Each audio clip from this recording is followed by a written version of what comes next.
Now, one of the most famous radio detectives, Francis Durbridge's Paul Temple, returns to the airwaves.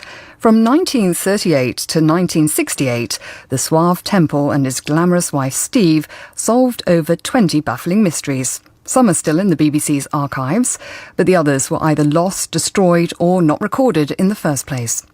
One of these is the 10-part serial Paul Temple and the Gregory Affair, which was first broadcast in 1946.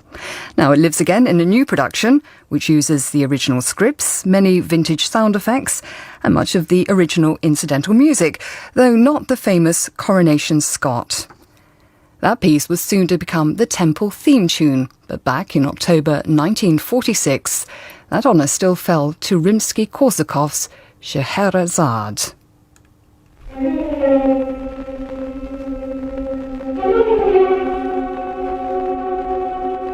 We present Crawford Logan as Paul Temple and Gerda Stevenson as Steve in Paul Temple and the Gregory Affair, a serial in 10 episodes by Francis Durbridge.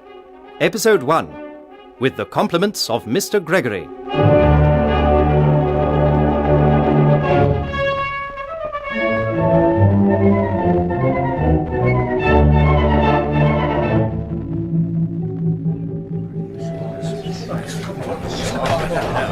Good afternoon, gentlemen. The Commissioner will be with you in just a few minutes. I say, what's this all about? This is all rather unusual. Tell me you found the Wallace girl. What's happened to the Wallace girl? Sir Graham Forbes has certain information for you concerning the Wallace case. I would suggest, therefore, that you contain yourselves, gentlemen, until the Commission... Oh. Good afternoon, sir. Good afternoon, Boswell. Good afternoon, gentlemen. Please be seated. One Inspector, have you told them about... I've told them nothing, sir. The Inspector's been running true to form. I see. Well, I've taken the somewhat unusual course of inviting you gentlemen of the press to Scotland Yard because early this morning my department received further instructions from the Home Secretary. To be brief, gentlemen, the ban has been lifted. You can print the Wallace story.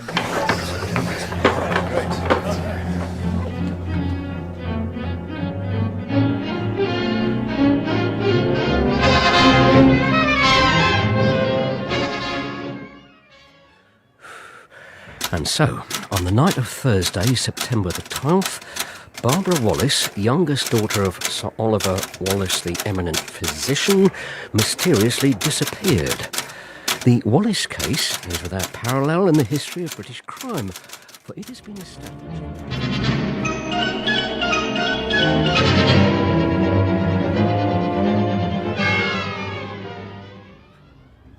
I'm sure this business must have been most distressing for you, Mr. Day.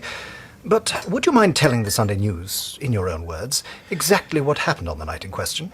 The night of Thursday, September 12th? Well, I'm afraid there's not much to tell. I took Barbara to the theatre, and after the theatre we decided to go along to the Alpine Club for a bite to eat. I suppose it must have been about 11:30 or so when we left the club and, well, You had trouble starting your car, hadn't you, sir? Oh, yes. I couldn't get the car started. It was really rather awkward, so I stopped a taxi and told the driver to take Miss Barbara back to her hotel. And that was the last time you saw your fiancée? Yes, I'm afraid it was. The last time. Do you think you would recognize the taxi again, sir? Or the driver? I rather doubt it. I'm afraid I'm not very good at remembering faces and that sort of thing. I take it that you agree with Scotland Yard, sir, that it's quite clearly a case of abduction. What else could it be? If Barbara had been taken ill or lost her memory, surely someone would have recognized her by now. Yes, indeed. Well, thank you, sir.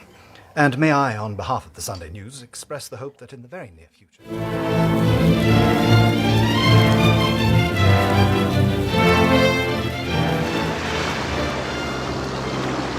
Steady now! Steady, lad! Steady or they'll be turned boat over. No, in my country, we think nothing of handling a boat like this. It is, what do you say, child's play. Yes, well, we're not in your country, we're in Yorkshire. And if it's all the same to you, now take it steady. Take it steady. Here's the net. There you are. Slow her down. Slow her down. Oh, just look at those fish. What did I tell you? This is wonderful. This morning we placed the net, and tonight... Tonight we collect the fish.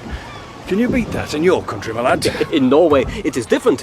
First of all, we take... What is it? What are you staring at? What is that holding on to the corner of the net? It looks to me... Where? There, in the corner. Why, it's someone's hand. Oh, my God. There's someone in the net. In the net? But that is impossible, surely. No, they must have caught in the tide and they must have been out bathing it. Yeah. Quickly, give me an hand. Get hold of the net. Wait, just a... Now, pull! Pull! Pull! Pull! It's a girl. Aye. She can't have been bathing. She's fully dressed. Aye. Mr. Harcourt, oughtn't we to do something? Oughtn't we to try, what you call, artificial respire? It's no use. No use? It's no use, lad. She's dead. Dead? But how did she get into the water like this? I don't understand how she... What is it? I know this lass. It's the one papers have been on about. Why, lad? It's Barbara Wallace.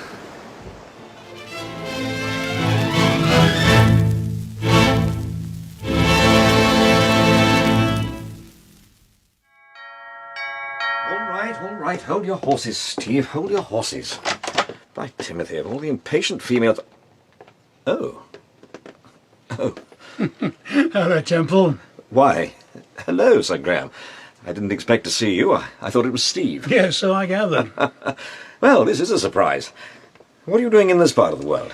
We have to come up to Coventry on business, so I thought we might as well... Pop over to Bramley Lodge. That's a very good idea. Oh, this is a colleague of mine, Chief Inspector Vosper. Glad to meet you, Inspector. Come inside.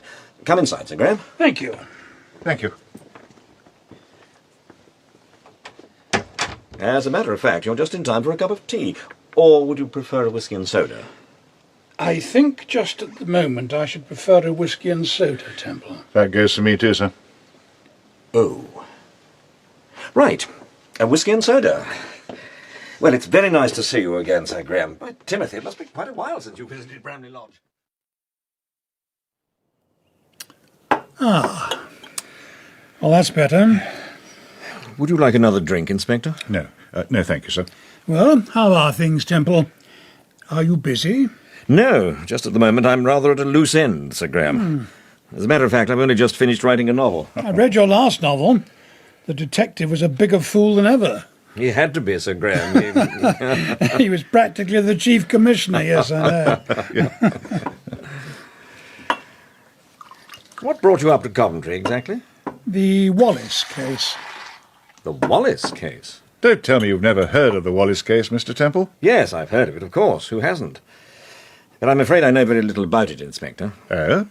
I always thought you kept yourself particularly well informed, Mr. Temple. 5 weeks ago, on Thursday, September the 12th, a girl called Barbara Wallace mysteriously disappeared.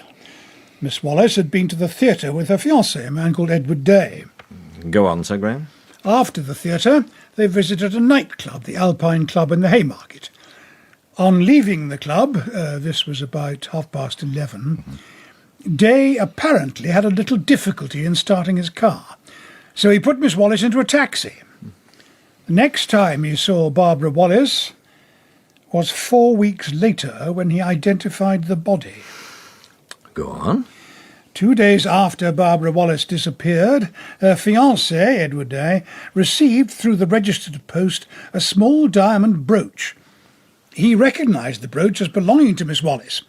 She was, in fact, actually wearing it the night she disappeared. Attached to the brooch there was a small slip of paper. It had a sentence scrawled across it in red ink. It said, With the compliments of Mr. Gregory. With the compliments of Mr. Gregory? Yes. Is that all it said? That's all. Go on. Just over a week ago, a Coventry girl called Mildred Dawson visited an aunt of hers in London, St John's Wood. Miss Dawson was due to return to Coventry on the 15th. That was the day before yesterday. She actually left Euston on the 6 o'clock. We know that for a fact. But she never arrived at Coventry. This morning, her father received a bracelet of hers. It was one of those lucky charm affairs, you know, the sort of thing. Attached to the bracelet there was a small slip of paper. You can see for yourself what it says. With the compliments of Mr. Gregory. Sir Graham, tell me, is this slip of paper and the slip received by Day your only reason for suspecting that in some particular way the two cases are connected with each other? Well... No. No, not exactly, Mr. Temple. You see, we found a prescription on Barbara Wallace, a doctor's prescription. It had apparently been made out to Miss Wallace by a certain Dr. Wiseman. Well? Well, this afternoon, sir, when we visited Miss Dawson's home at Coventry, I noticed a bottle of medicine. It was on the dressing table in her bedroom. I took the bottle down to the local chemist, and he informed me that he had made it up for Miss Dawson about a fortnight ago. He had made it up from a prescription apparently made out for Miss Dawson by Dr. Wiseman. Dr. Wiseman? The medicine was quite harmless, I take it. Quite harmless. Have you interviewed this Dr. Wiseman, Inspector? Not yet, sir. That's my next port of call. According to the newspapers, the body of Barbara Wallace was discovered at Seaburn near Whitby by a Norwegian man called Peter Davos. Is that correct? Actually, Peter Davos and an old fellow called Bill Harcourt discovered the body. They were out fishing together. Davos was on holiday down there. As a matter of fact, I believe he still is. Have you questioned him? Yes. He seems quite a reasonable sort of fellow. Both he and the old boy got rather a nasty shock, I'm afraid. I see. How was she killed? She was strangled. She wasn't actually drowned, then? No. How long had the body been in the water? Oh, anything from 5 to 8 hours. It was rather difficult to tell. What's your opinion of this Norwegian fellow, Peter Davos? Well, I've told you. He appears to be quite a decent sort of chap. Been over here since 1933. Well, you appear to have a very interesting case on your hands, Sir Graham. Temple, you know why we came here this afternoon, don't you? Yes. If I didn't think this business was serious, damn serious, then believe me, I'd like to help you, Sir Graham, but you know how Steve feels about my getting involved in this sort of thing. We've got to find that girl, Temple. We've got to find Mildred Dawson before... Before it's too late, Mr. Temple. Steve and I are going out tonight. We're driving over to the theatre at Stratford-on-Avon. I'll have to talk to her about this on the way back. Yes. All right, Temple. I'll ring you first thing in the morning.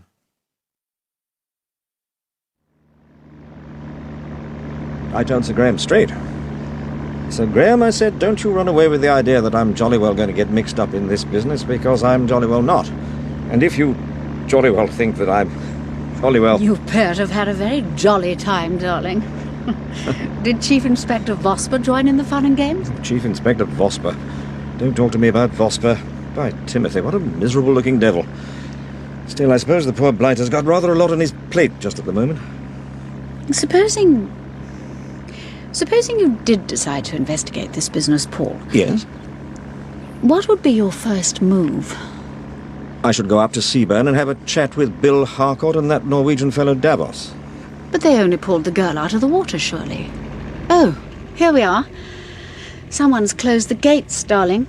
You'll have to get out and open them. Now, I wonder who did that. I'll bet a fiver it's Charlie.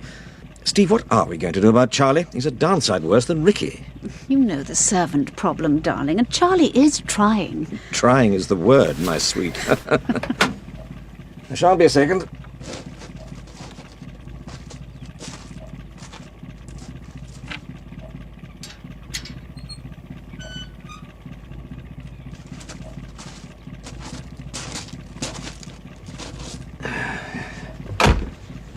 What's that you've got? It's a handbag, Steve. I found it on the grass near the gate. Is it yours? No. You sure? Of course I'm sure. Well, that's funny. It's quite a nice bag. I'm sure it isn't yours. Of course I'm sure. What's inside it? Oh, lipstick, mirror, handkerchief, powder compact. I think that's about all. Oh, just a minute. I think there's something... Oh, it's a pencil and a book of stamps. Well, whoever dropped it must have been walking very near the... What is it? I'm just looking at the book of stamps. There's a name scribbled across it. It looks to me remarkably like...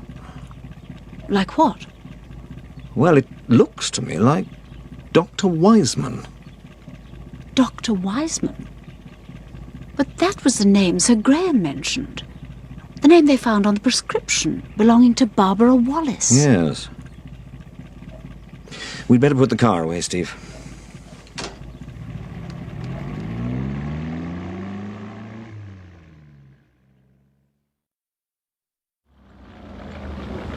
It's all right, Paul. I'll open the garage doors, then you can drive straight in.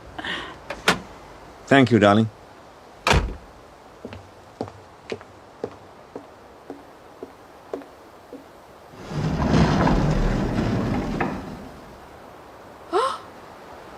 Paul!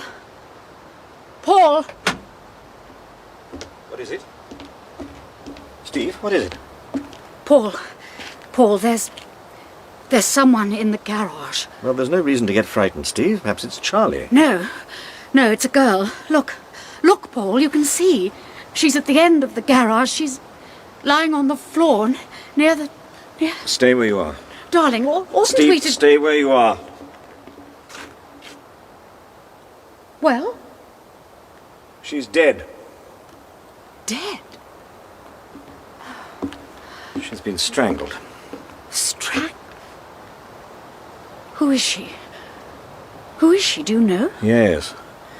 It's Mildred Dawson. Let's go up to the house, Steve.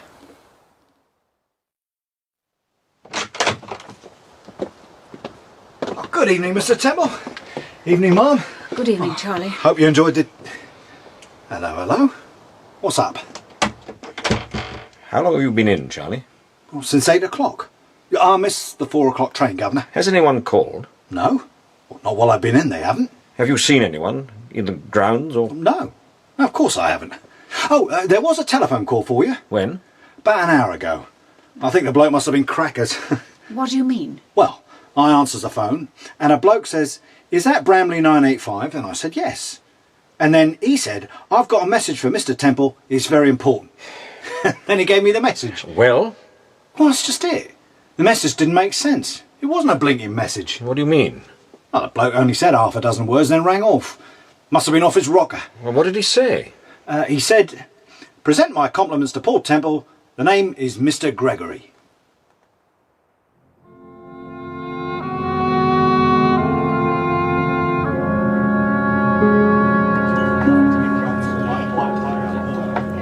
Time, gentlemen, please. Now, come along. Time, gentlemen, please. Come along.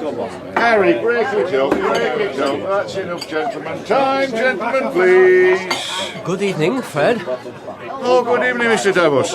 Bit on the late side, aren't you? We're just packing up for the night. I don't want a drink, Fred. I believe if Mr. Temple is staying here, Mr. Paul Temple. Yeah, that's right. He arrived this afternoon. Him and his missus. They're upstairs now having a bite to eat. Oh, Mr. Temple is not alone, then? No, he's got his wife with him. At least he says it's his wife. She's a bit of all right. Where are they? In the dining room? Yeah, you know the room. First right at the top of the stairs. Thank you, Fred. Oh, are they expecting you, Mr. Davos? Yes, that's all right. OK. Right, time, gentlemen. Come along, gentlemen. Come along, gentlemen.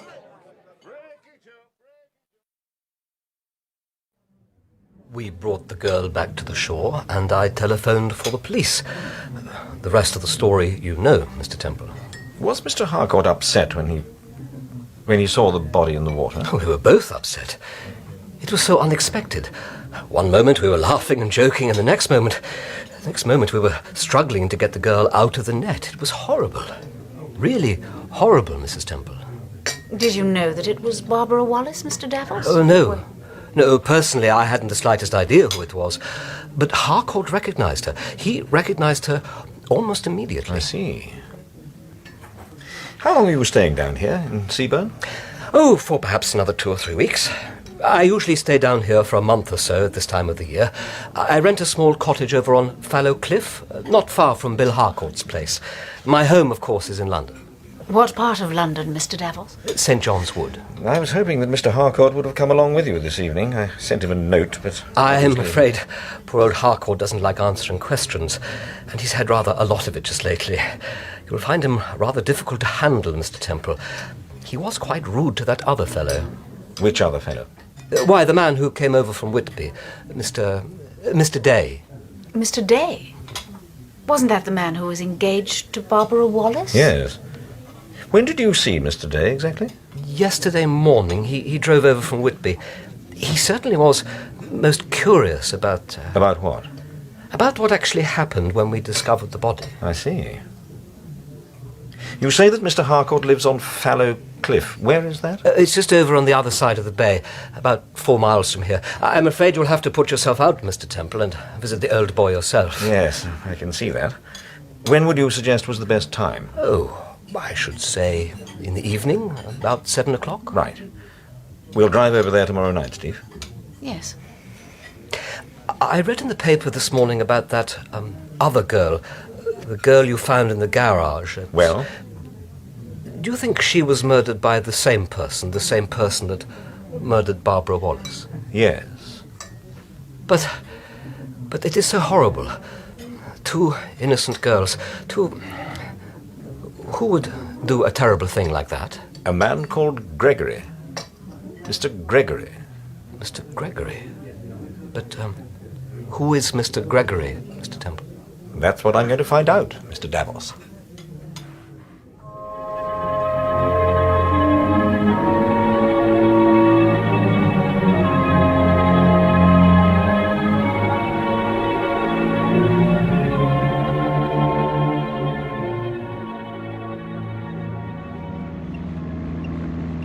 I think I should slow down, Steve. Road's terribly bumpy. We're all right, darling. How far did Davos say the cottage was? He said about 4 miles. We must have done 4 miles by now, surely. I wonder if we're on the right road. I don't know. He said something about a bridge and a waterfall, but I don't see any... Slow down, Steve. By Timothy, what a road. It doesn't sound to me as if you'll get very much out of Harcourt. The old boy sounds quite a character, doesn't he? I don't quite see why you want to see him, darling. After all, he can't tell you any more than Davos did. They were both in the same boat. What did you think of Peter Davos? He seemed rather a pleasant sort of person, I thought. Although I should say he's terribly nervous. Almost... Neurotic? Well, he certainly appeared to be very het up about everything. Ah, we're on the right road, darling. Here's the waterfall. Oh, yes. What does he do exactly? For a living, I mean. Davos? He's supposed to be an architect. Although I should rather imagine he's got private means. Yes. Is that car coming up behind? Yes. I don't know whether he wants to pass you or not. I wish he'd put his headlights out, whatever he intends doing. Why are women always such impatient drivers? Don't know, but it seems to me... Darling, I'm not impatient. Yes, well, slow down, Steve. Here's the bridge. I think Davos said that Harcourt's cottage was... Steve, for God's sake, look out. What's the matter? He's trying to pass you. But he can't pass us here. We're on the bridge. Steve, for goodness sake, pull over. Pull over. Darling, I can't. There isn't room. By God, he's doing it deliberately. He's forcing us over. Hold on, Steve. Darling, I can't move. Don't let him force you over, Steve. Steve! I can't hold it. Oh, Paul, I can't hold it. We're going over.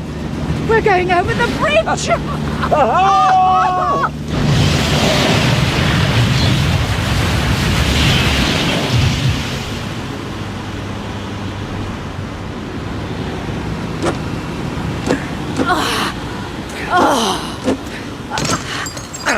Give me your arm, Steve. Steve, for God's sake, give me your arm. Quickly, darling. That's it. That's it, Steve. Now, hold on. Hold on. That's it. Oh, good now, Steve. Hold on to me. I can't move my arm. Oh, all right. I try. It's all right, Steve. Just try to hold on. Now, take it easy. Take it easy. Oh, we must swim for it. Can you see where you're going? Darling. It's all right. Don't. It's all right. There's the bank over there. Hold on, Steve. Hold on. It's all right.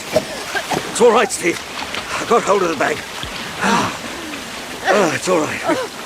We've made it, darling.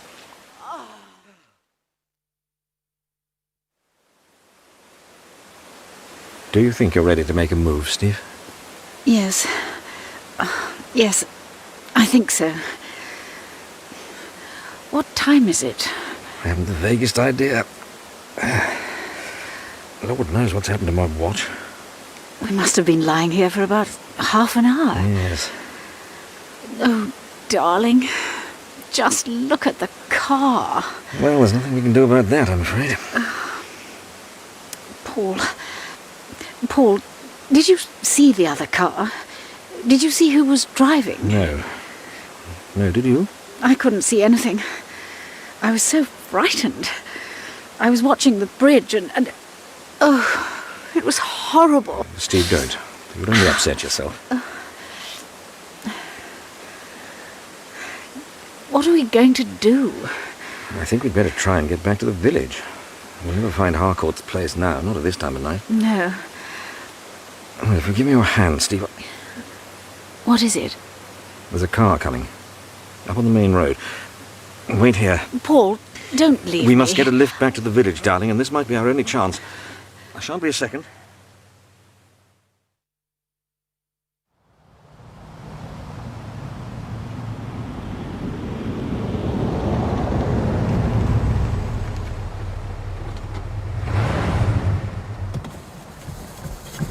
Hello there!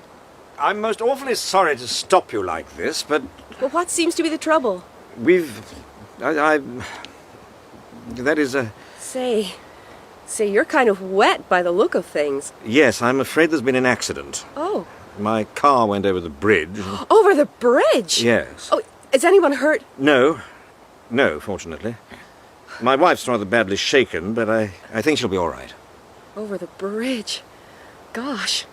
I didn't think they did that sort of thing except on the movies. Well, apparently they do. I was wondering if you would be good enough to run us into Seaburn. Oh, certainly. As a matter of fact, that's just where I'm on my... What is it? Your name doesn't happen to be Temple, by any chance? Why, yes. Well, what do you know? That's a coincidence, if you like. I'm just on my way to see you, Mr. Temple. To see me? Yes, perhaps I ought to introduce myself. My name is Wiseman. Dr. Wiseman.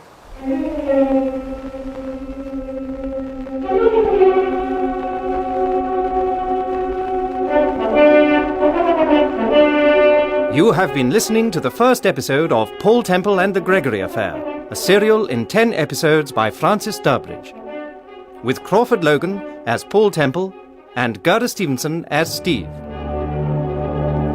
Others taking part were Meg Fraser, Richard Greenwood, Michael Mackenzie, Greg Powery, Gareth Thomas, and Nick Underwood. The production for the BBC was by Patrick Rayner.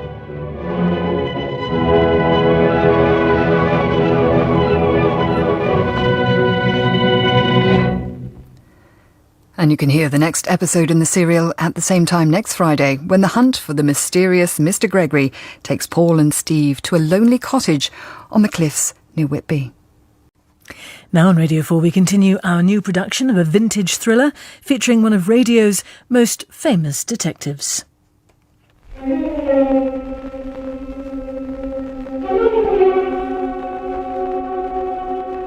We present Crawford Logan as Paul Temple and Gerda Stevenson as Steve in Paul Temple and the Gregory Affair, a serial in 10 episodes by Francis Durbridge. Episode 2, Introducing Sir Donald Murdo.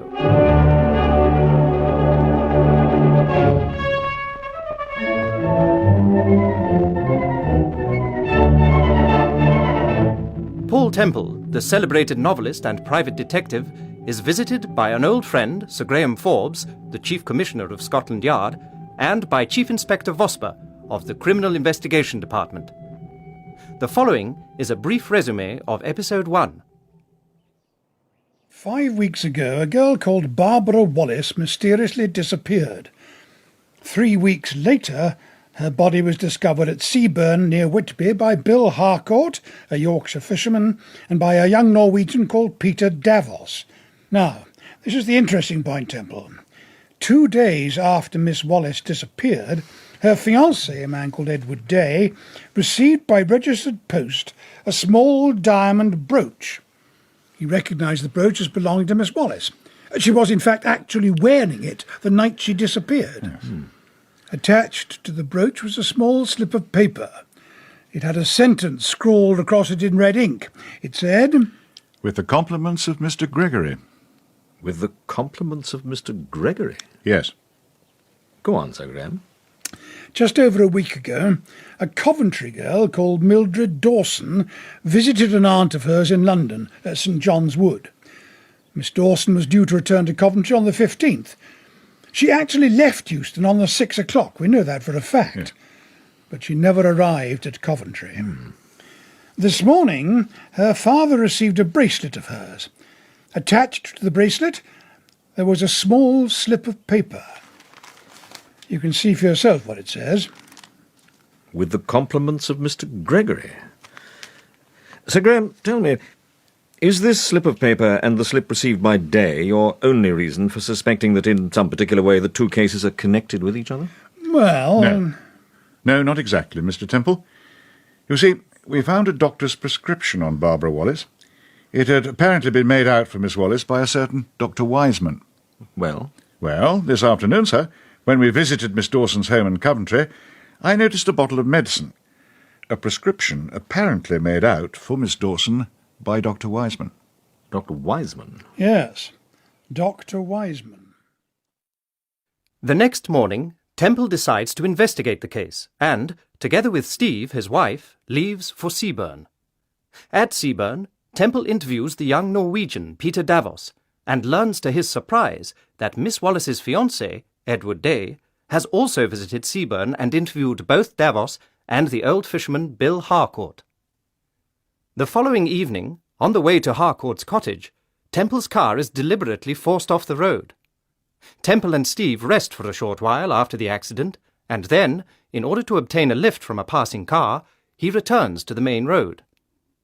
Rather to his surprise, the occupant of the car, a Canadian girl of about 30, recognizes him. That's a coincidence, if you like. I'm just on my way to see you, Mr. Temple. To see me? Yes. Perhaps I ought to introduce myself. My name is Wiseman. Dr. Wiseman. Dr. Wiseman? Yes. You seem sort of surprised. Surprised? Well, that's putting it mildly. What's the matter? Don't I look like a doctor? Not exactly. That's not what I was thinking. What were you thinking, Mr. Temple? Why did you want to see me? Well, that's quite a story. You say, we can't talk like this. Let's pick up Mrs. Temple and get back to Seaburn. Perhaps we could all have a drink together at the hotel. I dare say Mrs. Temple could use a drink right now. Yes, that's a good idea. Okay, then if you'll tell... Oh, by the way... Yes? Was it an accident at the bridge, or... No. No, we were deliberately forced off the road.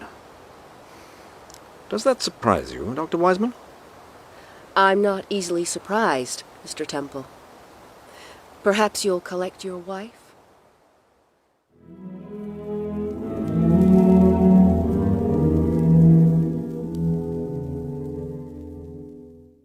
Well, you certainly look better, Mr. Temple. And I certainly feel better.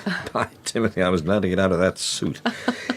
Oh, I hope you'll excuse my wife, Dr. Wiseman. She's feeling a bit under the weather. And... Gee, that's only natural. I hope Mrs. Temple takes those tablets I gave her. They'll make a world of difference. Yes. I've just told her to take one and lie down for a while. Here's the old boy.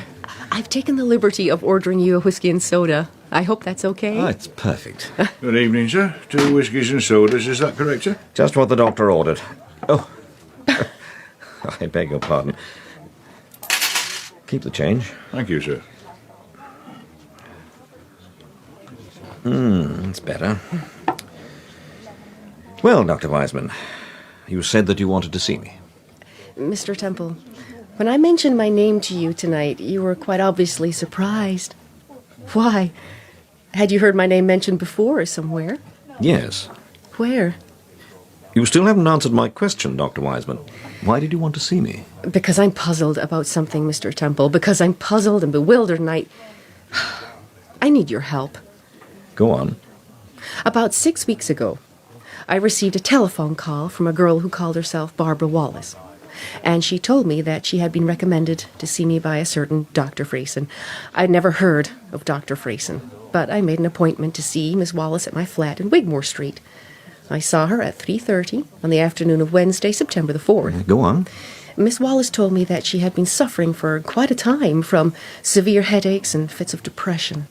She was a highly strung, rather sensitive type of girl, but, well, as far as I could make out from a cursory examination, she seemed to me to be perfectly fit.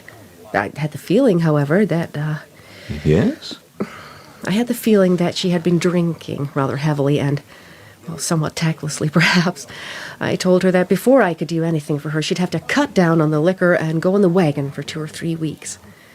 She looked me straight in the eye and said, "I get that sort of advice from my fiancé, Eddie Day, and I don't have to pay a guinea for it." With that, she picked up her gloves, her handbag, and, well, that was the last I saw of the young lady. Go on. About 3 weeks later, I read in the newspaper that a certain Miss Barbara Wallace had mysteriously disappeared. There was a photograph of Miss Wallace in the paper taken with her fiancé, Edward Day. Well? The girl I interviewed at my flat that afternoon, the girl who said that she was engaged to Edward Day, was not the girl in the newspaper. Was not, in fact, the real Barbara Wallace. Are you sure of this? Newspaper photographs can be I'm very... absolutely sure. I've seen more than one photograph, Mr. Temple, and there's no doubt in my mind. But why should anyone impersonate Barbara Wallace and make an appointment? I don't know. I don't know, Mr. Temple, but first, please let me finish my story. About 10 days ago, I received an urgent telephone message requesting me to go to a house in Hampstead. When I got there, I discovered that there was a girl in the house and that she was suffering from, well, to be quite frank with you, she seemed to be on the verge of a complete nervous breakdown. She told me that she had just moved to London from Coventry and that her name was Mildred Dawson. Go on. I gave her a sedative, promised to do what I could for her, and took my leave. The next morning, however, when I turned up at the house, Yes? the place was utterly and completely deserted. There just wasn't a sign of life anywhere. I've never seen that girl again, Mr. Temple, not from that day to this, but last night I saw the photograph they took of Mildred Dawson, the photograph they took the night you discovered the body in your garage. Well? That wasn't the girl I saw. That wasn't the girl I saw at Hampstead, Mr. Temple. Are you sure? Absolutely sure. When I asked you just now why you wanted to see me, you said, because I'm puzzled about something, Mr. Temple, because I'm puzzled and I need your help. Yes, yesterday morning, a girl came to see me. She told me that her name was Virginia Van Cleve. Virginia Van Cleve? Yes. She said that she was rather worried about being a little overweight and that she had been recommended to me by a friend of mine, Dr. Claiborne. I made the usual examination, gave her some tablets, put her on a diet, and thought no more about the matter. But during the afternoon, by a strange coincidence, I bumped into Dr. Claiborne. I mentioned Miss Van Cleve to him, thanked him for sending her along to me, and rather to my surprise, he told me that he'd never even heard of the girl. I checked up on the address the girl had given me, and the telephone number. They were both fictitious. I see. I've got the awful feeling that that girl was an imposter, and that what happened to the real Barbara Wallace and the real Mildred Dawson will, sooner or later, happen to the real... real Virginia Van Cleve? Yes. What was she like, this girl? Oh, well, she was fairly tall, sharp-featured brunette, and quite well-spoken. Did you go to the police when you realized that... No, I was bewildered and rather confused about things, but I didn't want to go to the police. Last night, I read a report that you had decided to investigate the case, so I telephoned your flat on Half Moon Street. I couldn't get any reply from the flat, so I put a call through to your place at Bramley. Bramley Lodge? Yes. Someone called Charlie, I think it was a servant, told me that you left for Seaburn, so I decided... You decided to track me down? Yes. Dr. Wiseman, you asked me a few moments ago whether I'd heard of your name before you mentioned it to me this evening. I told you that I had.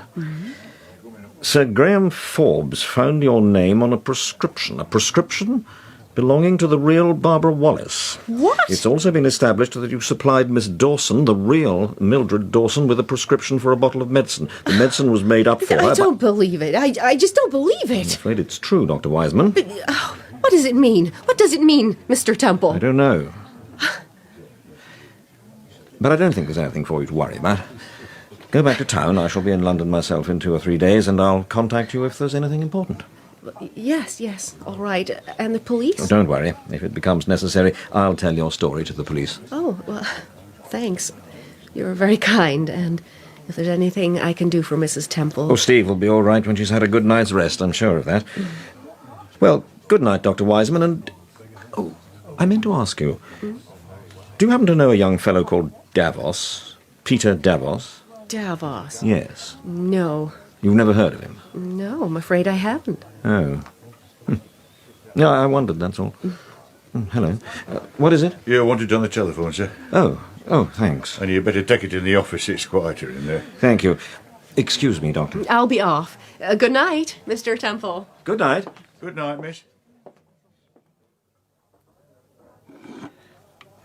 Hello? Hello? Paul Temple here. Oh, hello, Mr. Temple. Who is that?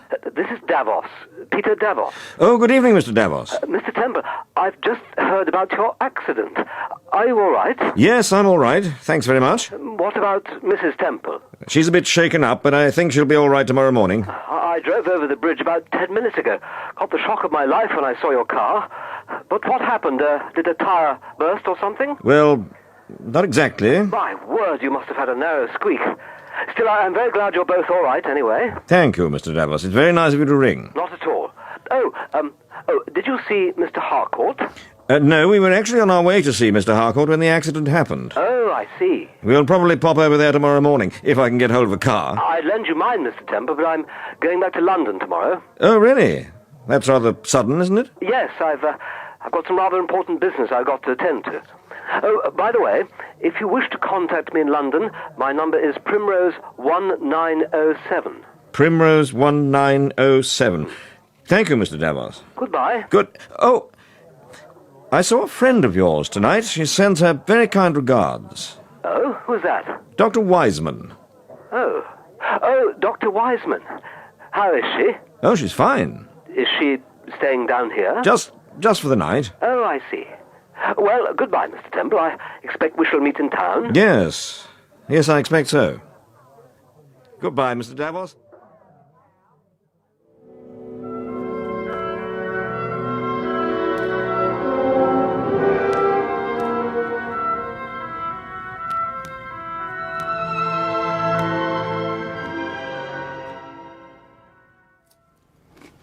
Well, you don't seem to be any the worse for wear this morning anyway, Steve. I feel marvellous. What time did you come to bed last night? It must have been about 10:30. I had a stroll down into the village. Well?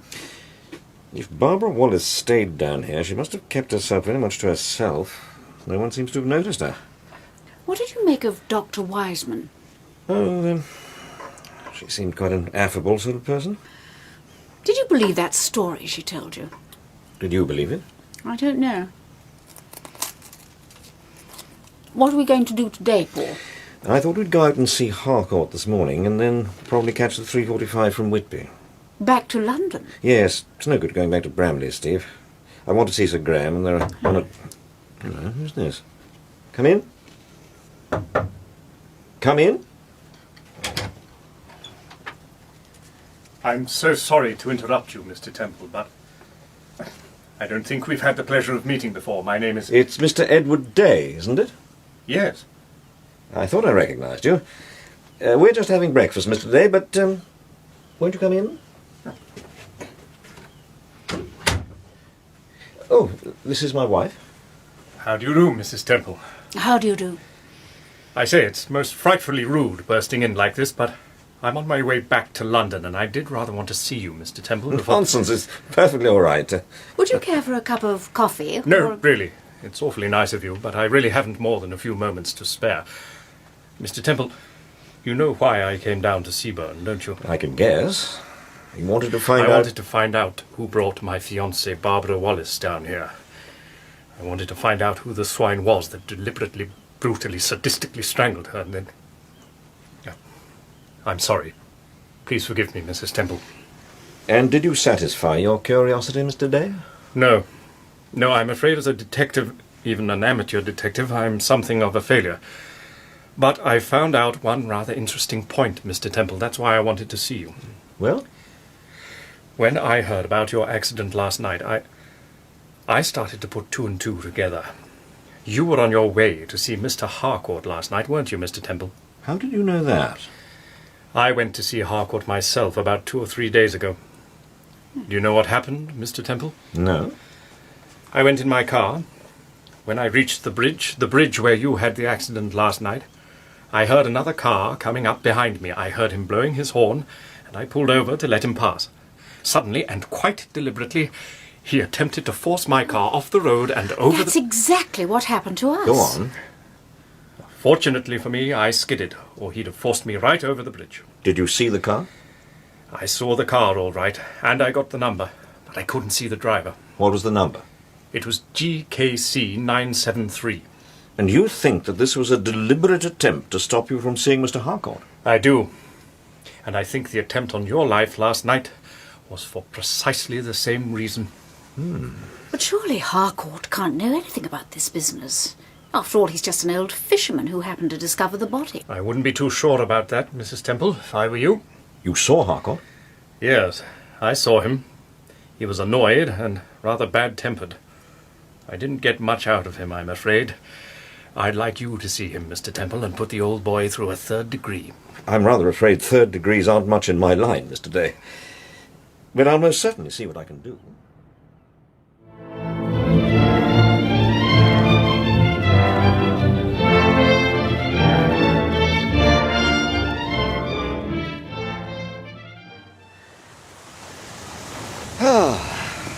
By Timothy, just look at that view.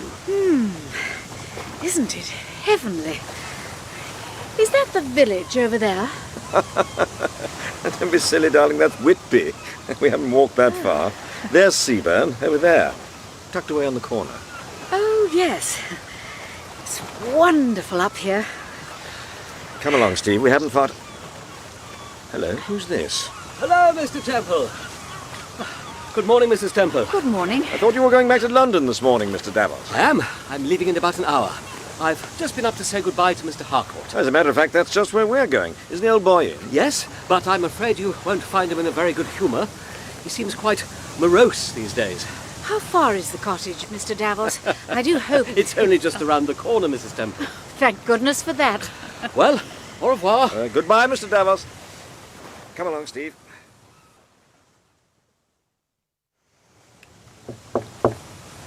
It's a sweet little cottage, Paul. Yes. The old boy doesn't seem to be in after all. No. I wonder if he's gone down to the shore. Mr. Davos said he was in. Yes. Let's try again. What are we going to do? I don't know. I rather wanted to see Harcourt before I left Seaburn. I wonder if... What was that? It sounded to me like a revolver shot from inside the cottage. Stay here, Steve. I'm going round to the back. But, Paul... If anyone comes out the front door, use this revolver. But, Paul... I shan't be a second.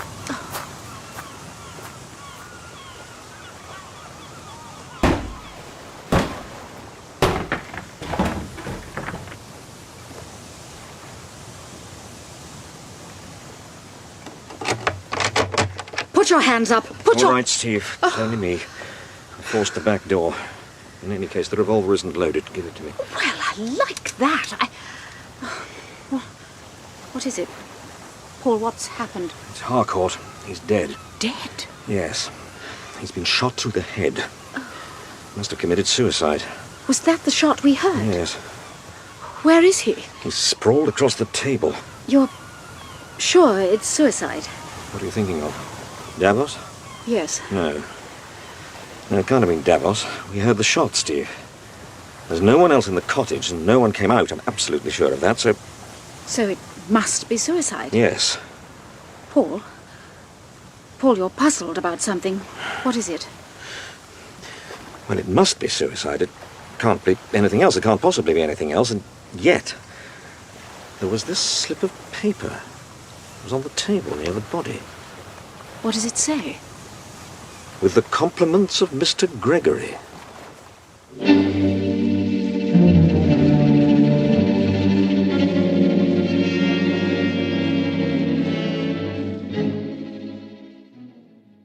My dear Inspector, I'm quite prepared to believe that Harcourt committed suicide. In fact, so far as I can see it, there's no other possible explanation. But the point is, if Harcourt committed suicide, Then who put that note on the table?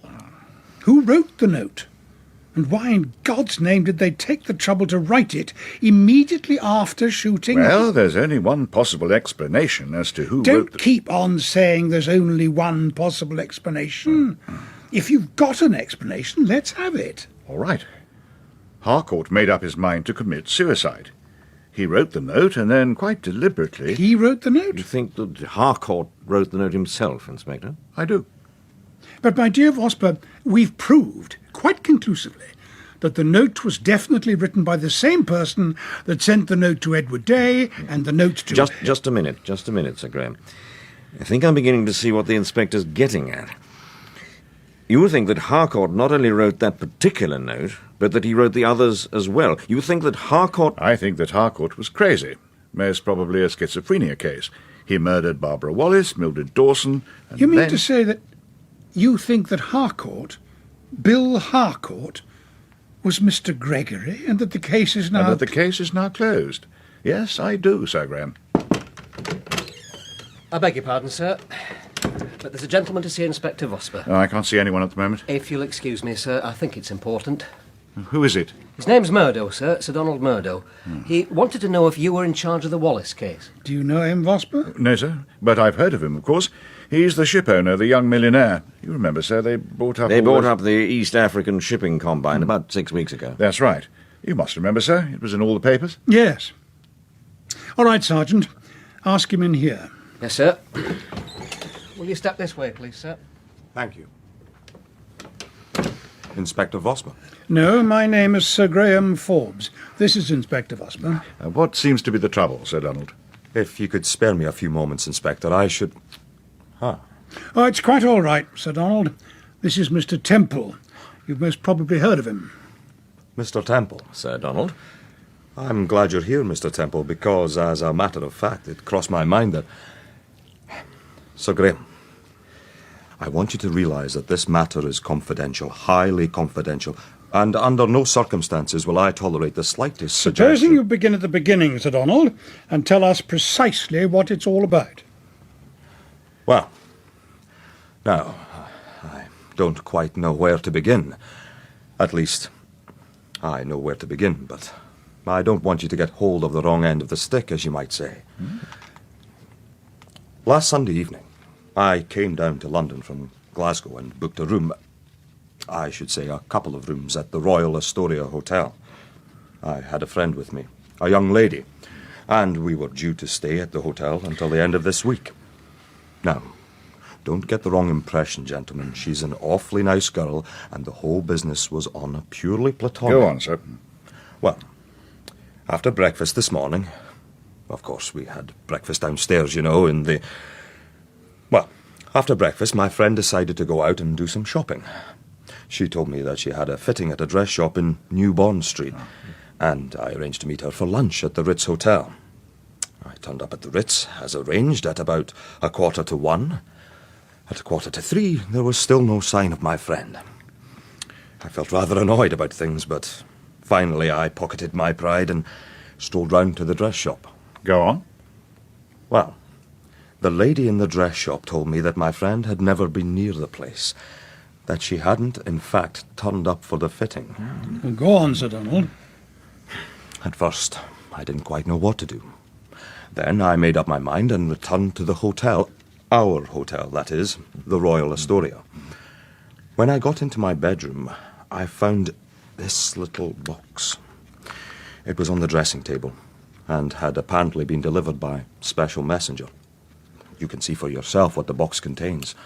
It contains a single pearl earring. Do you recognize the earring? Why, of course. It's one of the earrings that my friend was wearing when she went out this morning. You're sure? Of course I'm sure. Was there anything else in the box? Yes, sir. There was this card. What does it say? Well, it simply says the word wait. And then underneath there's the name Mr. Gregory. Wait? Is that all it says? That's all, sir. Here's the card. What's this girl like? Describe her. She's about 5'2", blonde, attractive, I suppose, in a sweet, simple sort of way.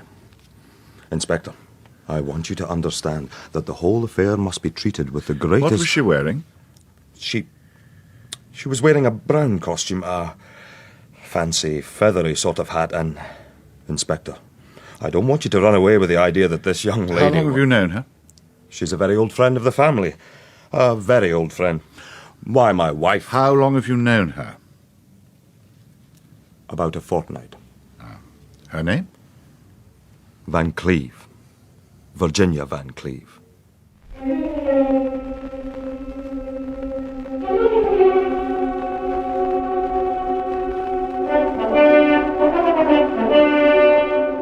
You have been listening to the second episode of Paul Temple and the Gregory Affair, a serial in 10 episodes by Francis Durbridge, with Crawford Logan as Paul Temple and Gerda Stevenson as Steve. Others taking part were Simon Donaldson, Meg Fraser, Richard Greenwood, Michael Mackenzie, Gareth Thomas, and Nick Underwood.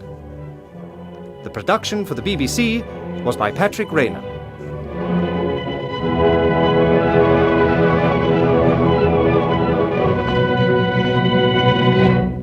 You can hear episode 3 at the same time next week when Paul and Steve go dancing at one of Mayfair's most raffish nightclubs. In a moment, Steve takes an eventful taxi ride to a Mayfair nightclub as she and her husband, Paul Temple, continue to get to the bottom of the Gregory Affair. Well, now we continue our production of a vintage thriller featuring one of radio's most famous detectives.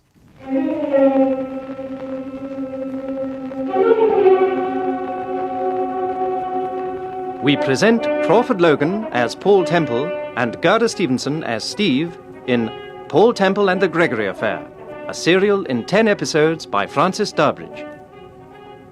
Episode 3, The Madrid.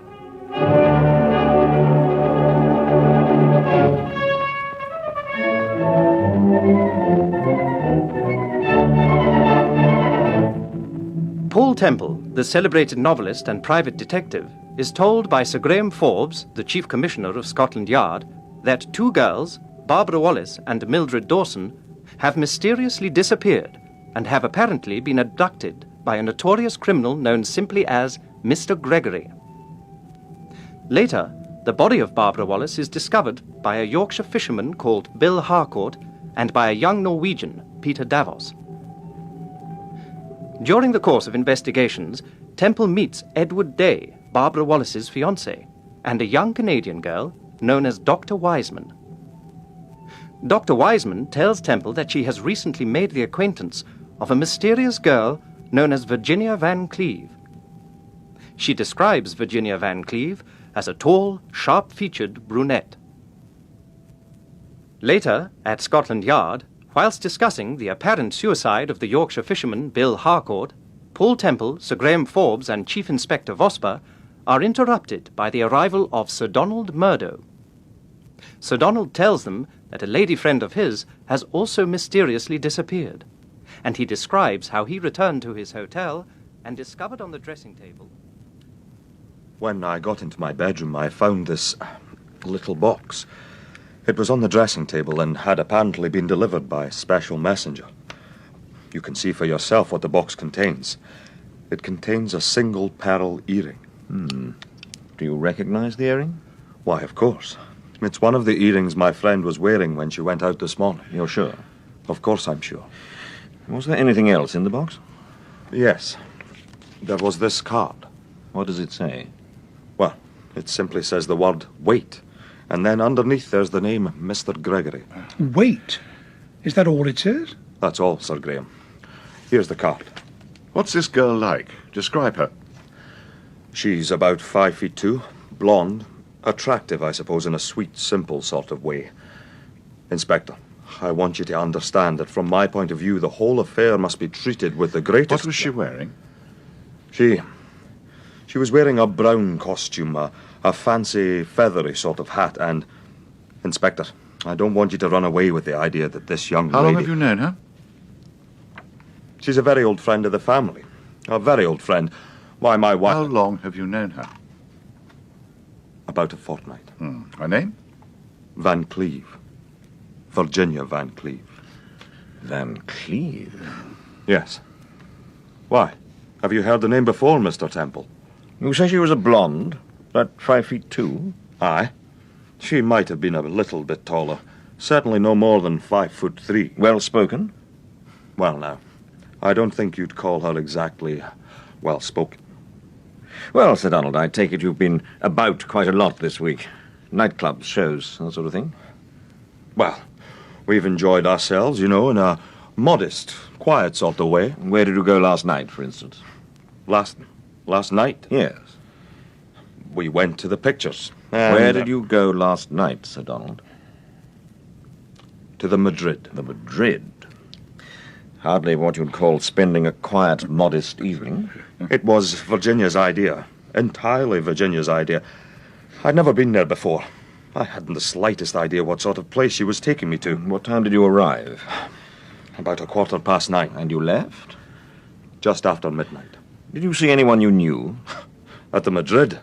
Good heavens, no. And what about Miss Van Cleve? She seemed to know one or two people. Casual acquaintances. The fellow who owns the place, what's his name? Charles Zola. He came across to the table once or twice and had a little chat with her. What about? Oh, just the usual chit-chat. Personally, I couldn't bear the fellow. He seemed to me to be laughing all the time, as if... But look here. What the devil's the good of talking about last night? It's today I'm concerned with, and just Mr. Donald, just at the moment, we should be grateful if you could confine yourself to answering our questions. But what am I going to do? You must understand my position, Sir Graham. There's only one thing you can do. What do you mean? Go back to your hotel and wait. Wait? Sooner or later, it's obvious that this mysterious Mr. Gregory is going to contact you again. And when he does... Is that your advice? Wait. Is that the only advice you can give me? It isn't a question of advice, sir. Those are my instructions. Go back to the hotel and wait. The moment you receive further instructions from Mr. Gregory, get in touch with Inspector Vosper. Meanwhile, we shall circulate a description of the girl. Vosper? Yes, sir? Take Sir Donald down to your office. Very good, Sir Graham. This way, please, sir. Thank you. Well, what do you make of that, Temple? Well, if Sir Donald was telling the truth, then quite obviously our friend Mr. Gregory isn't a mental case after all. He's in it for what he can get out of it. You think he's going to blackmail Murdo? Yes, I do. Murdo is a very wealthy man, and no doubt Mr. Gregory, whoever he is, has shrewdly summed up the situation. But I still think there's more to it than that, Temple. After all, that doesn't explain why Barbara Wallace disappeared, and Mildred Dawson. You think... I think that Mr. Gregory is the leader of an organisation which, well, for the want of a better name, you can call... Excuse me. Hello? Speaking? Oh, yes, Bennett. Yes. Well, as a matter of fact, Mr. Temple's here now. I'll tell him. Yes. Thank you. Goodbye. Well, that's a curious coincidence. You remember that car you told us about, the one that tried to force Day over the bridge? Yes. Well, we've just traced it. Apparently the car belongs to that man Sir Donald mentioned, the man who owns the Madrid. Charles Zola? Yes. That's interesting. What sort of place is the Madrid? It's the usual nightclub cum restaurant. Perhaps a little more elaborate and a little more expensive than the majority of them. And what about Charles Zola? Well, he's a rather curious mixture. He's a Romanian, tough. Taken all round, I should say, a pretty shrewd sort of bird. Would he be mixed up in this business? No, he might.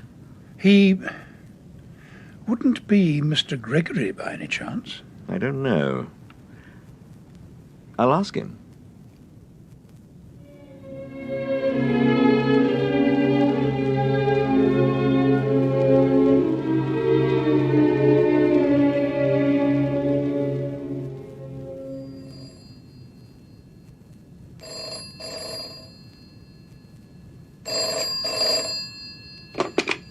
Hello? Is that you, Steve? Oh, hello. Darling, I've been ready for ages. Yes, I'm sorry. But listen, Steve, I'm not coming back to the flat after all. I want you to meet me at the Madrid in about half an hour. The Madrid? I thought we were going to have dinner at the Ritz. No, darling, I've cancelled the table at the Ritz. Meet me at the Madrid. You know the place I mean. It's in Brook Street. Yes, all right, Paul. I'm sorry about the car. I'm afraid you'll have to pick up a taxi. That's all right. I'll tell Charlie. Charlie? Slip downstairs and see if you can get me a taxi. Yes, okay, Mrs. Temple. I've just told Charlie, darling. He's going to try to get one for me. Good. Why are we going to the Madrid, Paul? Oh, I thought it might make a change. A change from what? A change from not going to the Madrid. If you ask me, I think you've got something up your sleeve. No, it's nothing, darling. I just want to have a chat to the man who owns the place. Half an hour? Half an hour.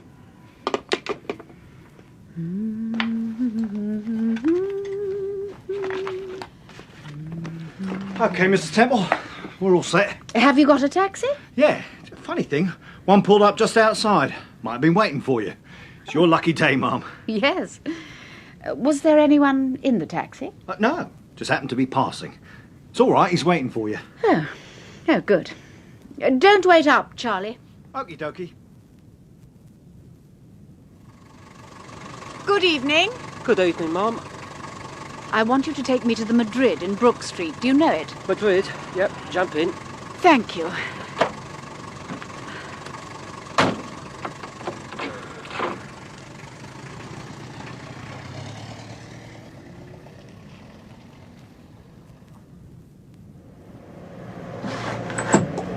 I say, driver, this isn't the way to Brook Street. You took the wrong turning a long way back. You ought to have gone down Park Lane. I know what I'm doing, lady. And keep this ruddy window closed. How dare you speak like that? Stop this cab. Stop this cab immediately. You heard what I said. Where are you taking me to? You'll soon find out. Now keep this ruddy window closed and your trap shut. What the heck are you... Do you feel anything on the back of your neck, my friend? Yes. Yes, what is it? Sit still and keep driving. What is it? What is it? It's a 2.2 automatic pistol. Small, but I assure you, very efficient. What do you want me to do? Stop acting like Humphrey Bogart and take me to the Madrid.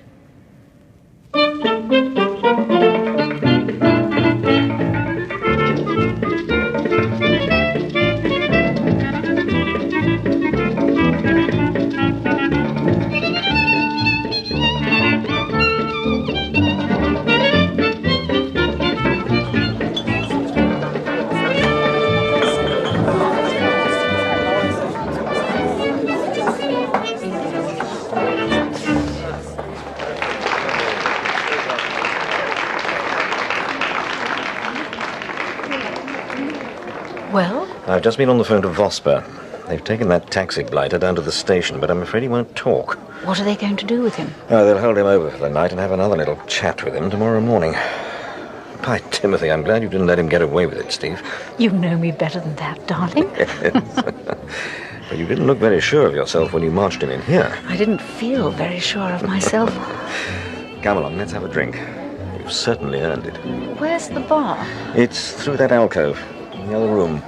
You seem to know your way surprisingly well about this establishment. Some people never forget faces.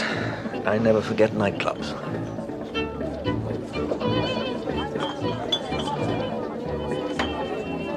I wonder who that tall, fair-haired girl is. Where? She's just sitting down at the table over there in the corner. Oh, she's one of the professional dancers. I thought she might be. I noticed her on the floor. She dances beautifully. While you were telephoning, they played a waltz, and she... Darling, look who's here. Why, it's Edward Day. Why, good evening, Mr. Temple. I didn't expect to find you in the Madrid. Well, if it comes to that, I didn't expect to find you here either, Mr. Day. I wonder if, by any chance, we're both here for the same reason. Well, I don't know what your reason is, but mine's quite simple. No ulterior motive. I came here because my wife... I came here because I found out about the car, Mr. Temple. Which car? The car that tried to force me over the bridge, you remember. Car which... Oh. Oh, yes, of course. You got the number, didn't you? GKC 973, yes. Not only did I get the number, Mr. Temple, but I found out who the car belongs to. Did you? Did you, by Jove? Still playing the amateur detective, Mr. Day? Yes, but this time with results, Mrs. Temple. The car belongs to Charles Zola, the man who owns this place. Have you seen Zola? Yes. I've just had a talk to him. And what did he say? What would you expect him to say? The car's been laid up. It's been laid up for a fortnight or more. You don't believe him? Of course I don't believe him. You seem to have a suspicious nature, Mr. Day. In the first place, you suspected that Harcourt was mixed up in this business, and now... Of course Harcourt's mixed up in it. If you want my frank opinion, I believe that Harcourt's dead. Dead? Yes. I don't believe it. I don't believe it. You're joking. Harcourt was shot. He was shot yesterday morning, soon after my wife and I arrived at his cottage. But who shot him? We don't know. It had the appearance of being suicide, but there was a note on the table. It said... It said what? It said, with the compliments of Mr. Gregory. Was there anyone else there? Anyone else in the cottage? No, no one. You're sure? Quite sure, Mr. Day. My table's over there in the far corner. I'm quite alone, so if you feel like joining me for a drink later on, perhaps... Thank you. Good. See you both later, then. He seemed quite perturbed about Harcourt, didn't he? Quite perturbed. Now, what are you going to have? I'd like a dry martini. Good evening, Mr. Temple. How are you this evening, sir? I'm all right, Pat. Mr. Zola about? Oh, he was here a few minutes ago, sir. No. 2 dry martinis, please. Make that 3 dry martinis, Patrick. Oh, hello, Zola. Hello, Mr. Temple. It's a long time since you visited Madrid. I was beginning to think that you had forgotten all about us. Nightclubs aren't much in my line, Zola. Then what are you doing here this evening?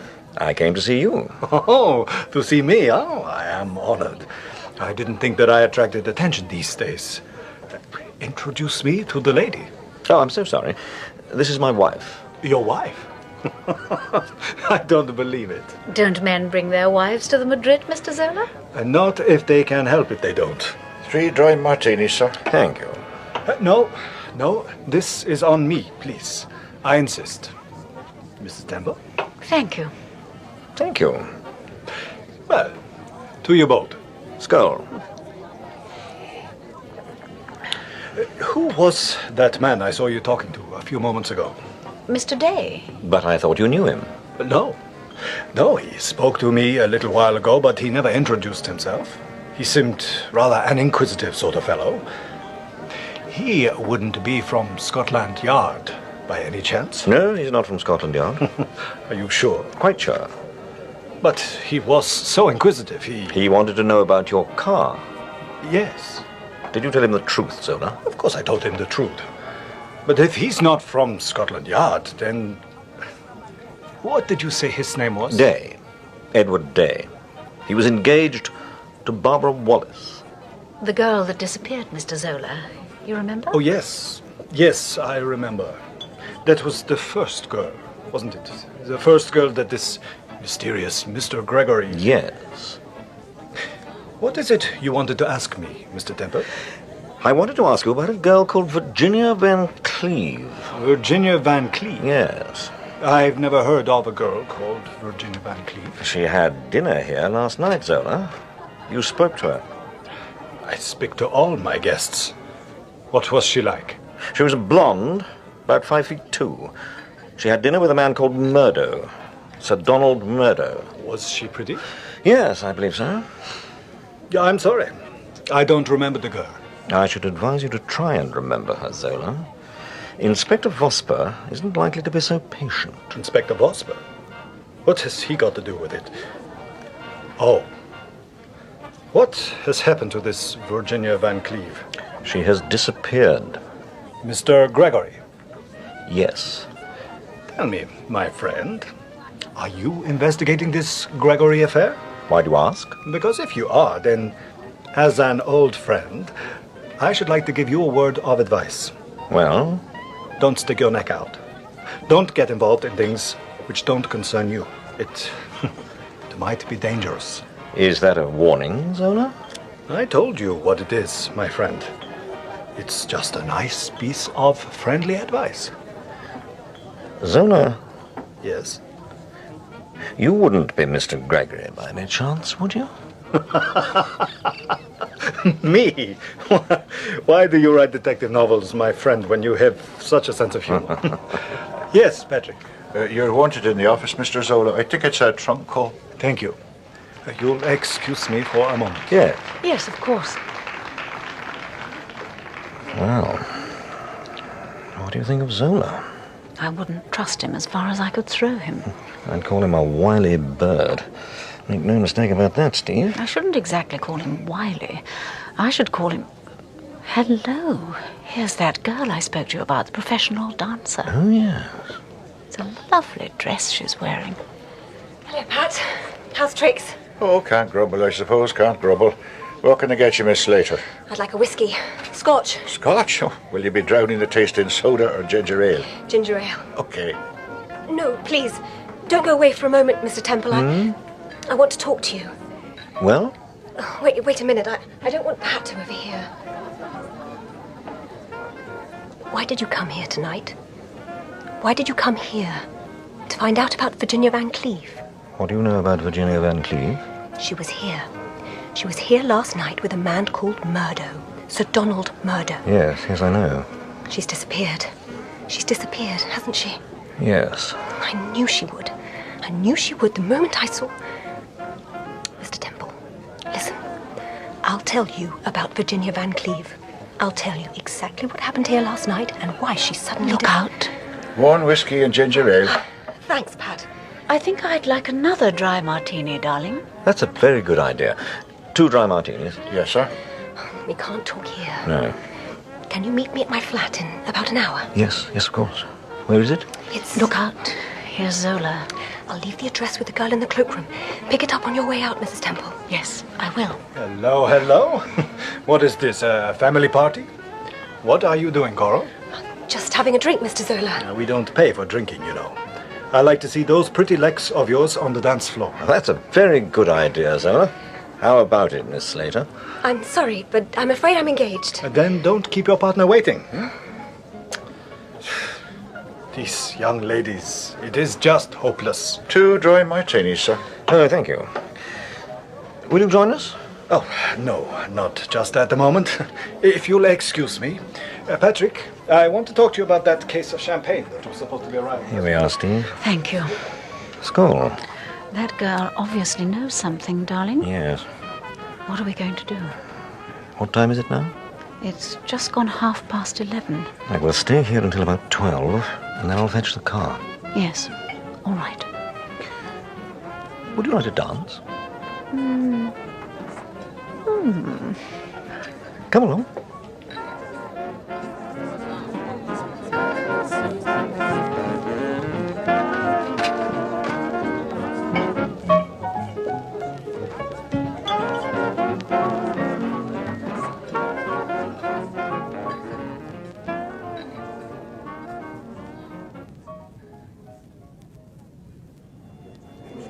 Oh, here you are, Steve. Have you got the car? Yes, it's outside. Well? I've got the address. The note was there with the cloakroom attendant. Good. How far have we got to go? It's just off St. James's Street, Sutton Mansions. Well, there's no hurry. I don't suppose she's left herself yet. No, but she's left us the key, Paul. She wants us to go in and wait for her. Oh. Are you going to put that coat on? It's rather chilly outside. No, it's all right, darling. I'll carry it.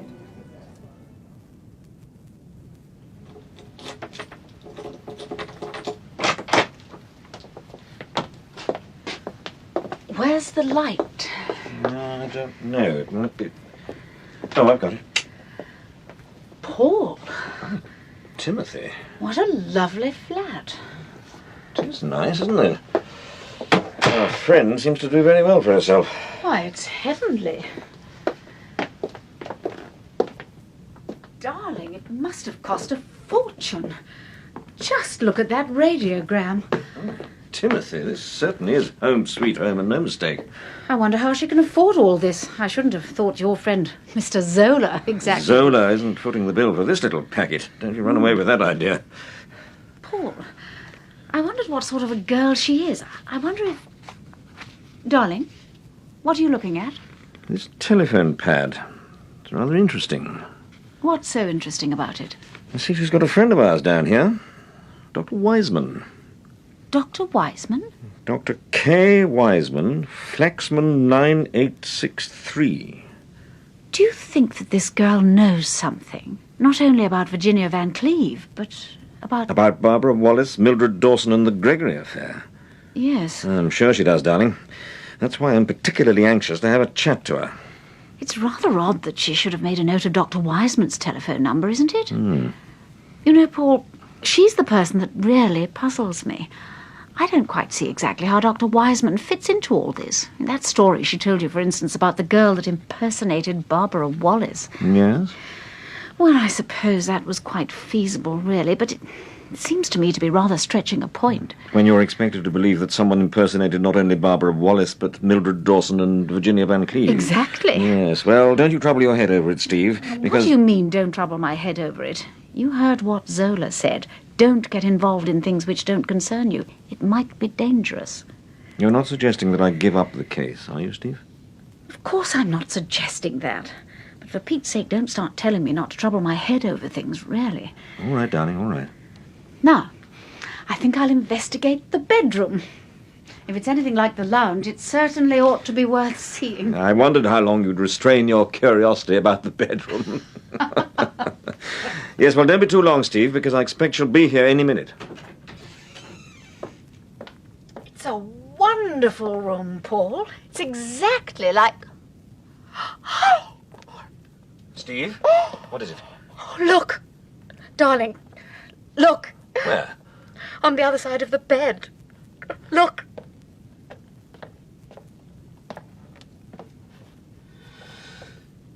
It's Coral Slater. Is she? Yes. Yeah, she's dead. She's been strangled. But, Paul, how did she get here? How did she get here before we did? I mean, how did... Wait a minute. She must have been brought here from the Madrid. She's been dead about 20 minutes. What are we going to do? What are we... Now, Steve, listen. I want you to go downstairs, get the car, and drive straight... What is it? Shh. There's someone coming into the flat. Now, don't move, darling. Stand still.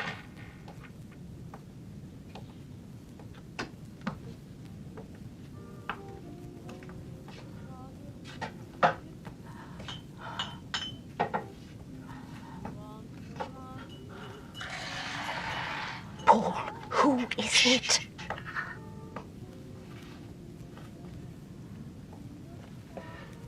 Stay here, dear. Don't move.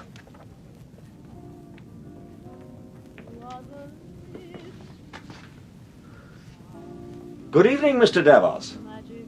Why, Mr. Temple. What are you doing here? What's more to the point, Mr. Davos? What are you doing here? Are you crazy? This is my flat.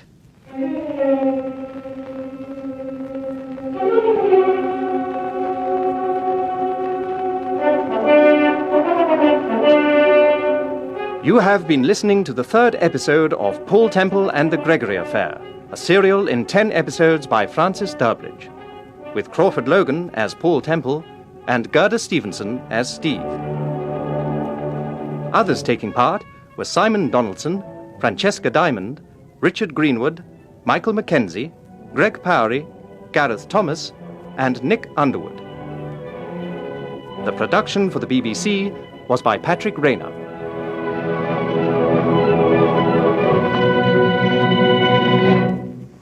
And you can hear episode 4 at 11:30 next Friday morning, when Paul discovers there's a rival private detective working on the case. The Gregory affair continues next, and the killer comes very close to home. Paul Temple is on the case in a moment after this. Now, on Radio 4, we continue our new production of a vintage thriller featuring one of radio's most famous detectives.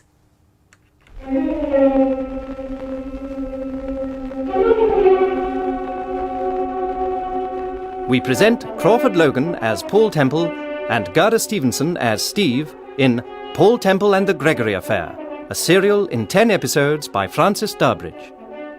Episode 4. Mr. Davos has an alibi.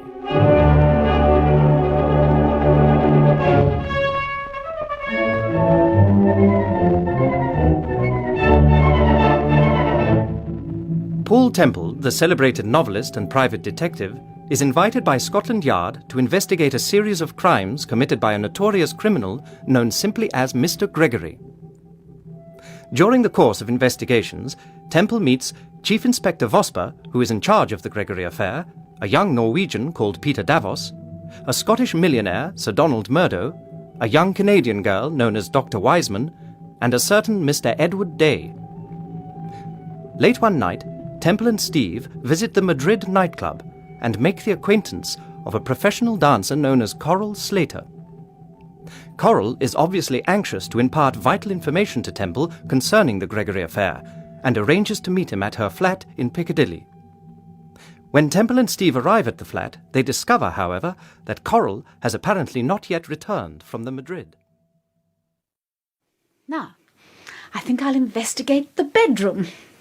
If it's anything like the lounge, it certainly ought to be worth seeing. I wondered how long you'd restrain your curiosity about the bedroom.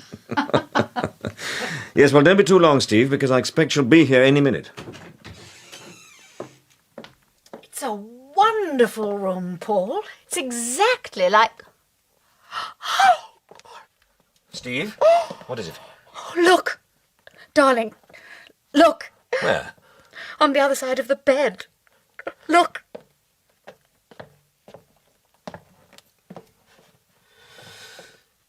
It's Coral Slater. Is she? Yes. Yes, she's dead. She's been strangled. But, Paul, how did she get here?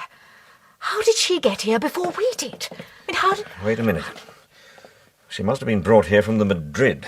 She's been dead about 20 minutes. What are we going to do? What are we... Now, Steve, listen. I want you to go downstairs, get the car, and drive straight... What is it? Shh. There's someone coming into the flat. Now, don't move, darling. Stand still.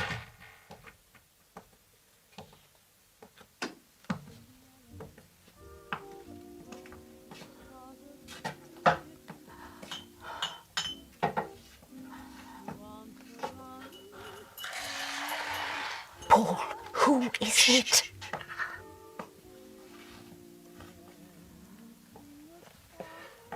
Stay here, dear. Don't move.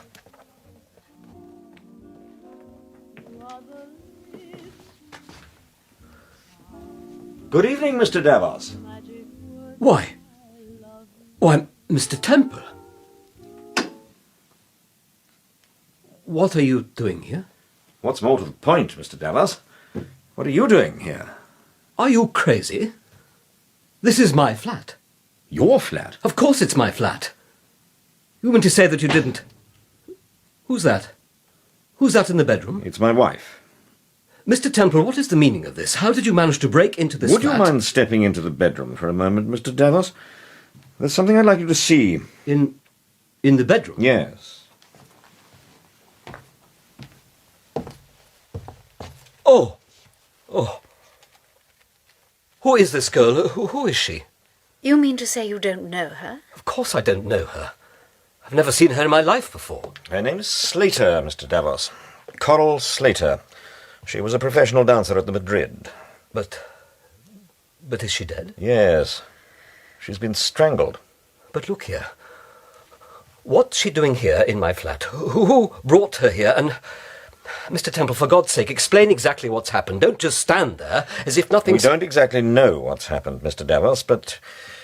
Well, to be quite frank with you, here's our side of the story. We met Miss Slater at the Madrid just over an hour ago. She told me that she wanted to have a confidential chat and invited me here to her flat. But this isn't her flat. It's my flat. Did she give you this address? She was frightened of being overheard, so she left a note for my wife with the cloakroom attendant. The note... The note gave this address, yes. Then it's quite obvious what's happened. Someone must have known that she intended to see you. Someone must have known about the note and... And substituted another note with this, with the wrong address on it. Yes. It sounds highly feasible, Paul. And Charles Zola would obviously be the person. Yes, but what about the key? Which key? There was a key with the note, Mr. Davos. It fitted your lock perfectly. Well, I don't care if there were 50 keys. This is my flat. It's my flat, and I can prove that it's my I flat. don't doubt that it's your flat, Mr. Davos, and I don't suppose for a moment that the police will doubt it. But the point is... What is this girl doing here? Exactly. Mr. Temple, you don't seriously think that I had anything to do with this business, do you? You don't think that I murdered this girl and... Did you murder her, Mr. Davos? Of course not. I've told you. I've never so much as... Tell me, what time did she die? I should say she's been dead about 20 minutes. Certainly not more than half an hour. You saw her tonight at the Madrid? Of course. After 7 o'clock? Yes, of course, after 7 o'clock. I told you, we met her just over an hour ago. Well, thank God for that. I take it you have a pretty satisfactory alibi, Mr. Davos? Fortunately for me, Mr. Temple, it's the perfect alibi. A friend, or rather an acquaintance of mine, called for me this evening just after 7 o'clock. We strolled down to the Handover restaurant in the Haymarket and stayed there until about 10:15. We left the restaurant together and shared a taxi down to my friend's flat, which is near Hyde Park Corner. Just over a quarter of an hour ago, we both left the flat and strolled along here together. So, you see, we've been together all this evening. He can testify to that fact. It's the perfect alibi. I don't know that I should call it exactly the perfect alibi, Mr. Davos. No? Just out of curiosity, who did you have dinner with this evening? Chief Inspector Vosper.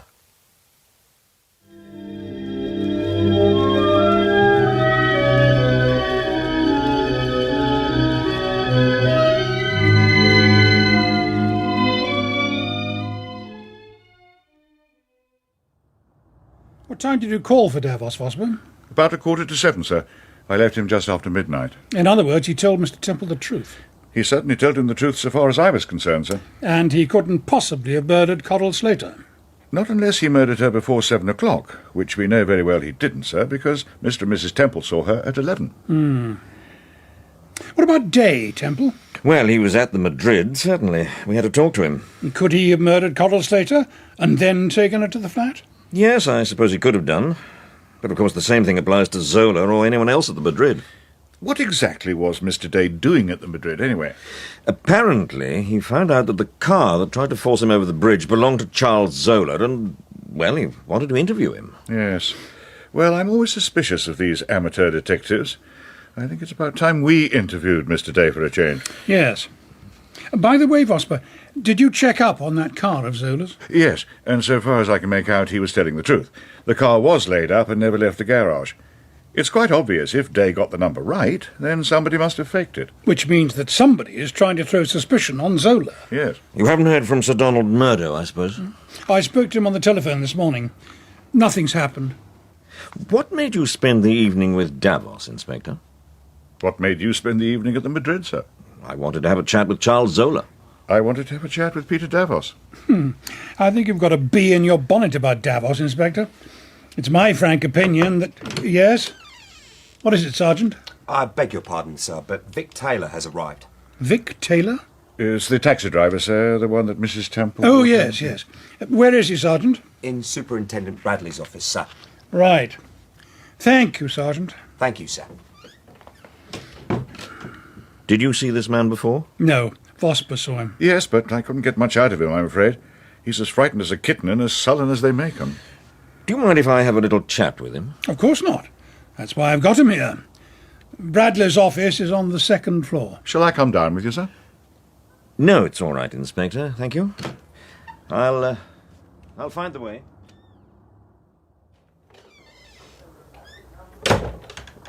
Good morning, Mr. Taylor.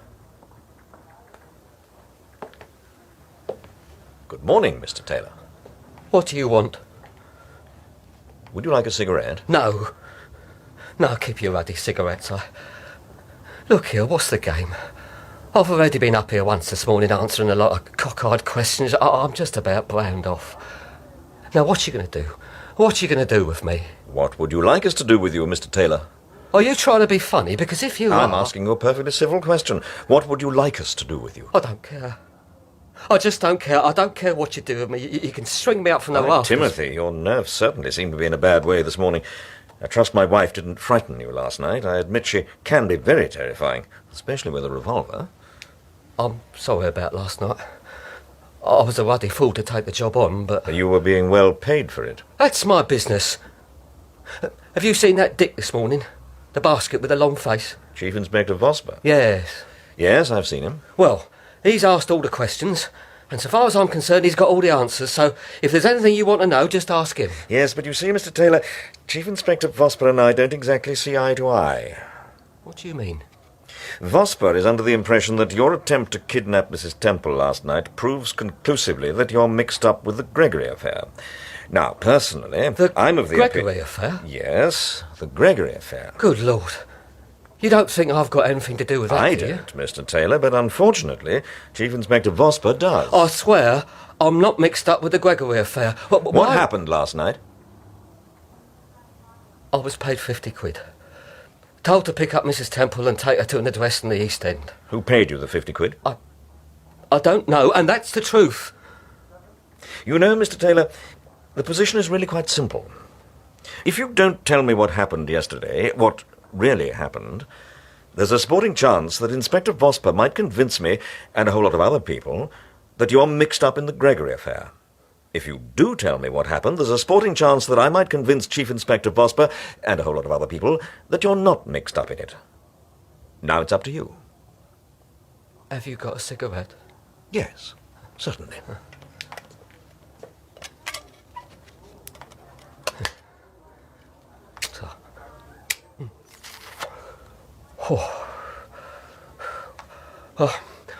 I parked my car at a garage, see? Layman's garage, the other side of Vauxhall Bridge. Well, yesterday morning, I went along to pick the cab up, and while I was filling her up and tinkering about a bit, a bloke comes up and stands watching me. He was a funny-looking customer. Dark, swarthy sort of chap. Must have been getting on for 50 or more. Anyway, to cut a long story short, he makes me a proposition. He offers me 50 quid to pick up Mrs. Temple and take her down to an address in the East End. He was a plausible sort of bloke. Made the whole thing sound a bit of a practical joke. What was the address? It was a shop, a vet's place. At least he said it was a vet's place. 28 Costa Row, Shadwell Basin. Had you ever been there before? No, never even heard of the place. Were you in need of the £50? In need of it? Blimey.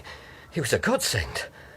Yeah, you don't think I'd have taken the proposition on? Tell me more about this man. The man who gave you the money. Funny sort of cove. Seemed to me to be laughing all the time as if there was something tickling his fancy. A pleasant sort of chap, mind you. In a repulsive sort of way. That's right. Had he an accent? Yeah. Oh, he's a foreigner, all right. How tall? I should think about 5'8". I take it that there's no doubt that you'd recognise him again. Recognise him? God blimey, yes. I'll pick him out of a regiment. Look here, Taylor.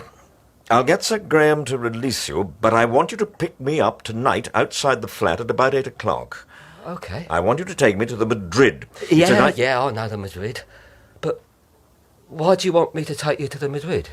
I want you to have a look at a man called Charles Zola.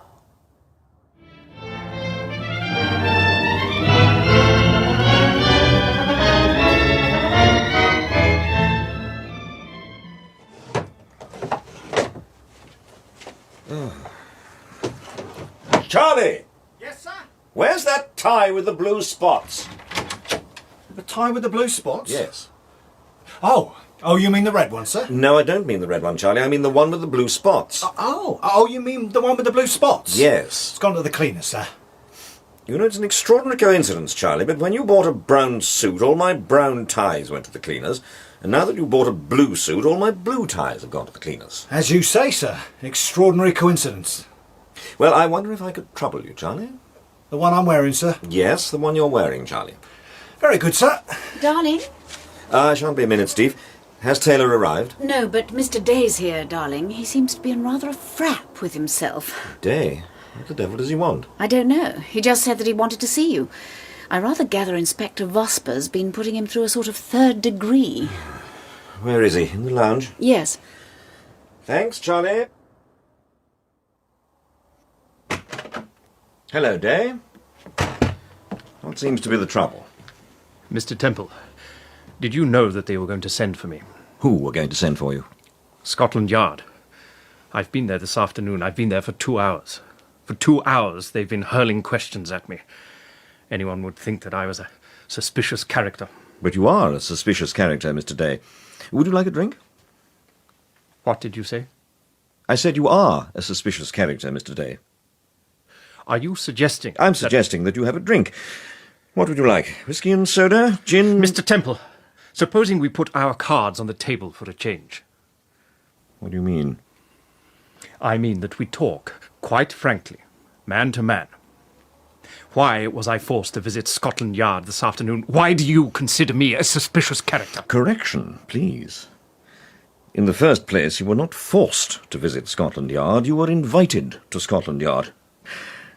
Secondly, I did not say that I considered you a suspicious character. I said that you were a suspicious character. Shall I tell you why? Go on. The first girl that disappeared, the first girl that was murdered by Mr. Gregory, was your fiancée Barbara Wallace. Now, that in itself is quite an interesting point, Mr. Day. But add to that the fact that when Mr. Harcourt committed suicide, or, in fact, was murdered, you were in the vicinity. You were actually staying at Whitby. Go on. Last night, a professional dancer at the Madrid, a girl called Coral Slater, was murdered. Although the body was found at a flat in Piccadilly, she was quite obviously, to my way of thinking, murdered at the nightclub. Now, by an interesting coincidence... I was at the nightclub last night. Exactly. But you know why I went to the Madrid. I went there because... You may have had a perfectly good reason for going to the Madrid. I don't doubt that you had. But the fact remains that you went, and you were there when the girl was murdered. Yes. I'm sorry I was rather rude just now and lost my temper, but I was feeling particularly irritated.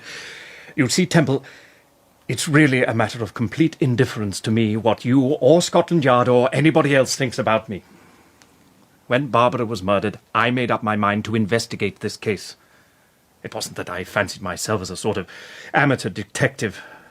To be quite frank with you, as I've told you before, I'm not at all cut out for that sort of thing. But I made up my mind that if Scotland Yard didn't catch Mr. Gregory by orthodox methods, then by God, I'd try the unorthodox. And I shall keep on trying, Mr. Temple, whether you, Sir Graham Forbes, or Chief Inspector Vosper like it or not. Well, that seems fair enough, Mr. Day. Now, would you like me to get your... What is it, darling? The taxi's here, Paul. I've just seen it drive up. Oh. Well, I'm rather afraid I've got an appointment, Mr. Day, so unless I can drop you somewhere, I'm afraid we shall Ultimately, I want to go back to Bond Street. Oh, that's easy. I'll drop you on the way to the Madrid. The Madrid? Yes. Are you and Mrs. Temple going to the Madrid again tonight? No. No, as a matter of fact, I'm going on my own. On your own? Yes. Oh. Oh. Apparently, I'm not the only person with an eye on Zola. Apparently. Here's your coat. Oh, thank you, darling. No, I don't suppose I shall be too late, Steve, although I don't advise you sit up and wait for me. Shall we walk down? No, it's all right. I'll use the lift.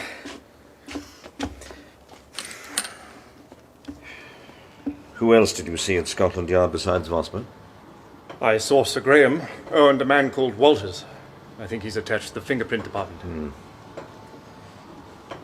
Did you tell Sir Graham that you suspected that Charles Zola... I didn't tell him anything. I was in such a frightful temper, it was all I could do to keep a civil tongue in my head. As a matter of fact, I'm not sure that I did. I can't imagine, Chief Inspector. Here we are. Hello. There's someone in it. It looks to me as if... Good Lord. Look, Temple, look at that man. What's the matter with him? What? Get the gate open. Get the gate open. Look out! Catch him. Don't let him fall. My God, Temple. Look at his back. Look at that knife. It must have been... Don't touch it. Who is he? Do you know? Yes. He's the man I've been waiting for. His name's Vic Taylor.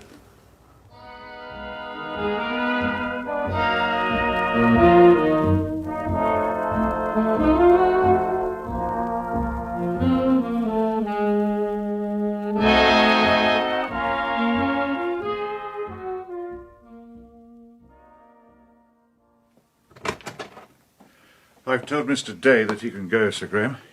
He's made exactly the same statement as Mr. Temple, so there's no need to keep him here any longer. Yes, all right, Vosper. What about photographs? They've taken all the photographs, sir, and removed the body. Fingerprints? We've drawn a blank on the lift and the knife, sir.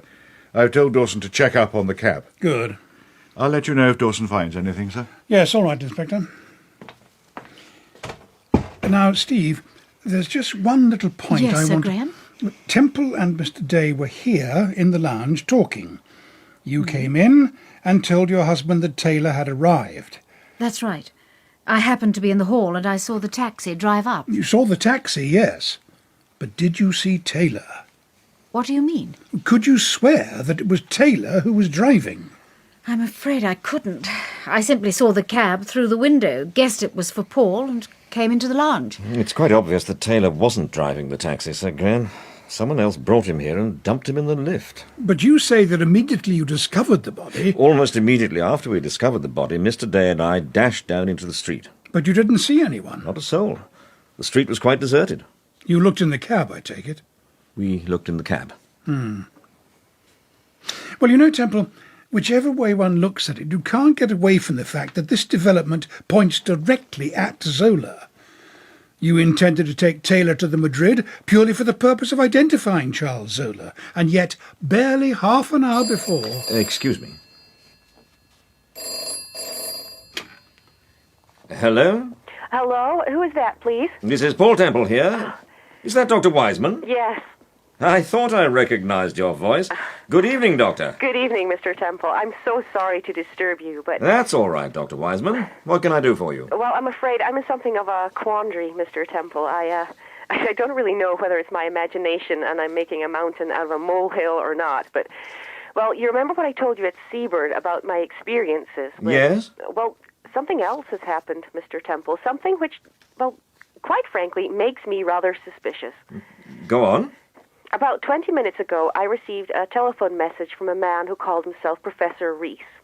He told me that his daughter had been taken seriously ill and that he had been recommended to get in touch with me by his local practitioner, a Dr. Seyfried. Had you heard of Dr. Seyfried? No. And Professor Reese? I'd certainly never heard of Professor Reese. And to be quite frank with you, Mr. Temple, he didn't sound very much like a professor either. In fact, you're highly suspicious about the whole business. Well, in view of my recent experiences and the fact that I can't find Dr. Seyfried's name in the telephone directory, I am. What was the address this man gave you? Professor Reese, I mean? Well, that's another thing. The address was so extraordinary. The address was 28 Costa Row, Shadwell Basin. Shadwell Basin. Isn't that in the East End? Yes. Dr. Wiseman, ignore that telephone call and contact me again first thing tomorrow morning. Yes. Yes, all right, Mr. Temple. Goodbye, and thanks for ringing. Goodbye. What is it? What's happened, darling? Now, that's extraordinary. Really extraordinary. I was wondering when we should... What is it, Vosper? Sir Donald Murdo's here, sir. They've sent him on from Scotland Yard. Sir Donald Has he heard anything? This way, Sir Donald. Forgive me interrupting you like this, Sir Graham, Mr. Temple, but I went to Scotland Yard and they told me that What is it? What's happened? Have you heard from Mr. Gregory? Heard from Mr. Gregory? No, and I shan't be hearing from him either.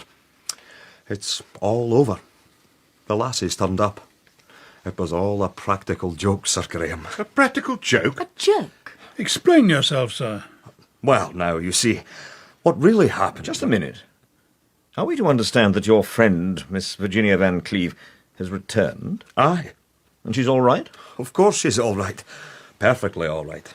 That's what I want to explain. It was all a practical joke. You see, she never really disappeared at all. She simply visited some friends. Visited some friends? In other words, she simply walked out on you. Aye, I suppose you can put it that way. But what about the note? What about the note from Mr. Gregory? And the earring? And... Well, you see, Virginia's got rather a queer sense of humour. She'd been reading in the newspapers about this mysterious Mr. Gregory, so she thought it might be rather a lark if she played... Where is Miss Van Cleve? Now? Yes, now. She's downstairs. Where? In my car. Get her up here, Inspector. Yes, sir. But look here. There's not the slightest necessity for you to question Virginia. I can tell you exactly... Sir Donald, why do you think Mr. Gregory murdered Barbara Wallace? Why do I think... I'm sure I haven't the faintest idea. Why do you think he murdered Mildred Dawson? What do you mean? What are you suggesting? He murdered them because he has every intention of getting his name splashed across the front page of every newspaper in the country. He murdered them because he knew that from that very moment the name Gregory would strike fear and desperation into the heart of... What are you getting at? What are you suggesting? I'll tell you what I'm getting at. I'm getting at the fact that, in my opinion, you received a second note from Mr. Gregory, a note you decided to keep to yourself. That note demanded a certain sum of money. You were scared to blazes. You took the money, paid it over to Mr. Gregory, and your friend, Miss Virginia Van Cleve, was allowed to go free. That's a lie. That's a dirty, filthy lie. If you did murder... Where did you take the money? I tell you, Where did you take the money? Paul, don't. All right, Sir Donald. I'll tell you. You took it to a man called Professor Rees. Address, 28 Costa Row, Shadwell Basin.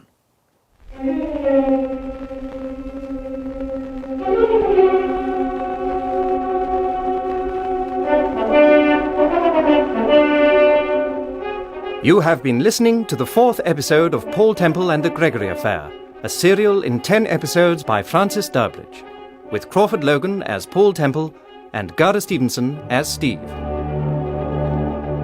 Others taking part were Simon Donaldson, Meg Fraser, Richard Greenwood, Michael Mackenzie, Greg Powery, Gareth Thomas, and Nick Underwood. The production for the BBC was by Patrick Rayner.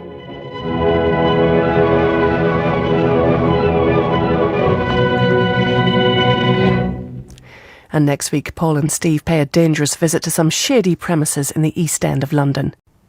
The intrepid Paul Temple and his wife Steve continue searching for the master criminal Mr. Gregory in a few moments, as we continue the vintage thriller Paul Temple and the Gregory Affair. Now, we continue our new production of a vintage thriller featuring one of radio's most famous detectives.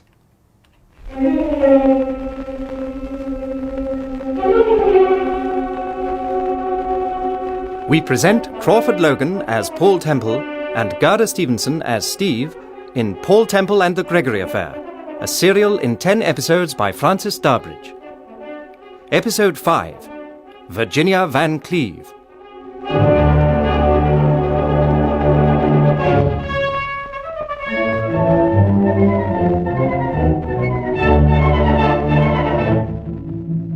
Paul Temple, the celebrated novelist and private detective, is invited by Scotland Yard to investigate a series of crimes committed by a notorious criminal known simply as Mr. Gregory.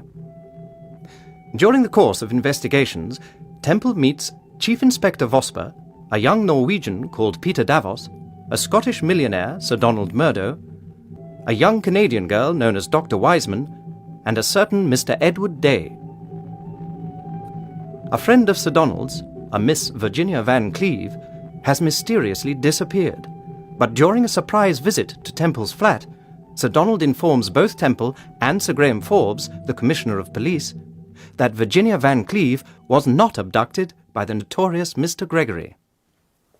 Where is Miss Van Cleve? Now? Yes, now. She's downstairs. Where? In my car. Get her up here, Inspector. Yes, Mr. Temple. But look here, there's not the slightest necessity for you to question Virginia. I can tell you Sir exactly... Donald, why do you think Mr. Gregory murdered Barbara Wallace? Why do I think... I'm sure I haven't the faintest idea. Why do you think he murdered Mildred Dawson? What do you mean? What are you suggesting? He murdered them because he has every intention of getting his name splashed across the front page of every newspaper in the country. He murdered them because he knew that from that very moment the name Gregory would strike fear and desperation into the heart of... What are you getting at? What are you suggesting? I'll tell you what I'm getting at. I'm getting at the fact that, in my opinion, you received a second note from Mr. Gregory, a note you decided to keep to yourself. That note demanded a certain sum of money. You were scared to blazes. You took the money, paid it over to Mr. Gregory, and your friend, Miss Virginia Van Cleve, was allowed to go free. That's a lie.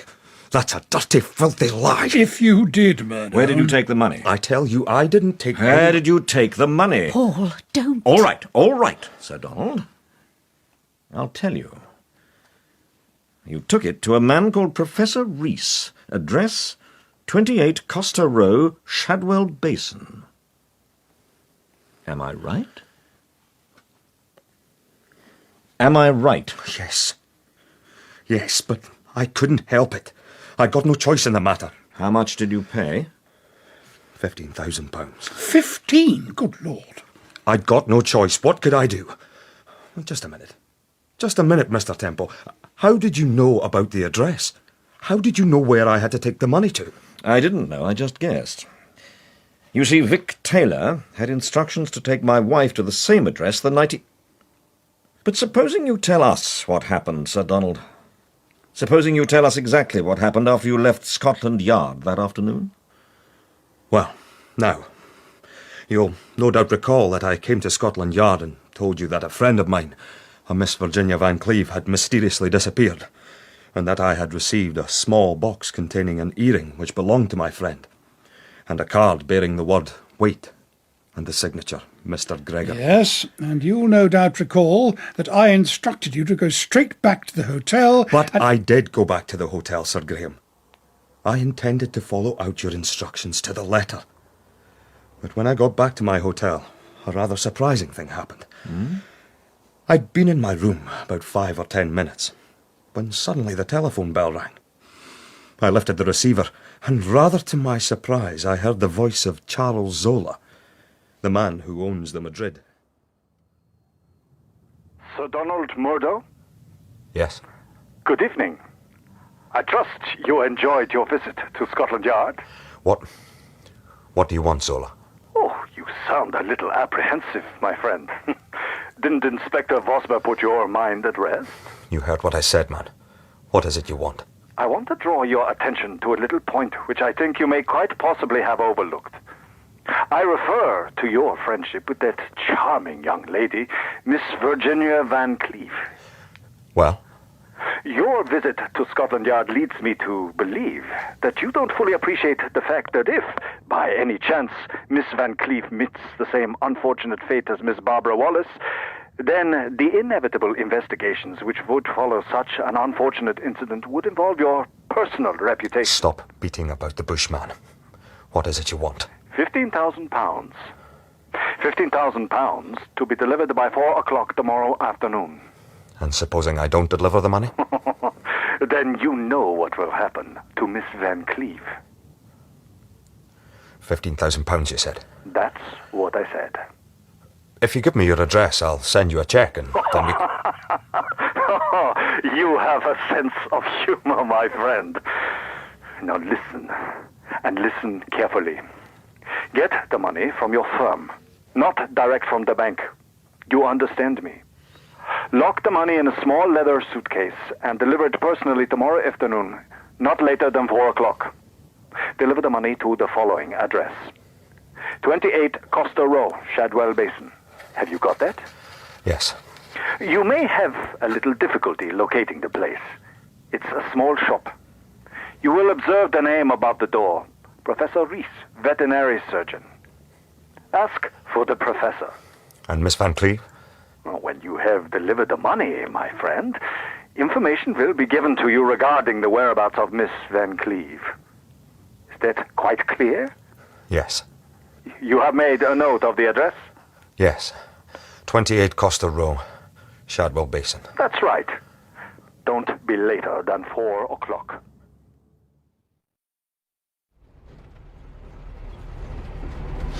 I should think this is the place, mate. It's supposed to be a vet. Oh, then this is it, all right. What did you say his name was? Reese. Professor Reese. Professor Reese. There it is, over the door. Blimey. Looks like the dog's home, don't it? I shall want you to wait for me. Well, how long? I don't suppose I shall be very long. In any case, don't worry. I'll see you're all right. Okay.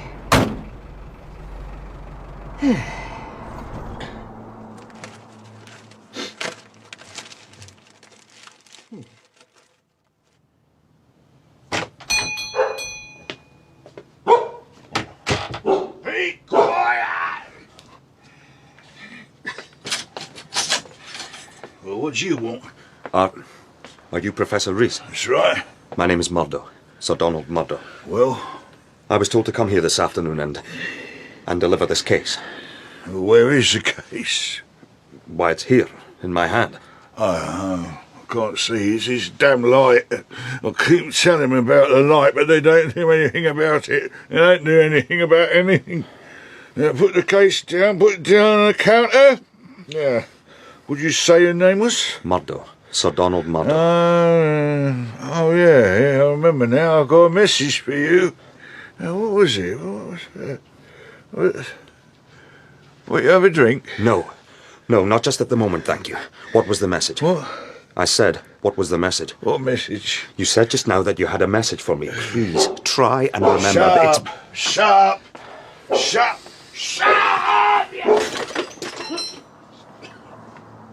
Oh, it's always the same, always... Where's the case? Where is the case? You said it was on the counter. I'm not handing over the case until you deliver the message. Now, what was it? Oh, I don't remember. It was about a girl. It was about a girl called Virginia Van Cleve. Oh, yeah. Well? I forgot to ask you, most important, I forgot to ask you, how did you come down here? Did you come down here alone, Yes. or did you bring... Yes. There's no need to worry about that. Now, what was the message? Oh, I was told to tell you that there's a seat in the park, St. James's Park, not far from Admiralty Arch. Well? She's there. She's there, in the park, waiting for you.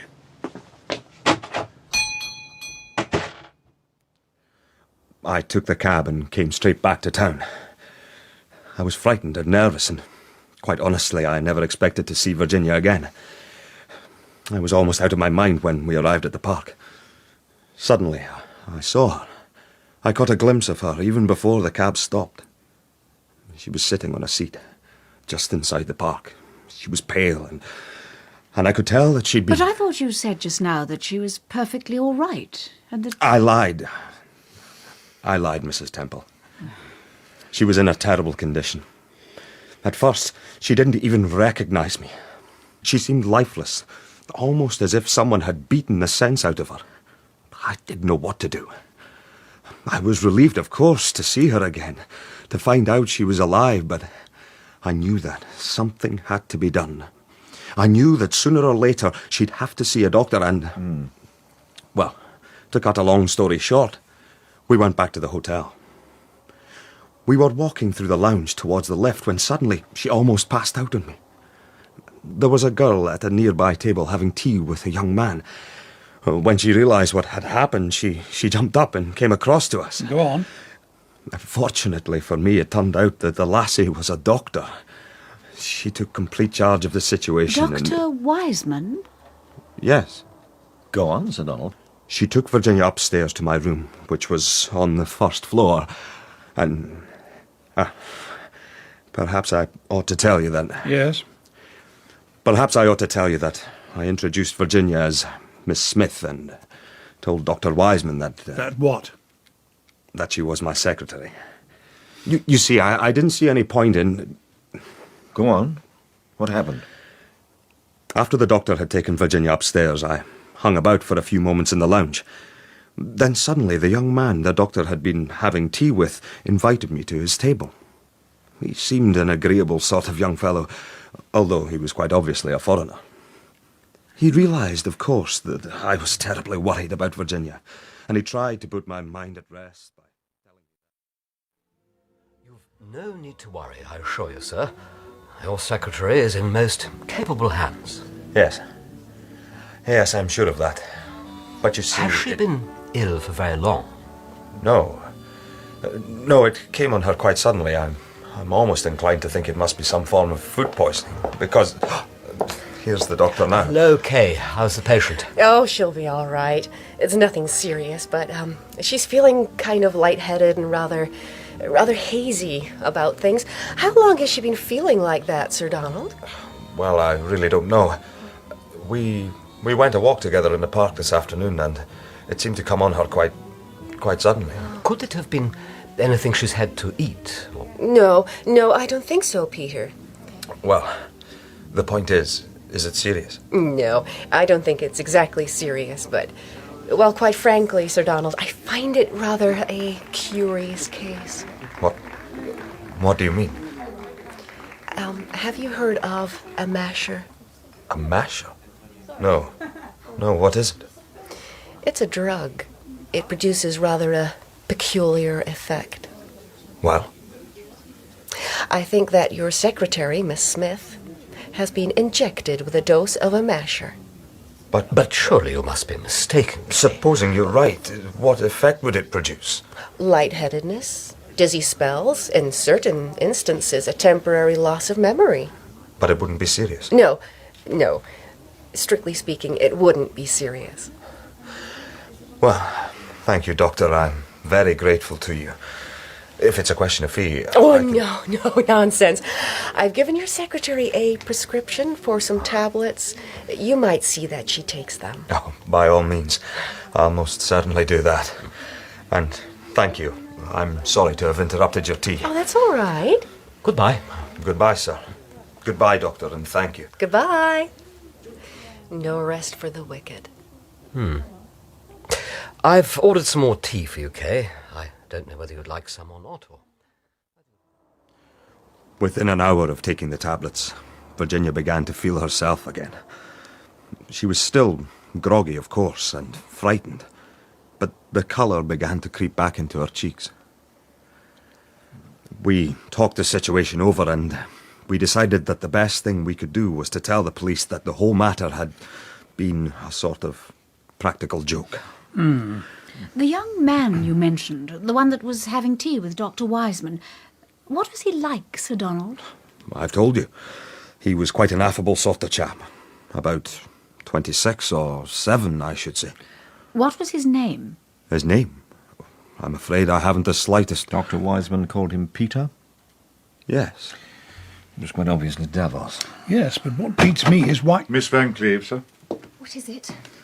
What is it, Donald? I thought you said that... That's all right, Virginia. There's nothing to worry about. Now, just take it easy. My name is Forbes, Miss Van Cleve. Sir Graham Forbes. This is Mrs. Temple, Mr. Paul Temple, and Chief Inspector Vosper. What's happened?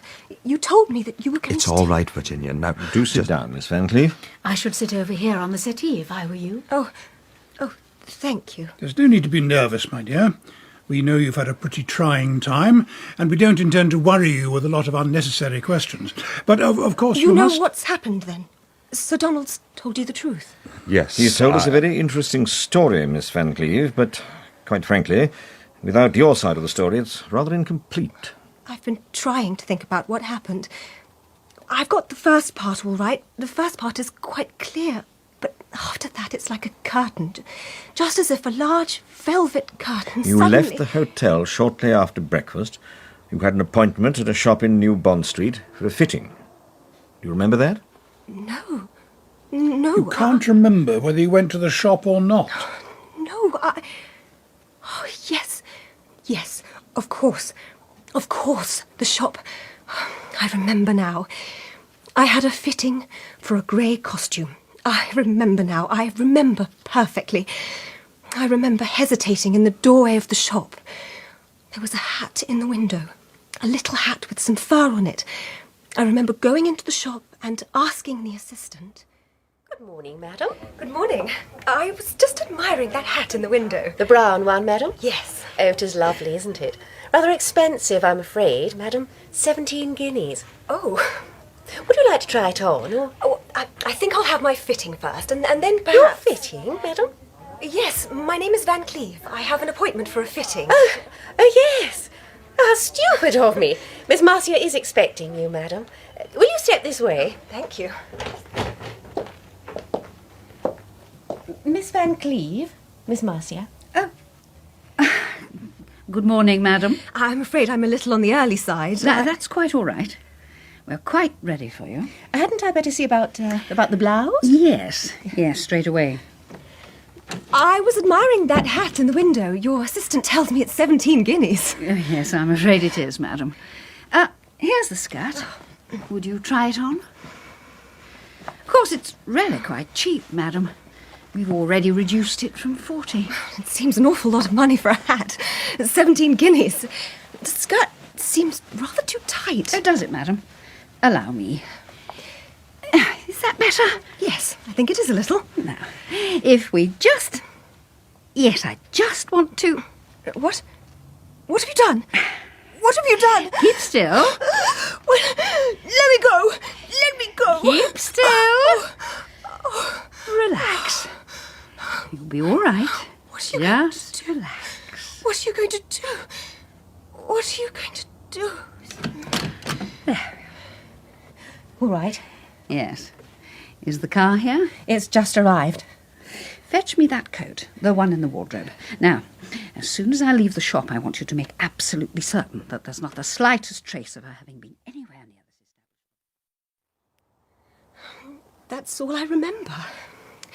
I know they must have taken me somewhere in the car. I know that wherever it was, I must have... But I can't remember what happened after I left the shop. I can't remember what happened. That's all right, Miss Van Cleve. You've been very helpful. Let me get you a drink. Osborne? Yes, sir? I want you to get a warrant out for the arrest of Charles Zola. Also a warrant for the arrest of Reese, Professor Reese. And first thing tomorrow morning, get down to that shop in New Bond Street. Sir Graham? Yes?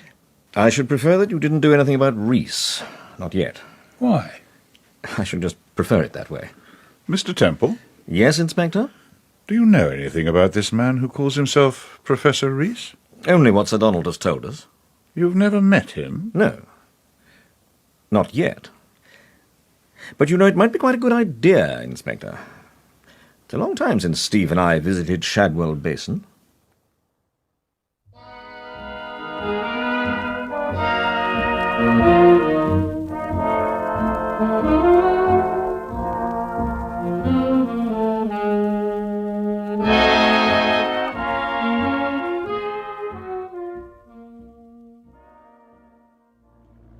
But why do you think this man Reese telephoned Dr. Wiseman? I've told you why.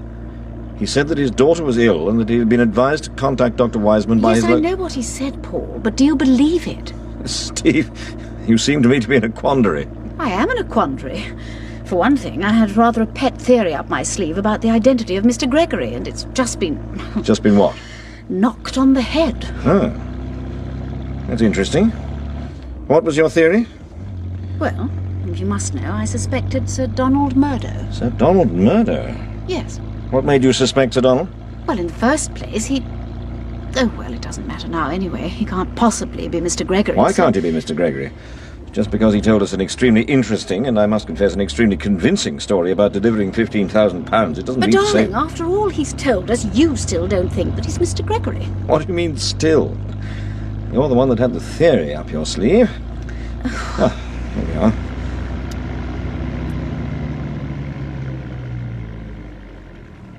What's this place? It looks like a public house. It is. I'm leaving the car here. It won't be so noticeable. Where's the shop? I think it's across the road on the opposite corner.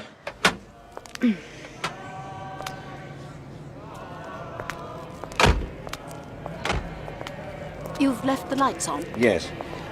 Excuse me? Yes? Is that Costa Row over on the other side? That's right, Governor. Thank you. Here, don't you remember me? No, I'm afraid I don't. You're Mr. Temple. Yes? Lanny Knight. Lanny Knight. You remember? Oh, Lanny.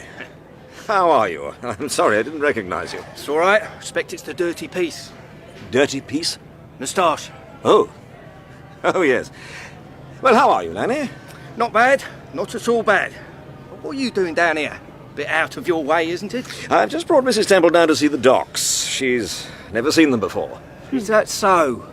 Go on. You'll be Grandma next week, I suppose. Do you live down here, Lanny? Off and on. I suppose you don't happen to know a man called Professor Reese? Prof Reese. Blimey, yes. What's he like? Clever bloke, gone to seed. Proper boozer. Funny you should ask me about Prof Reese, though. You're the second bloke that's asked me about him tonight. Oh? Who was the other person? Chap I got talking to in the pub. Which pub? This one? No, the one down the road. Queen's Arms. What was he like, this man who asked you about Professor Reese? Smart sort of cove, I suppose. He said his name was Day. I made a bit of a gag about it in the pub. Him and me, you see. Night and day. Yes. Where does he live, Lanny? Who, Prof Reese? Yes. He lives over the shop. It's in Costa Road, just round the other side. Well, thank you, Lanny. We'll be seeing you. Won't you pop in and have one? Some other time. OK. Be good.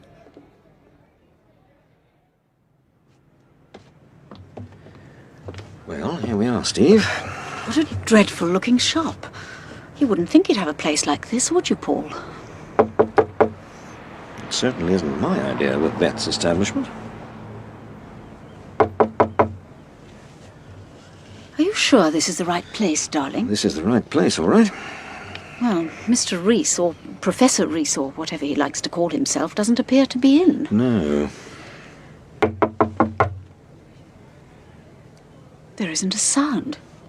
It's an extraordinary-looking place, isn't it? I'm rather surprised we haven't heard the dog barking, according to what Sir Donald said. I should think if the old boy's out, he's probably taken the dog with him. Hmm. Let's try again. Hello? The door isn't locked anyway. Perhaps he's gone for a stroll round the block. We've probably just missed him. Yes. Steve, Yes, darling? would you like to go back and wait in the car while I... Why? Why? What are you going to do? I'm just going to go inside and have a look around. I shan't be very long. Darling, I don't want to wait in the car. I should only get worried at the thought Oh, of... very well, Steve. You can come with me. And mind the step. Yes, all right. Shh. Wait a minute. Hello there? Anybody in? Hello there? Anybody in?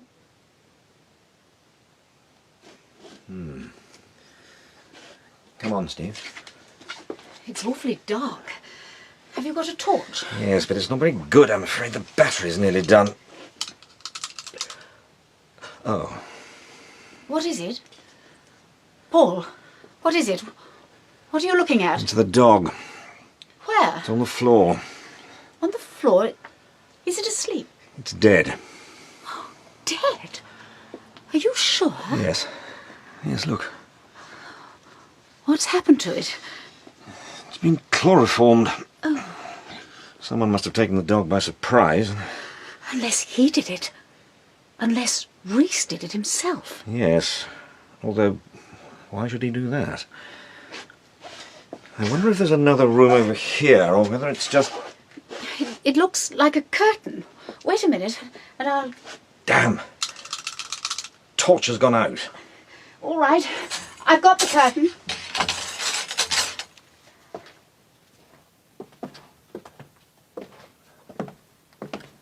It's difficult to see. Oh dear, it is dark. Wait a minute, I've got my lighter somewhere. Yes? What, darling? What do you want, Paul? What do you mean? You touched my hand, darling. I thought you wanted something. Touched your hand? Yes, darling, you touched my hand. I thought you wanted something. But my hand couldn't have touched your hand, darling. I'm over here. What do you mean? I'm standing over here, Steve, near the curtain. I couldn't possibly have touched you. But you did. Why? I'm touching your hand now, darling. I've got hold of it. Haven't I? Haven't I? No, Steve. Then whose hand is it?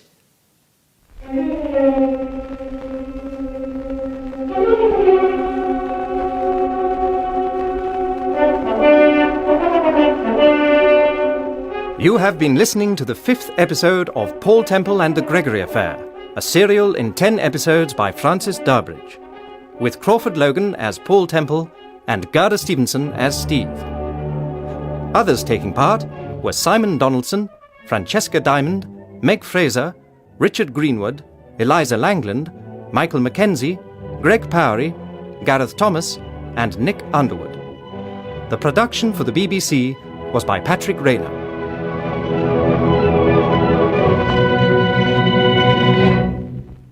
And you can hear episode 6 at the same time next week when Scotland Yard decides it's time to make an arrest.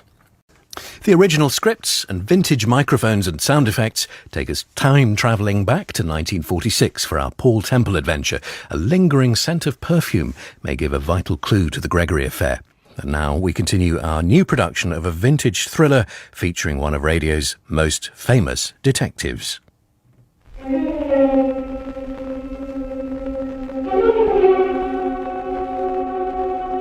We present Crawford Logan as Paul Temple and Gerda Stevenson as Steve in Paul Temple and the Gregory Affair, a serial in 10 episodes by Francis Durbridge.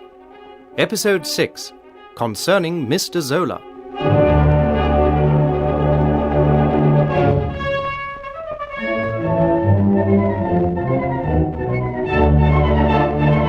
The principal characters in Paul Temple and the Gregory Affair, apart from Paul Temple, Steve, and Sir Graham Forbes, are Chief Inspector Vosper, Dr. K. Wiseman, a young Norwegian called Peter Davos, Charles Zola, the proprietor of the Madrid nightclub, Sir Donald Murdo, and Mr. Edward Day.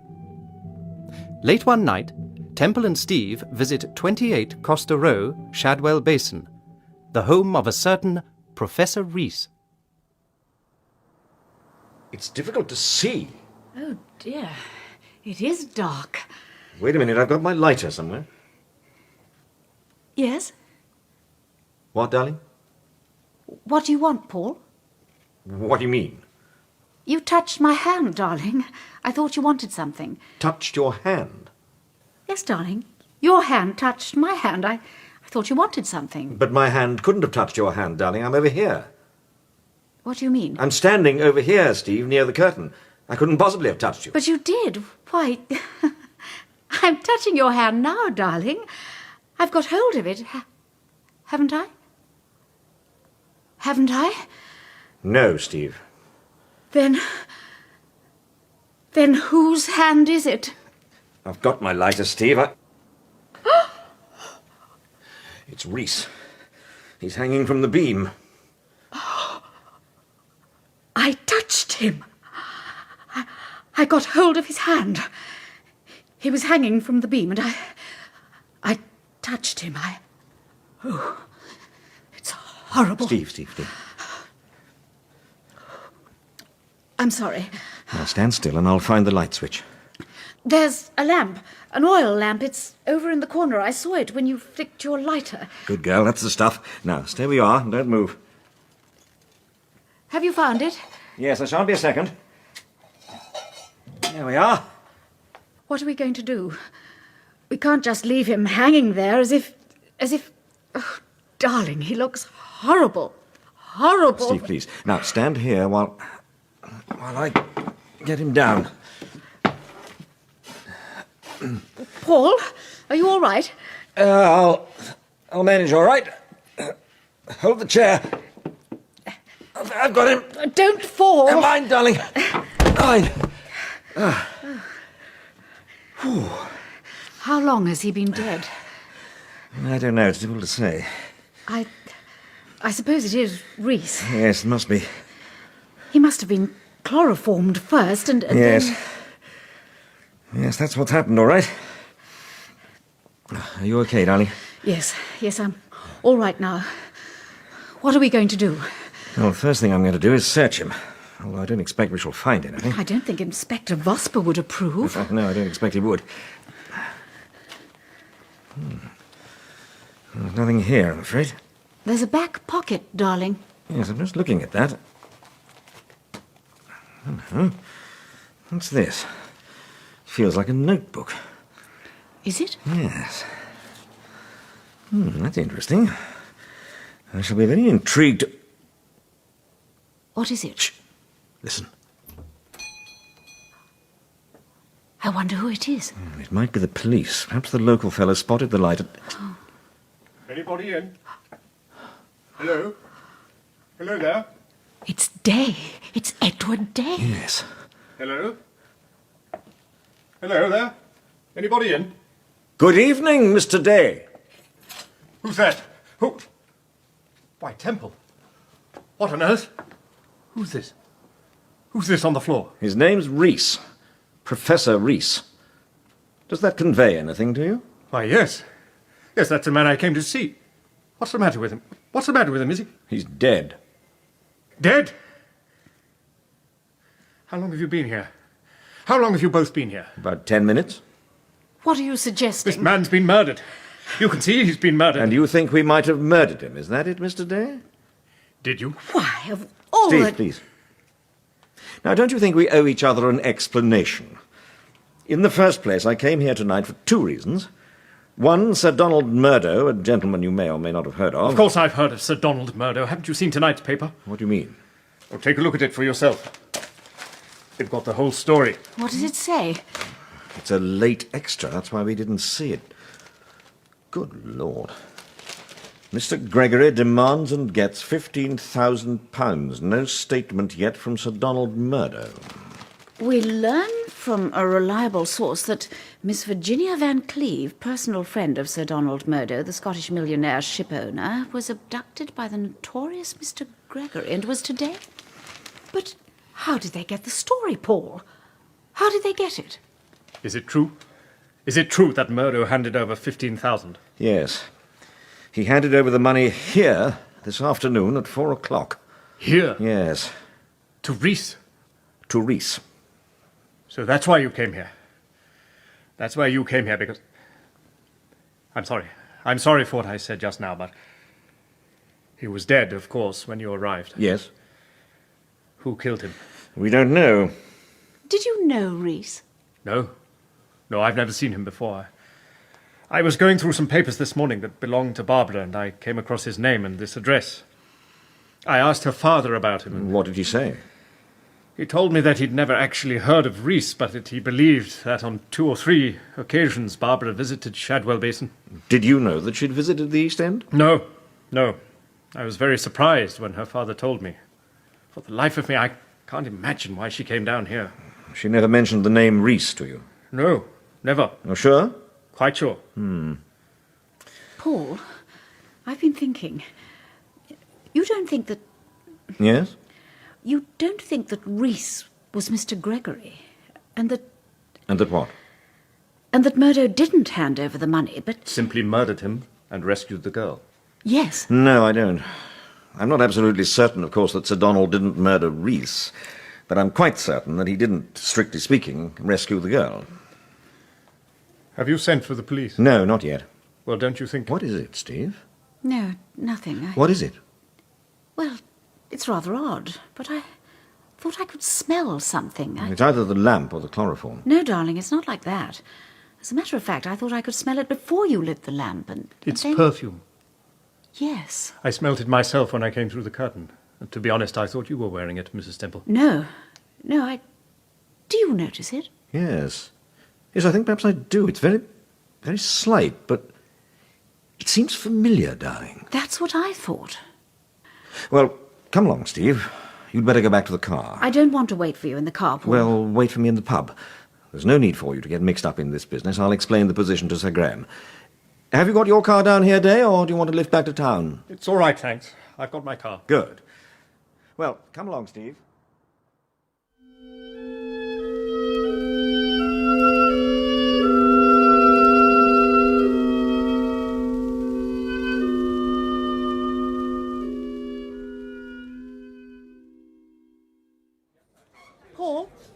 Paul? Oh, here you are, Steve. I thought you were never coming. I'm awfully sorry to have been such a long time. The poor devil of a constable seemed to be rather out of his depth. It finished up with me telephoning Scotland Yard. Would you like a drink, Steve? Yes, I would, darling. Paul. What is it? I've remembered. I've remembered about that perfume. I knew jolly well I'd come across it before. You remember after the accident? After the accident down at Seaburn, we travelled back to the inn With Dr. Wiseman? Yes. You think that perfume was worn by Dr. Wiseman? Yes. Yes, I'm sure of it. What sort of perfume was it? I don't know, darling, not for certain, but it seemed to me rather like Chateau No. 8. And you're quite sure that it was the same perfume that Dr. Wiseman I'm quite sure. Well, wait here, Steve. I want you to... What can I get you? Oh, Steve? I'll have a gin and ginger ale. Any whiskey? Sorry, sir. Well, make it 2 gin and ginger ales. Oh, and have you a telephone here? There's a box in that passage over there. You'll find it on the right-hand side. Thank you. And that's 2 gin and ginger ales? That's right. I shan't be a moment, Steve. All right.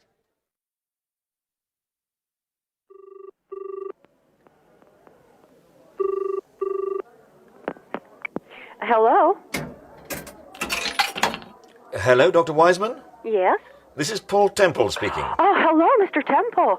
Oh, I'm so glad you telephoned. Why? Is anything the matter, Dr. Wiseman? No, oh, no. There's nothing the matter, but I've been rather worried about that telephone call I received. After I spoke to you, I began to wonder whether that call was genuine or not, and whether I ought to have gone down to Shadwell Basin after all. Didn't you? Didn't I what? Didn't you go down to Shadwell Basin this evening? What do you mean? Of course I didn't. Why? Well, you told me not to go. You told me. I remember perfectly well what I told you to do, Dr. Wiseman. But the point is, did you do it? Of course I did. Then you haven't been down here this evening. Down? Where are you speaking from? I'm in a call box in a public house, not far from 28 Costa Row. What's happened? What's happened? Something has happened down there? Yes. The gentleman who telephoned you, Professor Reese, is dead. He was murdered. Was there a girl there? Had he a daughter that was ill, needed a doctor? No, you were quite right. Your telephone call was a deliberate attempt to... Dr. Wiseman, you're quite sure that you haven't been down here this evening? Quite sure. As a matter of fact, I've never left the flat. What sort of perfume do you use? I beg your pardon? I said, what sort of perfume do you use? I use Chateau number 8. Why do you ask? You say you haven't left the flat this evening? Not since I telephoned you. Have you been on your own? No, I've had a friend dining with me. If you must know, he's here now. It wouldn't be Mr. Davos, by any chance? Yes, as a matter of fact, it is Mr. Davos. Now, I find that very intriguing, Dr. Wiseman. Do you remember when we were at Seaburn? I asked you if you knew anyone called Peter Davos, and I told you that I didn't, yes. Yes, I know. I'm sorry about that, but it was stupid of me. Next time we meet, I'll explain to you why I lied to you about Peter Davos. Now, tell me, why did you want to know about the perfume? Next time we meet, I'll explain to you why I wanted to know about the perfume. Good night, Dr. Wiseman.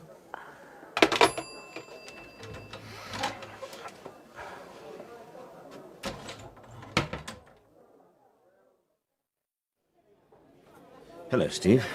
Hasn't that fellow brought the... Well... Look who's here, darling. Yes, by Timothy, I'm just looking. Good evening, Mr. Temple. Good evening, Mr. Davos. You're the last person I expected to see. Indeed?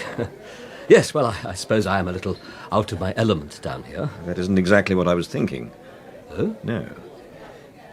I've just been talking to a friend of yours on the phone. Oh? Dr. Wiseman. I've just been talking to a friend of yours, Mr. Temple. Oh? Inspector Vosper. Inspector? I was with Inspector Vosper when your message arrived about Reese. We drove down here together. Where is Vosper? I dropped him at that little shop on the corner of Costa Row. He asked me to wait for him here. Then you know what it's all about, I suppose? I'm afraid not. I know that a man has been murdered, a man called Reese, but beyond that... By the way, if it's not an impertinent question, what are you and Mrs. Temple doing here? We came down here to see a man called Reese. But I thought that was the man who was murdered. We found the body. Oh. No, I didn't know that. I simply thought... But that must have been horrible for you, Mrs. Temple, really horrible. I remember only too well the day that poor old Harcourt and I discovered Barbara Wallace. It was the most terrible... Oh, here's the inspector. Good evening, Mr. Temple. Good evening, Inspector. Good evening. Oh, good evening, Mrs. Temple. I'd like you to drive me back to the yard, Mr. Davos, if it isn't putting you to too much trouble. Certainly, Inspector. Perhaps you'll get the car started, sir, whilst I have a word with Mr. Temple? But the car will start quite... Oh, yes. Yes, of course. Good night, Mrs. Temple. Good night. Good night, Mr. Temple. Good night, Davos. 2 gin and ginger ales. Thank you. Keep the change. Thank you, sir. Won't you join us, Inspector? No, thank you. Not at the moment, Mr. Temple. Steve? Thank you, darling. I find that Reese wasn't a registered vet at all. Never had been. He merely called himself Professor to create an impression. Doesn't surprise me much. I've got most of your story from the local man. There's nothing you'd like to add? No, I don't think so. I noticed that the oil lamp had been lit. Did you light it? Yes. How long do you think he'd been dead before you found him? I wouldn't like to venture an opinion. There's no doubt in your mind, I suppose, that he was murdered. Couldn't possibly have been suicide? What do you think? No. But you know, the thing that troubles me is the motive. But surely that's pretty obvious. Not to me, it isn't. Oh, but surely, Inspector. Sir Donald Murdo was instructed by Mr. Gregory to deliver £15,000 to Professor Rees. Rees, of course, had received instructions to hand the money over to Mr. Gregory. You think that Rees tried to double-cross Mr. Gregory? Exactly. Is that your opinion as well, Mr. Temple? That's purely my wife's opinion. She's notoriously original. I don't think I'd exactly call that original. That's what I call pretty obvious thinking. Well, what do you think happened to Rees? I agree that Rees intended to double-cross Mr. Gregory, but it's my opinion that he was murdered by another member of the organisation. In other words, Rees double-crossed Mr. Gregory and someone else double-crossed Rees. Precisely. That theory's all right, providing you believe that there is an organisation. But hang it, man, there must be an organisation. You knew the papers got hold of the Van Cleve story? Yes. Fleet Street had the details almost as soon as we did. You mean that Mr. Gregory himself actually sent full details to the press? About the return of Miss Van Cleve? Yes. But why should he do that? Why did he telephone Mr. Temple the night you discovered the body of Mildred Dawson? Why did he send a slip of paper to Mr. Day with his signature scrawled across it in the most melodramatic way? You think that Mr. Gregory sent final details to the press about the Van Cleve affair simply to satisfy... Simply to prove that he could put one over on us, yes. You know, Inspector, I don't think I believe you. Why not? I mean that you know as well as I do why Mr. Gregory sent that information to the press. 2 girls disappeared, Barbara Wallace and Mildred Dawson. After a little while, they were both found murdered. Murdered, presumably, by a mysterious Mr. Gregory. A little while later, another girl disappears, Virginia Van Cleve. Sir Donald Murdo, an intimate friend, receives a demand from Mr. Gregory for £15,000. He pays the £15,000 and Miss Van Cleve is allowed to go free. Those are the facts. The facts as published by the press. Now, what do you think is going to happen when another girl mysteriously disappears and her husband or friend or father receives a demand from Mr. Gregory? They're going to remember Barbara Wallace and Mildred Dawson. And they're going to remember what happened when Sir Donald Murdo paid the £15,000. In other words... They're going to think twice before they consult Scotland Yard. Exactly. Inspector. Yes, Mrs. Temple? Do you think Mr. Davos is a member of the organisation? That's rather a leading question, Mrs. Temple. What's happened about Zola? Have you taken a warrant out? Yes, I rather gather Sir Graham and Superintendent Bradley intend to pick him up. There's no doubt that Zola's mixed up in this affair, but you know, in spite of that telephone call to Murdo, I'm beginning to doubt whether he's Mr. Gregory. Yes.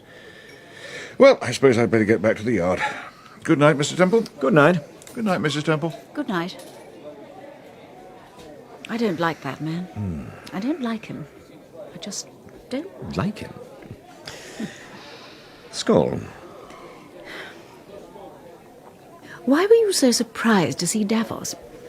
I admit I was rather surprised myself, but you positively reeled with astonishment. Well, only 2 minutes before, Dr. Wiseman had assured me that Mr. Davos was having supper with her.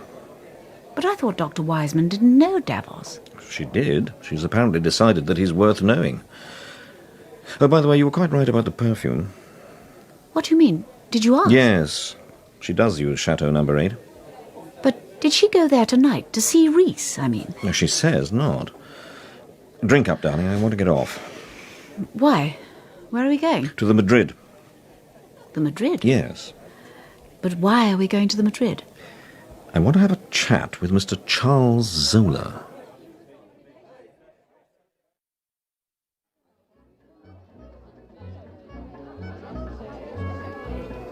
This way, sir.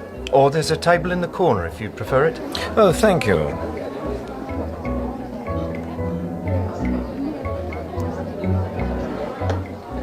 Madam? Thank you. I wanted to have a word with Mr. Zola. He's here this evening? I expect he's in his office, sir. He usually is at this time of the night. Where is his office? It's on the balcony, sir. You'll see it at the top of the staircase. Thank you. Oh, There's Sir Graham, darling. Where? He's just coming in. Yes, I see him. Wait here, Steve. I shan't be a minute. All right.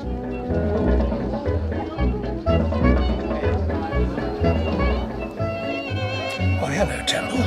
What the devil are you doing here? I came to see Zola. Have you seen him? Not yet. I've only just arrived. We've a warrant out for him, you know that. Yes, but I don't want you to pick him up. Not yet. You said that about Reese. Yes, I know I did, but give me 10 minutes with him. It's important. All right. Steve's over there in the corner. Meet me at the table in about 5 or 10 minutes. All right. I'll tell Bradley. By the way, have you got the place covered? Yes. I thought I noticed one or two of your boys on the dance floor. I've got a feeling Zola might make a dash for it. No, I don't think so. He's too shrewd for that. See you later. Yes, all right. Zola's office is at the top of the stairs.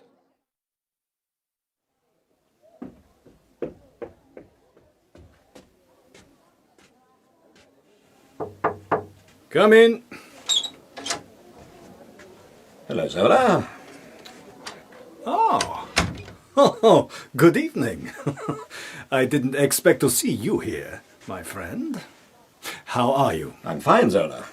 How are you? Never better, my friend. Never better. Business is good these days. Would you, like a cigar? No, thank you. Well, sit down. Sit down. What can I do for you? How long have you had this place? De Madrid? Yes. 9 or 10 years. Oh, you've done pretty well for yourself, I should imagine. I get by. Do you know, I think I will have that cigar after all. Of course, of course. They are very good. Thank you. Is Mrs. Temple with you? Yes, she's downstairs.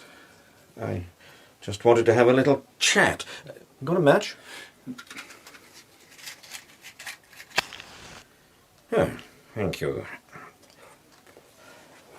Thank you. I suppose the long and short of it is you want to ask me a few questions about that girl. Girl? Which girl? Coral Slater. Ah, yeah, I'd almost forgotten about Coral Slater. I say, that was most unfortunate, wasn't it? Most unfortunate for me.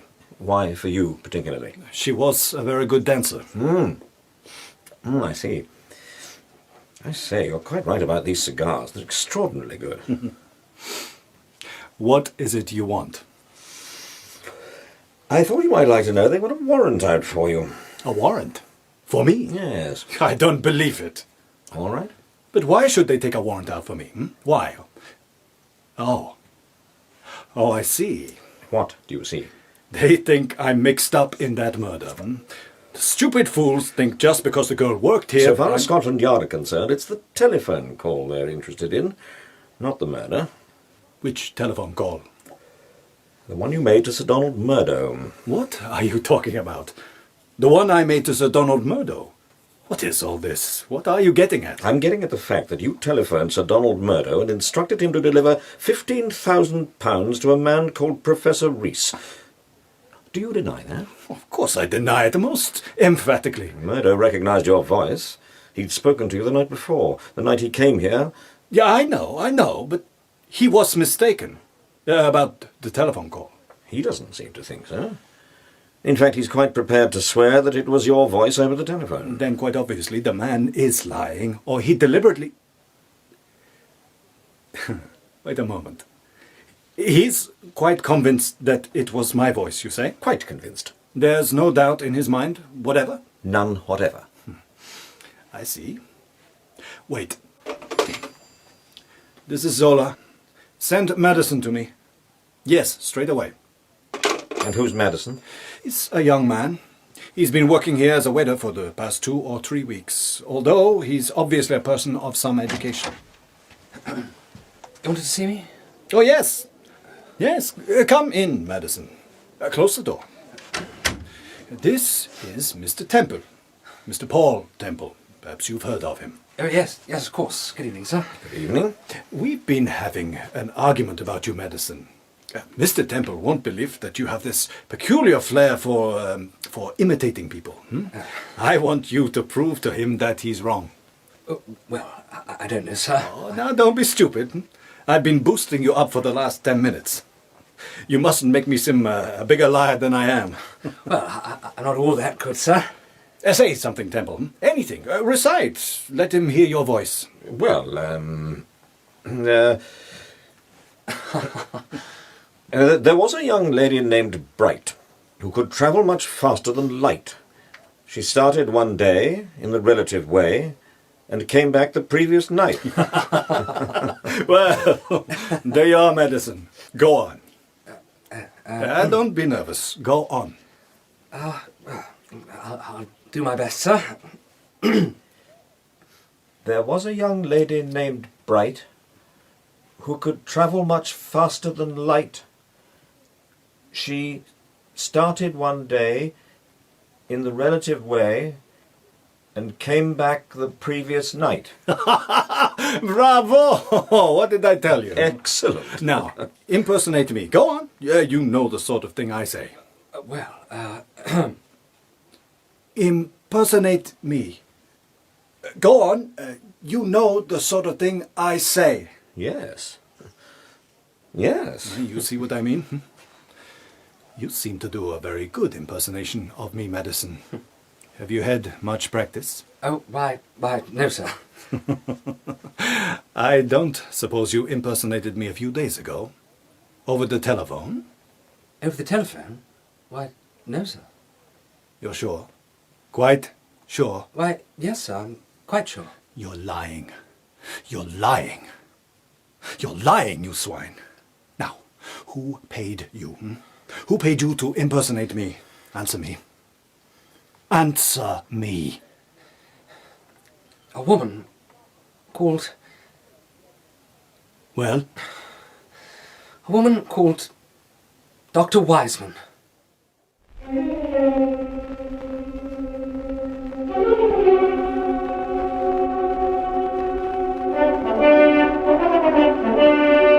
You have been listening to the 6th episode of Paul Temple and the Gregory Affair, a serial in 10 episodes by Francis Durbridge, with Crawford Logan as Paul Temple and Gerda Stevenson as Steve.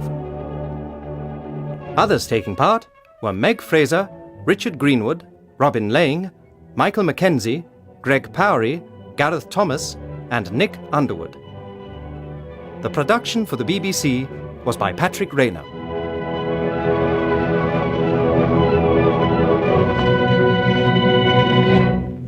And the story continues next week when gunfire breaks out at the Madrid nightclub. Well, there's gunfire at the Madrid nightclub when we join Paul Temple in a moment. Now, we continue our new production of a vintage thriller featuring one of radio's most famous detectives.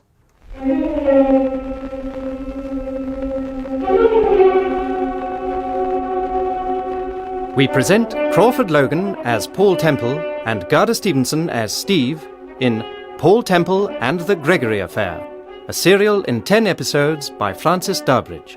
Episode 7, A Woman's Intuition.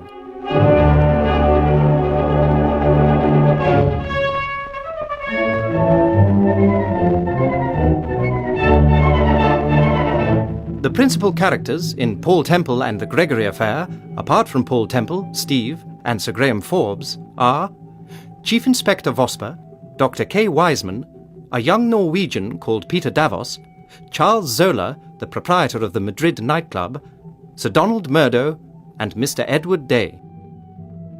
One night, Temple and Steve visit the Madrid, and Temple interviews Charles Zola concerning a mysterious telephone call. Zola tells Temple that his voice was impersonated over the telephone by a young man called Madison. Madison is brought to the office. You seem to do a very good impersonation of me, Madison. Have you had much practice? Oh, why, no, sir. I don't suppose you impersonated me a few days ago? Over the telephone? Over the telephone? Why, no, sir. You're sure? Quite sure? Why, yes, sir, I'm quite sure. You're lying. You're lying. You're lying, you swine. Now, who paid you? Who paid you to impersonate me? Answer me. Answer me.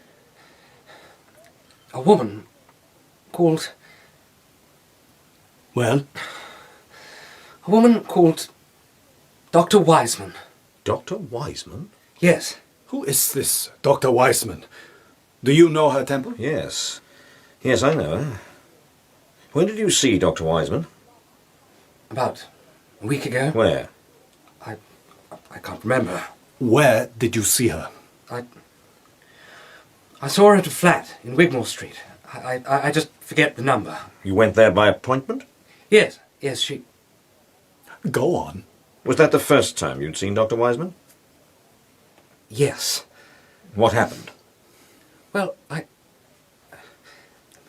I think perhaps I'd better begin at the beginning, sir. I've always been keen on impersonating people and that sort of thing, and I thought if I got a job here at the Madrid as a waiter, then Mr. Zola might... He wanted to break into cabaret. I told him that perhaps I might give him a chance. Did you give him a chance? Yes, about a week ago. That was the night Dr. Wiseman saw me. A few days later, she telephoned and invited me round to her flat in Wigmore Street. Go on. Well, I was rather curious to meet this Dr. Wiseman.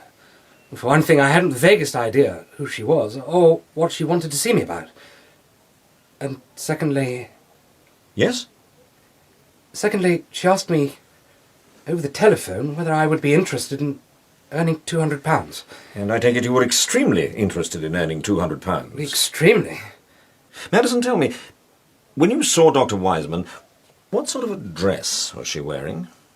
Oh, why, I can't remember offhand. Was it a light-coloured dress, a sort of blonde colour to match her hair? Oh, yes, I believe it was. Go on, what happened? Well, she put her cards on the table and told me that she wanted me to ring up a certain Sir Donald Murder and impersonate Mr. Zola. She said that if I said exactly what she told me, she'd pay me £200. You dirty double-crossing little... Zola, wait. Did you agree to the suggestion immediately? No, I told her that I'd want an hour or two to think it over. You see, I knew there was something fishy about it, and yet... And yet, you didn't have the guts to turn it down. What could I do? I was up against it. I needed the £200, and in any case, I thought it was just a practical joke. I never thought... You knew damn well it wasn't a practical joke. Now get out! Get out! You're fired. Wait a minute, Madison. You can't go now, even if you want to. What do you mean? What are you getting at? I don't think you quite understand, Zola. I wasn't joking about the warrant. Sir Graham's downstairs now with Superintendent Bradley. Well? Well, don't you think Madison is rather an important witness so far as you're concerned? Yes. Yes. Perhaps you're right. You say the police are downstairs? Yes. Then what are they waiting for? I told them to wait. Well, if you finish with me, there's no need for them to wait any longer. I'll tell them that.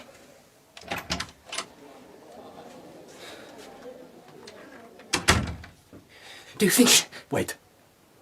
Wait a minute. Do you think he fell for that story?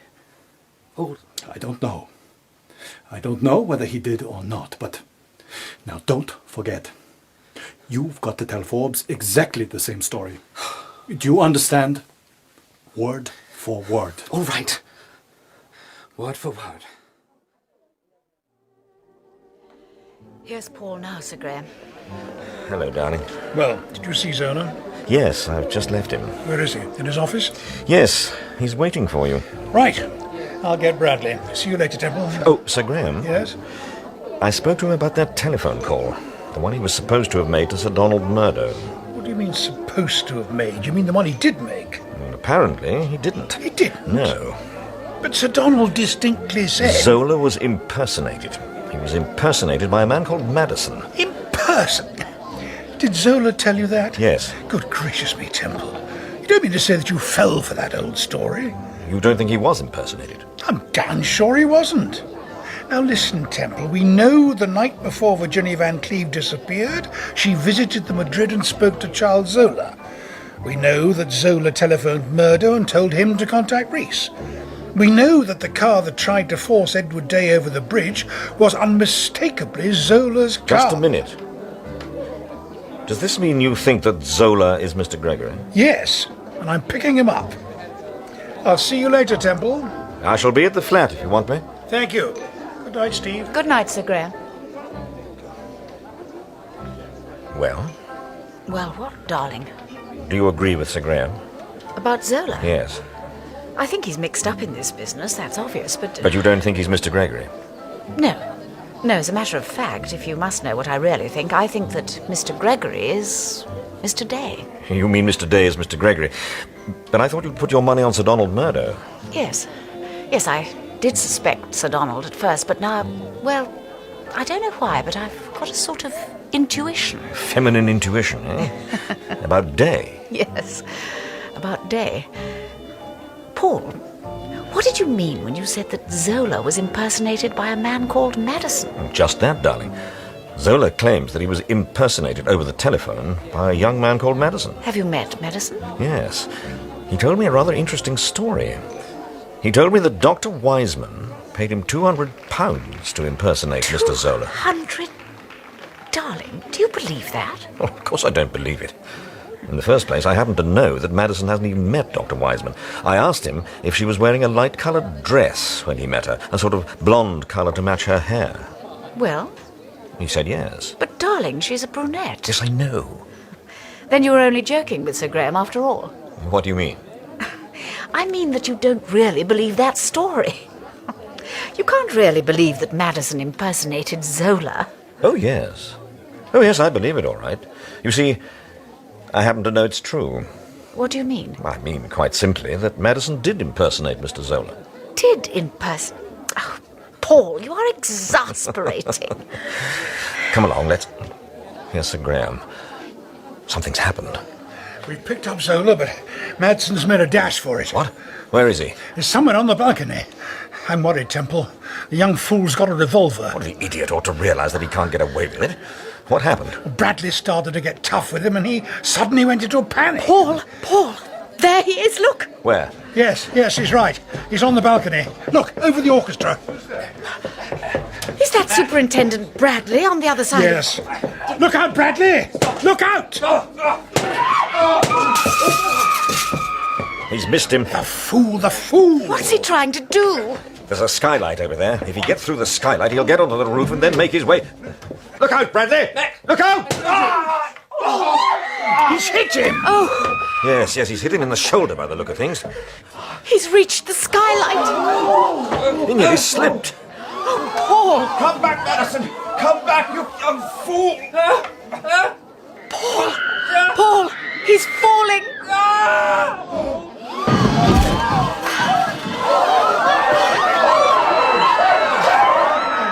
Go outside, Steve. I'll see you in the vestibule. Paul, don't you think I'll see you in the vestibule, darling. Yes. Come along, Sir Graham. Close the door, Sir Graham. Is he dead, Temple? He's in a pretty bad way, Sir Graham. We've sent for a doctor. He should be here any minute. Take it easy, Madison. Try not to move.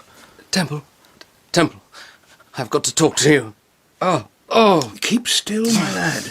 We've sent for a doctor. He should be here any minute. Temple, I've got to talk to you. What is it, Madison? I lied to you about Dr. Wiseman. I had to do it because I... Have you got any brandy? I'll get you a drink, Madison. Sir Graham? Yes? I'm sorry, I lost my nerve. Made a dash for it. What happened? Did I shoot the inspector? Yes. He's not dead. He's not... No, he's all right. Fortunately, you only grazed his shoulder. I don't know what came over me. Is he all right? You're sure he's all right? I told you so. What is it? What's the matter with him, Temple? He's delirious. I don't understand it. When Zola found out, I thought he'd... When Zola found out what, Madison?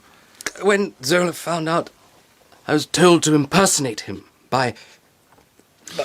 Madison, if Dr. Wiseman didn't tell you to impersonate Zola, then who did? Mr. Gregory. Who is Gregory, do you know? Yes. Yes.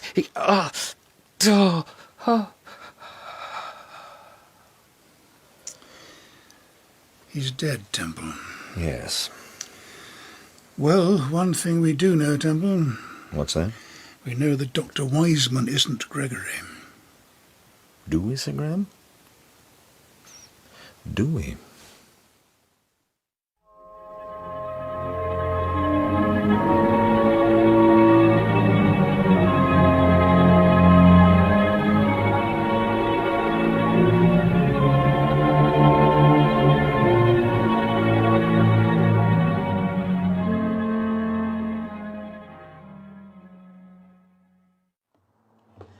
Have you got your key, Paul? Yes, it's in my... Oh. Good evening. Evening, Mark. I thought you were going out for the evening, Charlie. Oh, I changed my mind. You've got visitors. They popped in to see you about 10 minutes ago. Oh? Take the coat, Charlie. Who are they? Dr. Wiseman and a Mr. Davos, sir. Oh. Dr. Wiseman and Mr. Davos? That's right. Is the young lady really a doctor? Yes, she's a doctor, all right, Charlie. Oh, makes you think. She's the best-looking pill pusher I've seen.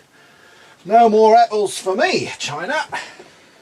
Let me have a word with them alone, darling. You can join us later. Yes, all right. But it's no good being stupid, Kay. After all, we are entitled to us. Good evening, Dr. Wiseman. Mr. Davos? Well, hello, Mr. Temple. This is an unexpected pleasure. I'm sorry to have kept you waiting. It's rather impertinent of us calling round at this time of the night, Mr. Temple, but... Well, after your telephone call to Dr. Wiseman, I felt that... I felt that we owed you both an apology and an explanation. You see... Can I get you a drink, Mr. Davos? No, please, Mr. Temple, I'm sorry I didn't tell you the truth when you asked me whether I knew anyone called Peter Davos. But there was a very good reason. It was entirely my fault, Mr. Temple. You see, Dr. Wiseman and I are sort of, unofficially engaged. I knew that Scotland Yard considered that Dr. Wiseman was mixed up in the Gregory affair, and when I discovered the body of Barbara Wallace, I thought... You thought it would be rather unwise to let Scotland Yard know that you were friendly with Dr. Wiseman? Yes. I told her not to tell anyone, and then... And then I tricked you into admitting it yourself. Yes. It was stupid of me. I gave myself away. Dr. Wiseman... Yes, Mr. Temple. I believe that you and Mr. Davos had tea together this afternoon at the Royal Astoria? Yes? I also believe that you made the acquaintance of Sir Donald Murdo. How did you know that? Haven't you seen the papers this evening?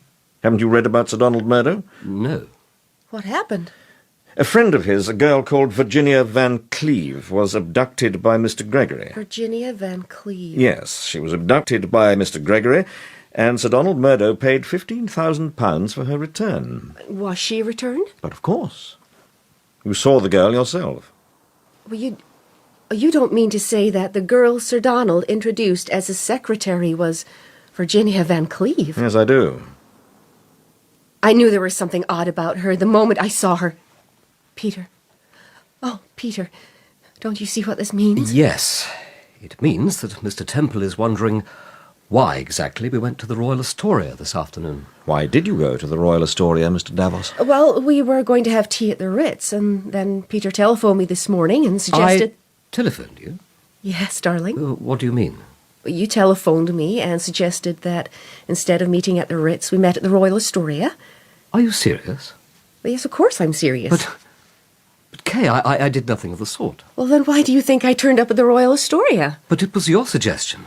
What? You sent me a note. You sent me a note asking me to meet you at the Royal Astoria instead of the Ritz. I sent you a note? But of course you did. But darling, Do you mean that you didn't send me that note? But of course not. But then... Mr. Temple, what does this mean? Well, it could mean that Mr. Gregory knew that you were going to meet at the Ritz and made up his mind that you should meet at the Royal Astoria. In other words, he sent you the note, Davos, and employed a certain young gentleman by the name of Madison to telephone Dr. Wiseman. So that's what happened. Well, that's what might have happened, Dr. Wiseman.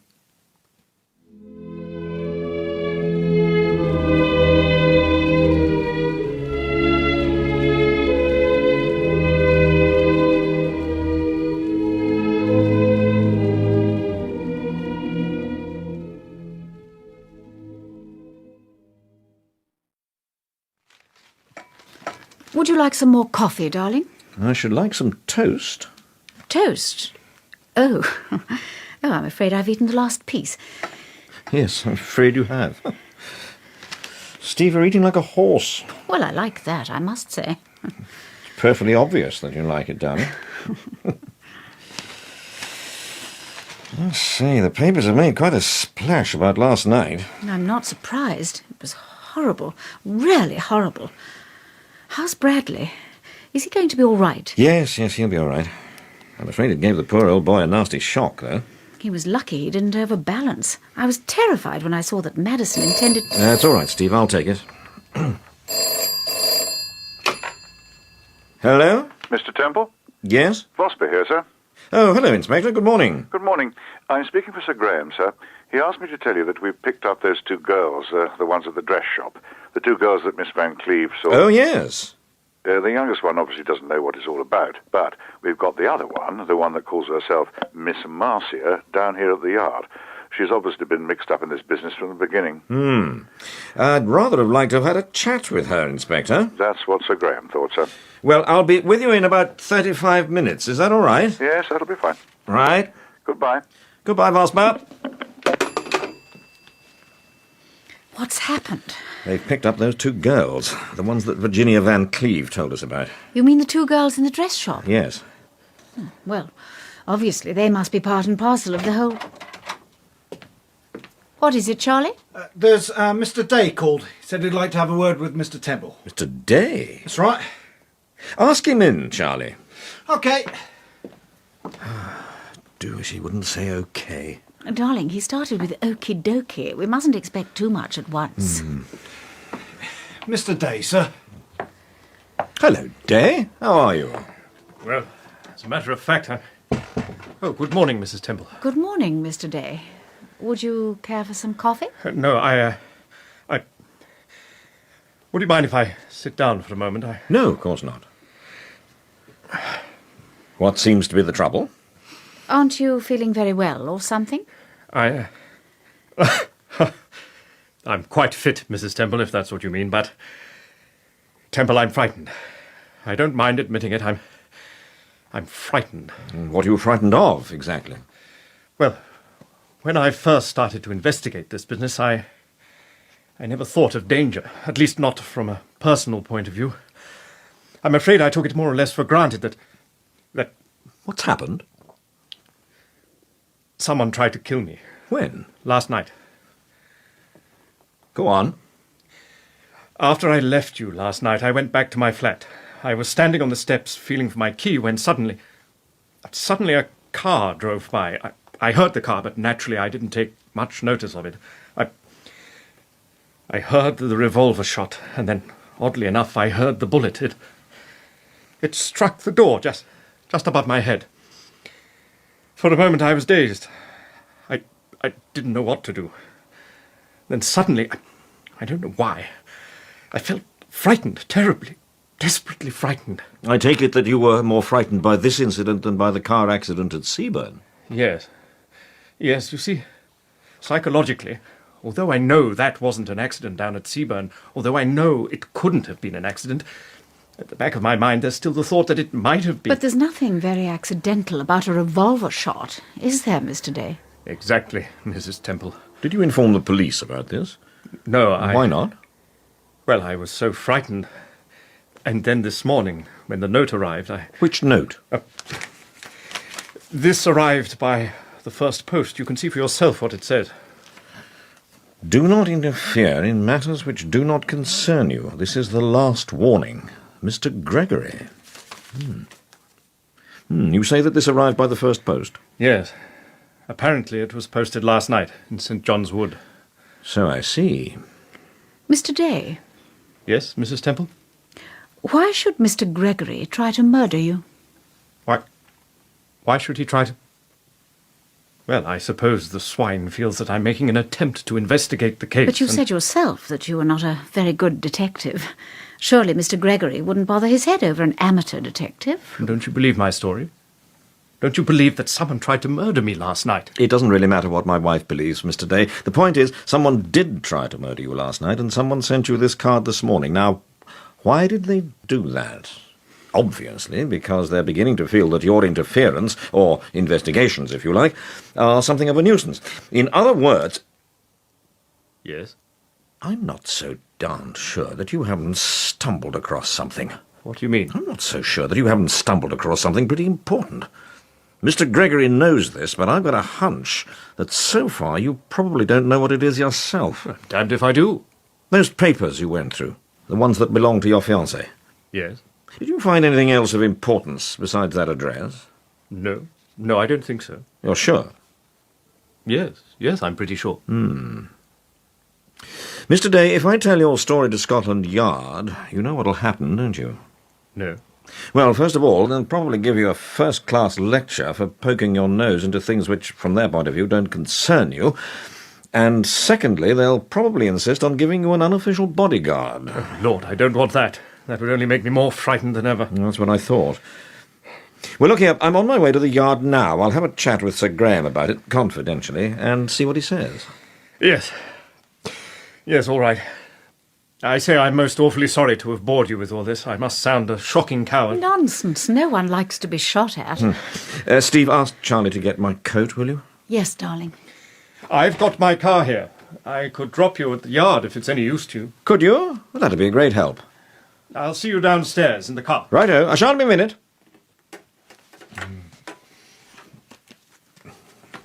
Here's your coat, Paul. Oh, thank you, Steve. Where's Mr. Day? Yeah, he's just gone downstairs, darling. He's going to drop me at the yard. Oh. Paul, Yes, Steve? do you believe that story of Mr. Day's? Which story? About the revolver shot and... Oh, don't you? Well, you know what I think about Day. Oh, yes, I'm forgetting. You've got a sort of intuition, haven't you, darling? You think he's Mr. Gregory? Don't you? Don't I what, Steve? Well, don't you think he's Mr. Gregory? By Timothy, what a woman. See you later, darling. Take care.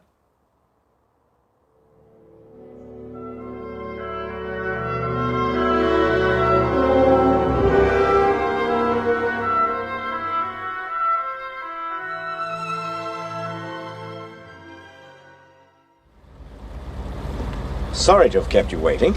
That's all right. Jump in. Say, this is rather a neat little tub. Where did you get it?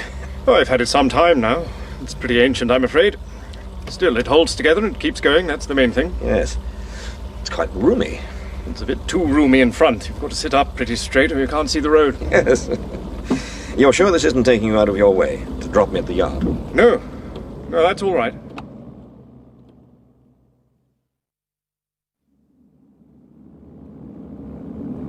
Temple. Yes, Day? I hope you don't mind my saying this, but... Well? I got the idea at the back of my mind that Mrs. Temple didn't believe my story. What makes you think that? I don't know. She rather gave me the impression that... Hello? What's the matter? That van, the one behind us. What about it? It's been on our tail ever since we started. It's only a laundry van. Yes, but... Oh, gosh, I'm so jumpy. You certainly are. I keep imagining myself in the most frightening situation. Yes, well, pull over. He's passing you. Well, there you are.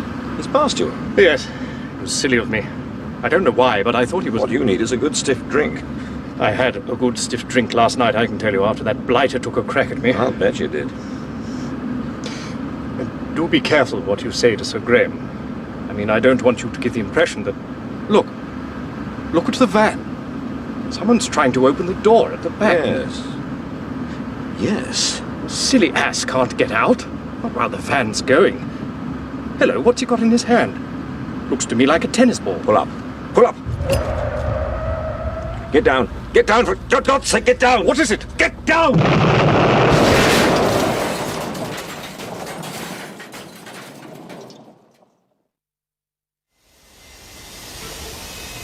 Give me a hand. Give me a hand.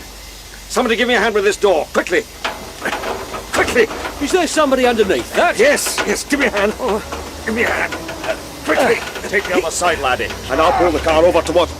Oh, Mr. Temple, I didn't recognize you. Hello, Sir Donald. What are you doing here?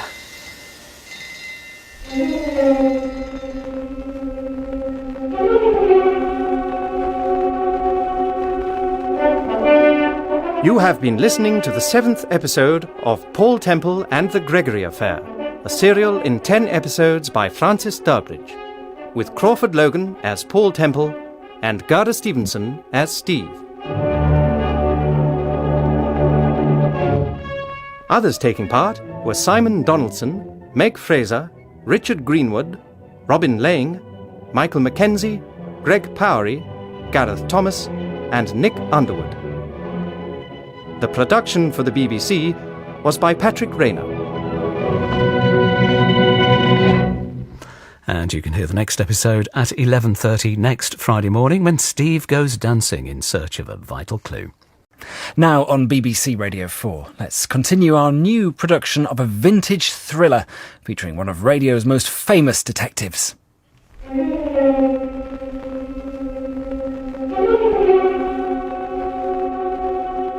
We present Crawford Logan as Paul Temple and Gerda Stevenson as Steve in Paul Temple and the Gregory Affair, a serial in 10 episodes by Francis Durbridge.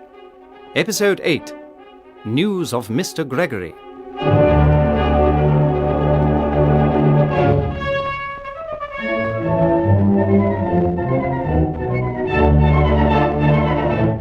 The principal characters in Paul Temple and the Gregory Affair, apart from Paul Temple, Steve, and Sir Graham Forbes, are Chief Inspector Vosper, Dr. K. Wiseman, Mr. Edward Day, a young Norwegian called Peter Davos, Charles Zola, the proprietor of the Madrid nightclub, and Sir Donald Murdo.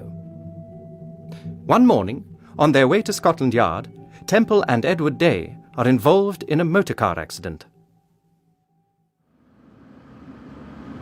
Look at the van. Someone's trying to open the door at the back. Yes. Silly ass can't get out. Not while the van's going. Hello, what's he got in his hand? Looks to me like a tennis ball. Pull up. Pull up. Get down. Get down, for God's sake, get down. What is it? Get down!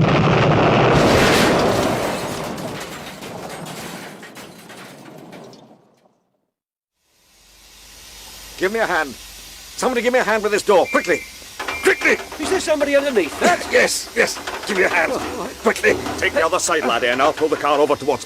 Why, Mr. Temple, I didn't recognise you. Hello, Sir Donald. What are you doing here? Why, I was over on the other side of the road, down toward... But look here, if there's a laddie underneath... Yes. Try and pull that side of the car over towards... Yeah, that's it. That's it. Pull. Pull! Day! I can get out if you can hold the door, so... Keep hold. Keep hold, Sir Donald. Are you all right, laddie? Yes, I'm all right. You can just hold it so... That's it! Yeah, right, Sir Donald. Let it drop. Let it drop. Phew. Stand back, laddie. Don't get too near. Now, stand back there. She's on fire. Stand back there. Stand back there! Are you all right, Temple? I'm all right. You had a pretty narrow escape, I'm thinking. I couldn't get out. I was trapped. If it hadn't been for... Oh, gosh. What is it, your shoulder? Yes, I think I put it out or something. Come on, laddie, move away. If that petrol tank catches fire, she'll go up like the very devil. Yes.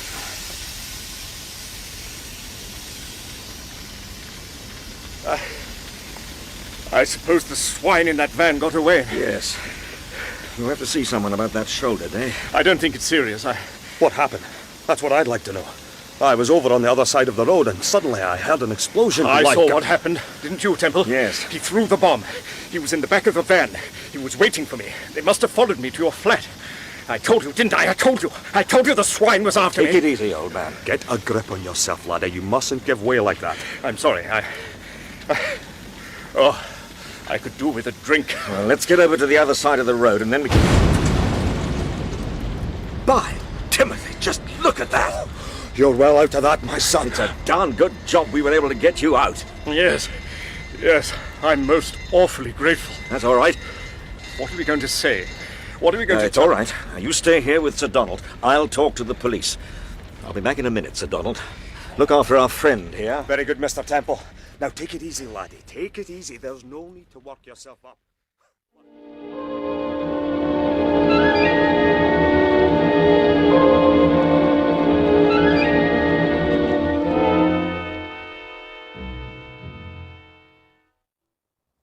We circulated a description of the Van Temple, but I'm afraid it's beginning to look rather hopeless. Yes. You can bet your bottom dollar that van disappeared off the road almost immediately. Oh, by the way, I had a word with Sir Donald after the accident. Mm-hmm. Apparently he was on his way to see me when it happened. Yes, and I can guess why. He's hoping that I'll use my influence with you. It's no good, Temple. Murdo's mixed up in this business and he's got to face the music. I'm simply not having him running off to Scotland the moment things are looking interesting. What is it, Vosper? Oh, I'm sorry, sir. Good morning, Mr. Temple. Good morning, Inspector. The girl's here, sir, Miss Christie. Miss Christie? It's the girl I told you about over the telephone, sir. Her name's Miss Christie, but apparently she chooses to call herself Miss Marcia. It's the girl from the dress shop, Temple, the one Miss Van Cleve told us about. Yes. Bring her in, Vosper. Yes, sir. Vosper's already had a chat with this girl, but he doesn't seem to have got much out of her, I'm afraid. You're sure it's the same girl? Yes. Miss Van Cleve's identified her. Well, we'll see what we can do. This is all yours, Temple. But I don't think you'll find her particularly communicative.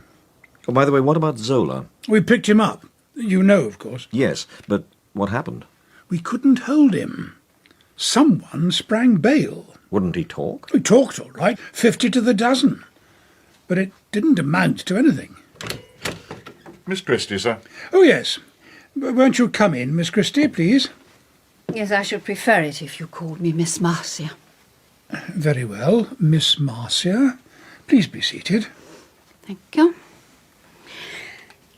Inspector Vosper has already asked me a considerable number of quite unnecessary questions, so I fail to see why I should be humiliated any further. Who is this person? Oh, this is Mr. Temple, Paul Temple. Perhaps you've heard of him. No, I'm afraid I haven't, Mr. Temple. Miss Marcia, I don't think you quite realise the seriousness of the situation. That young lady, Miss Virginia Van Cleve, identified you as the person that deliberately... If I've told you once, I've told you 100 times. I have never seen that young lady in my life before. You surely don't expect us to believe that. It's a matter of complete indifference to me what you believe. You know, Miss Marcia, for some time now I've had the feeling that... That what? That Mr. Gregory might after all turn out to be a woman. What do you mean? Isn't it perfectly obvious what I mean? Are you suggesting that I might be Mr. Gregory? Aren't you? Oh, why, good heavens, you're not serious. I assure you I'm perfectly serious. Virginia Van Cleve visited your shop one afternoon and bought a costume. She made arrangements for a fitting to take place the following morning. Now, it's my guess that Miss Van Cleve talked too much. She probably told you about her friendship with Sir Donald Murdo, and... And what? And you made up your mind, Mr. Gregory, that she was a pretty... Don't call me Gregory. You know fine well that I'm not. If that's what you believe, you're nothing short of a complete idiot. Shall I tell you what I really believe, Miss Marcia? That afternoon, Virginia Van Cleve boasted about her friendship with Sir Donald Murdo, and you suggested to her, probably quite casually, that Sir Donald should take her to the Madrid nightclub in Brook Street. You probably told her that the Madrid was all the rage just now, and that if she mentioned your name to the proprietor, Charles Zola, he might be able to supply her with some silk stockings. And why should I do that? Why should I want her to go to the Madrid? Because you had the idea that Miss Virginia Van Cleve was a pretty good proposition so far as Mr. Gregory was concerned, and you wanted Zola to give the okay. Go on, Temple. Well, she went to the Madrid. Zola weighed up the situation, gave you the okay to go ahead, and the next morning you followed out your instructions. Do you write detective novels, Mr. Temple? Yes? I thought so. Sounds exactly like a piece of fiction from beginning to end. I don't think I'd exactly call it fiction, Miss Marcia. You see, we picked up Zola last night, and... And what? And he decided to talk. I don't believe it. I don't believe it. Zola wouldn't talk. I can assure you he did, Miss Marcia. What happened? What did he say? What did he tell you? Everything. Then you know about me. Yes? Supposing you tell us your side of the story, Miss Marcia. I thought you said that you knew. I thought you said that Zola... I don't believe you. You're bluffing. I don't believe that Zola said a word. All right. What did he tell you? What did Zola say? He said a great many things. In spite of what I said to you just now, he convinced us once and for all that you are not Mr. Gregory. Zola knows the identity of Mr. Gregory as well as I do. Did he tell you how I got mixed up in this business? Well, did he? Yes, he did, but... You want to hear my side of the story? Yes. Oh, very well. I want a drink of water. Can I have a drink of water, please? Yes, of course. Vosper? Here you are, miss. Thank you. Well, I'm afraid my side of the story, Mr. Temple, is one you'll never hear. Sir Graham, stop her. What on earth? Get hold of her. What's she swallowed? What was it, Temple? She must have had the phial of poison in her hand. She must have had the phial in her hand all the time while we were talking. Is she dead? Yes.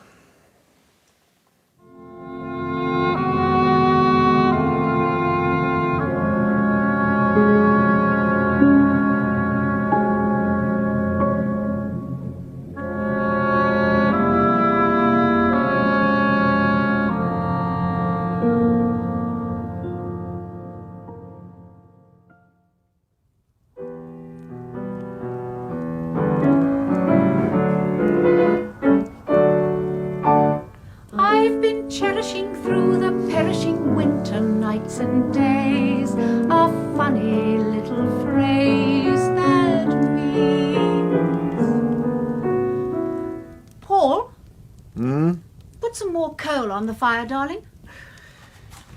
With a view and no one to worry us, no one to hurry us through this dream we found.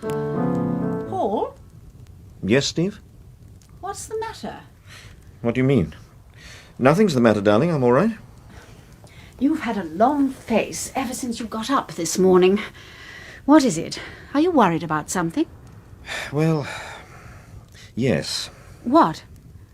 You're not worried about what happened yesterday morning? I mean that girl at Scotland Yard? No. No, as a matter of fact, I'm not so much worried, darling, as puzzled. You remember that notebook, the one I found on Reese? I remember you did find a notebook on Reese. Well, it was completely empty, except that on the back page someone had scribbled a sentence, most probably Reese himself, I should imagine. You can see for yourself what it says. Appointment with Royston, 10:30. Who's Royston? Well, that's just it. You've said it, Steve. Who is Royston? I'm darned if I know. I'm darned if anyone knows. I spent the whole of this morning and the best part of the afternoon down in the East End making inquiries. No one seems to have heard of Royston. And you think it's important? Yes, I do. You see, it's quite obvious that Sir Graham was right when he said we're up against not merely Mr. Gregory, but a carefully... What is it, Charlie? That Dr. Wiseman's here again, sir. And Mr. Davos. I've parked them in the dining room. You shouldn't have done that, Charlie. You should... All right, I'll see them in the dining room. OK. We'll have to do something about Charlie, Steve. He's hopeless. Absolutely hopeless. You'd better see what Dr. Wiseman wants. Not forgetting the boyfriend. Good evening, Dr. Wiseman. Hello, Mr. Temple. I do hope we haven't interrupted you. Not at all. Hello, Davos. Mr. Temple, Dr. Wiseman and I were on the way to the theatre. We were talking about what happened down at Shadwell Basin, and... And I told him what you said to me over the telephone. Peter seems to take rather a serious view of it, I'm afraid. What did I say? You asked Dr. Wiseman what sort of perfume she used. Oh, yes. Yes, I'd forgotten about that. Why did you ask that question? Because I wanted to know what sort of perfume she used. Does that mean that you don't intend to satisfy my curiosity? Not at all. But why exactly are you so curious, Mr. Davos? About a week ago, I bought Kay a bottle of perfume for her birthday. It was the usual kind she uses, a Chateau No. 8. 2 days later, the bottle was stolen. It was stolen off her dressing table shortly after... Peter, please. Go on, Mr. Davos. It was stolen off her dressing table shortly after she had been interviewed by Chief Inspector Vosper. Are you suggesting that Chief Inspector Vosper took it? I'm not suggesting anything. I'm simply stating the facts. I gather that you were interviewed in the bedroom, Dr. Wiseman. Yes. Wasn't that a little unusual? I'd just finished dressing for dinner. I was in rather a hurry. I see. Tell me, do you think Chief Inspector Vosper took the perfume? Of course not. It's perfectly absurd. But why did you ask me about the perfume in the first place? Because someone wearing Chateau number 8 visited Professor Reese the night he was murdered.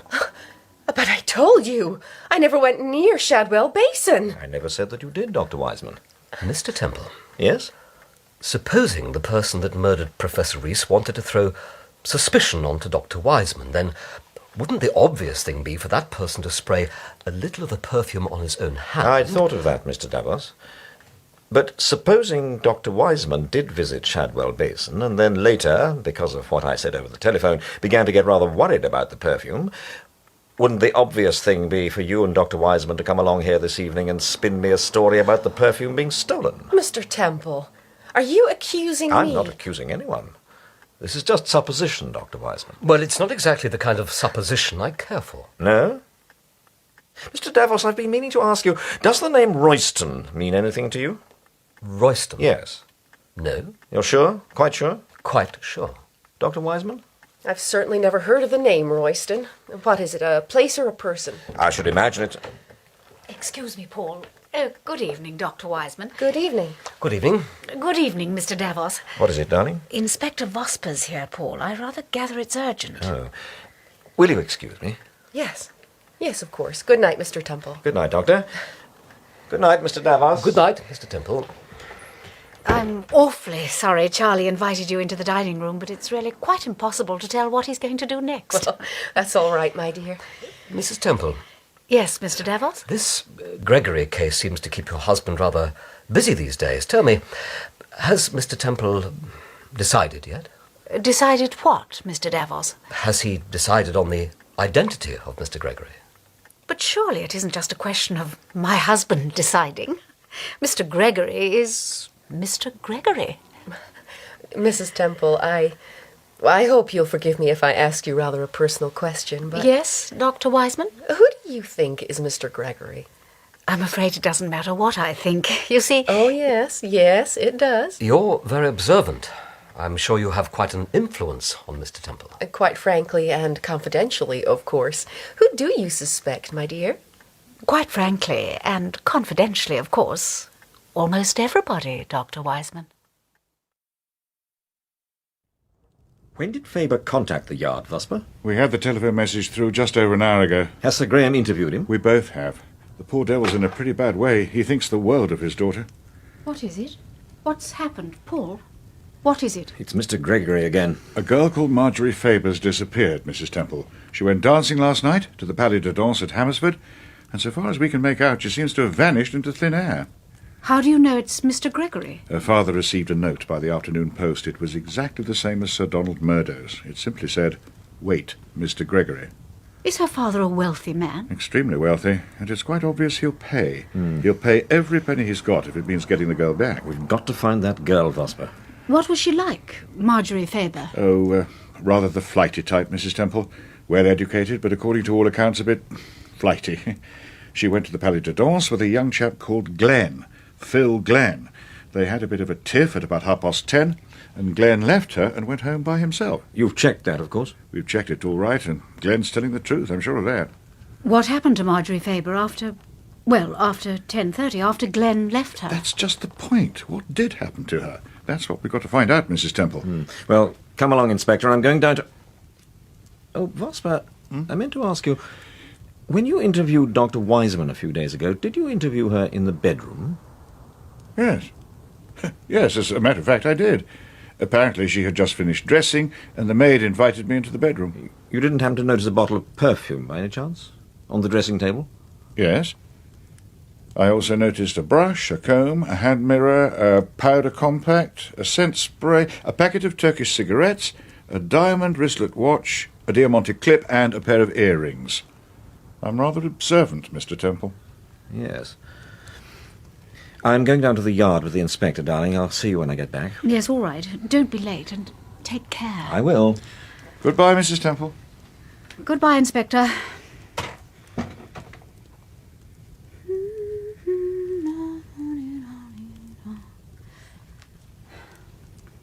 Come with me and leave behind the noisy crowds.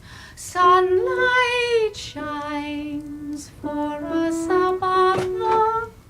Yes, Charlie? I'm off now, Mrs. Temple. OK. Yes, all right, Charlie. I might be a little on the late side. Is that okie dokie?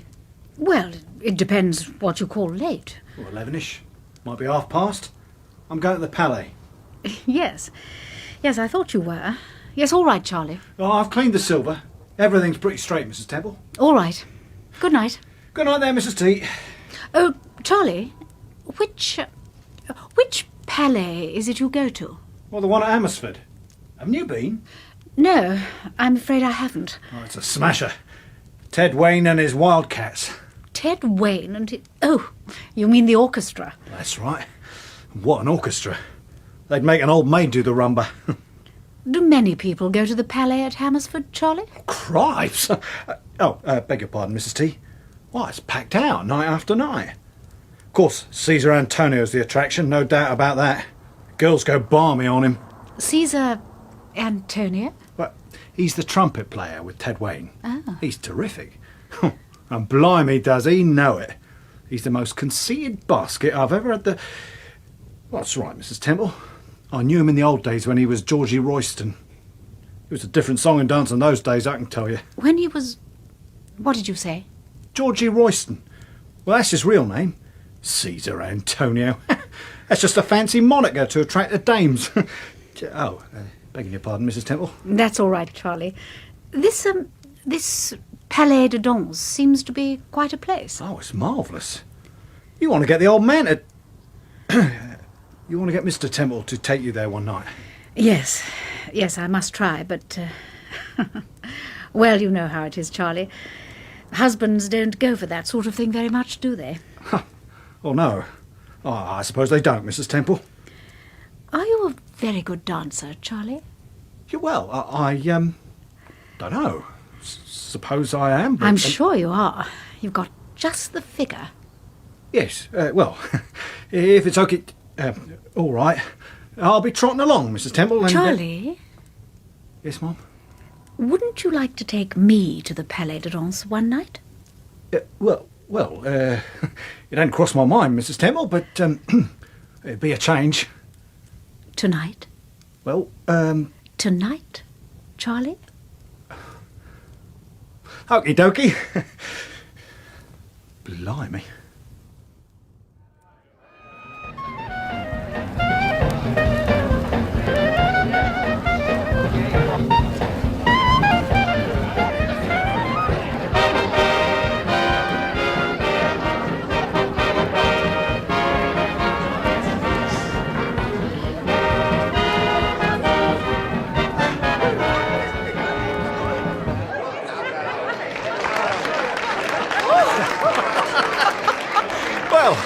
There you are.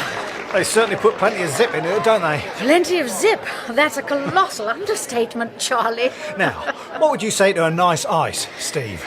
That's a very nice idea, Charlie. Okie dokie. Okie dokie. Yeah, well, you pop over into that corner over there and I'll... What is it? Blimey. Look who's here. Look who's just walked in. Why, it's Paul. Now, listen, this was your idea, Mrs. Temple. I never suggested a bleating... That's all right, Charlie. I'll handle Mr. Temple. Just you go and get yourself a nice ice. OK.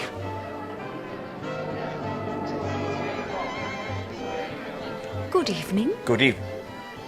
Steve? Steve, what the devil are you doing here? Well, if it comes to that, darling, what the devil are you doing here? I came down here with Vosper and Sir Graham. Sir Graham suggested that as Marjorie Faber was here last night, it might be quite a good idea if we all had a look at the place. Two minds with but a single thought. Yes, but you shouldn't have come here on your own, Steve. Nonsense. I can take care of myself. In any case, I didn't exactly come on my own. You didn't? No. Then who did you come with? Charlie. Charlie? Yes. Charlie who? Just Charlie. Just... You don't mean Charlie? Well, of all the damn cheek. Paul, wait. After you left, I got talking to Charlie. He told me that he was coming here, and he suddenly let something drop, something frightfully important. Well? There's a man in the orchestra, the trumpet player. The girls down here go crazy about him. Yes, I know. His name's Antonio, Caesar Antonio. That's just the point. His name's not Antonio. Charlie knew him in the old days. His name's Royston. What? Steve, are you sure of this? Absolutely sure. Where is Charlie? He's over there, darling, trying to get an ice cream. Come along.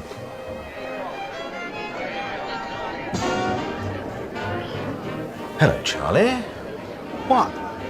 Why? Good evening, Mr. Temple. Good evening, Mrs. T. Charlie, listen. Mrs. Temple tells me that you know the trumpet player here, the one in the orchestra, the one that calls himself Caesar Antonio. That's right. Is it true that his name is really Royston? That's right. Georgie Royston. I knew him in the old days, way back before... You're sure? Oh, sure, I'm sure. What's he like, Charlie? Do you want it straight? Straight. He's a two-timer. He's that crooked, he's got to screw his blinking hat on. All right. Now, point him out. Where is he? Oh, he's, yeah, that's him. Over there, the Dago-looking bloke. In the corner. The dark-looking chap? Yes. What's the matter, darling? Do you know him? No. But look who he's talking to. Sir Donald Murdo.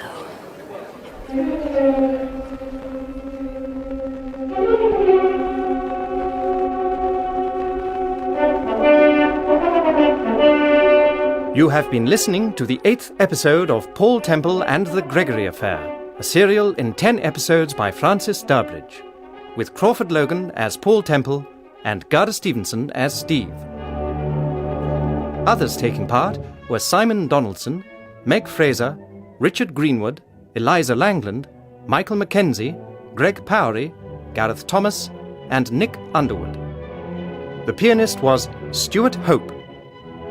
The production for the BBC was by Patrick Rayner. At the same time next week, Paul and Sir Graham take to the river in search of the missing Marjorie Faber. That's at 11:30 next Friday morning.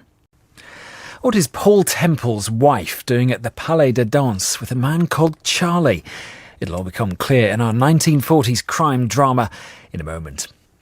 But now to our new production of a vintage thriller featuring one of radio's most famous detectives.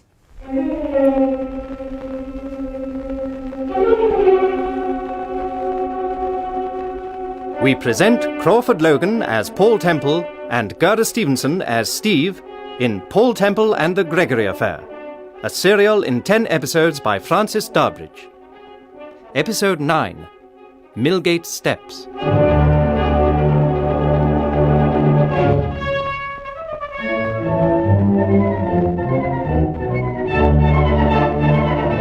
The principal characters in Paul Temple and the Gregory Affair, apart from Paul Temple, Steve, and Sir Graham Forbes, are Dr. K. Wiseman, Mr. Edward Day, a young Norwegian called Peter Davos, Charles Zola, the proprietor of the Madrid nightclub, Sir Donald Murdo, and Chief Inspector Vosper.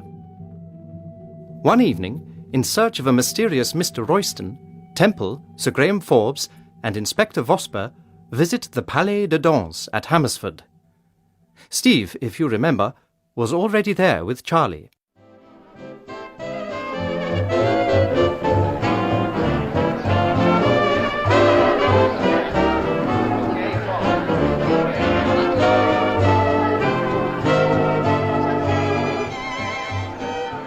Good evening. Good evening. Steve?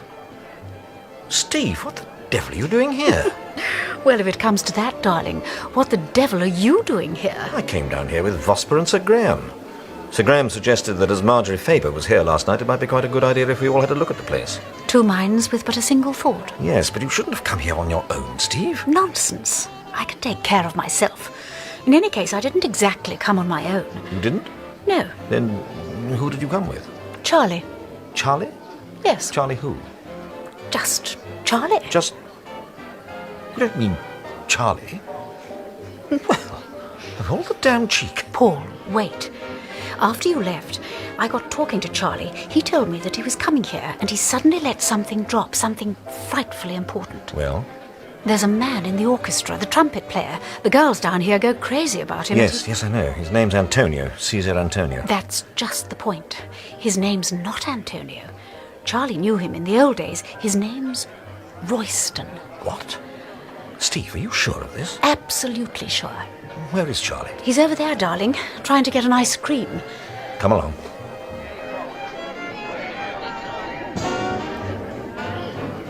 Hello, Charlie. What? Why?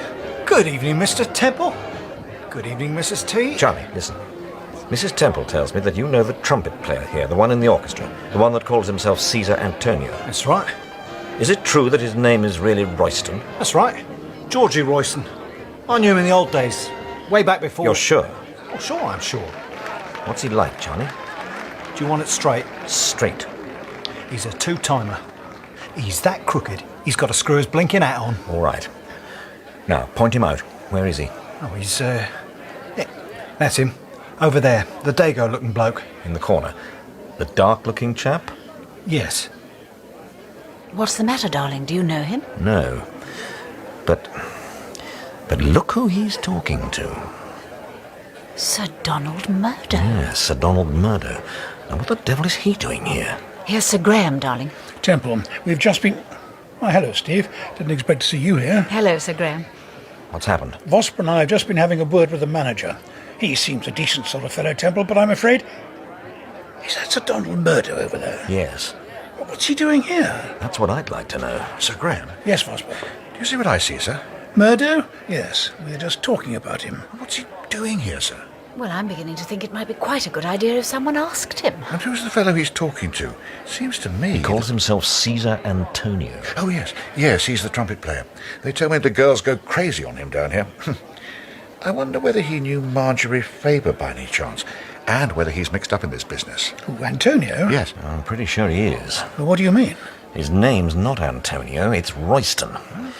He's the man Reese had an appointment with. Are you sure? I'm pretty sure, yes. Well, then 10 to 1 he knows something about the Faber girl. Get him upstairs to the manager's office, Fosburn. Very good, sir. Come along, Temple. I'll see you in 2 or 3 minutes. I'm just going to have a word with Murdo. Oh, yes, all right. Hello. What is it? I see Sir Donald's found a friend of his. What do you mean? Look. He's over in the corner now, talking to... Virginia Van Cleve. Good Lord. So he is. Stay here, Steve. I'll join you upstairs, Sir Graham, in 2 or 3 minutes. All right, Temple.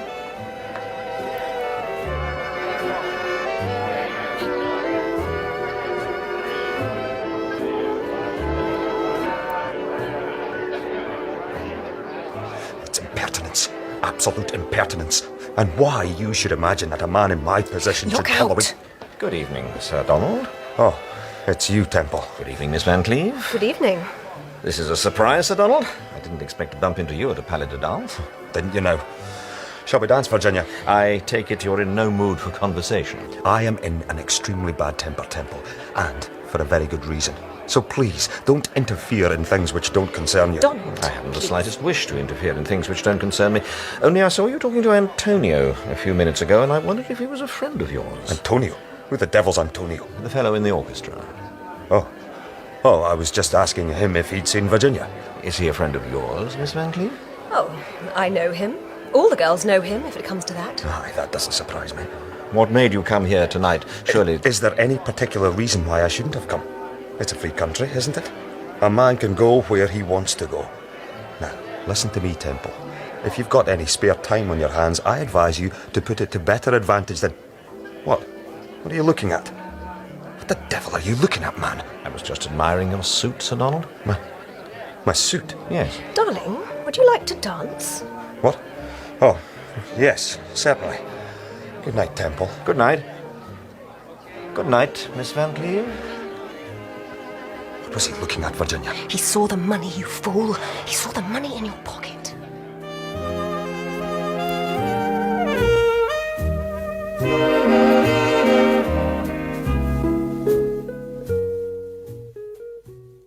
It's no good you telling us that you don't know Sir Donald Murdo, because we know perfectly well that you do know him. I tell you, I've never seen the guy. I've never so much as set eyes on him. But we saw you talking to him only a few moments ago.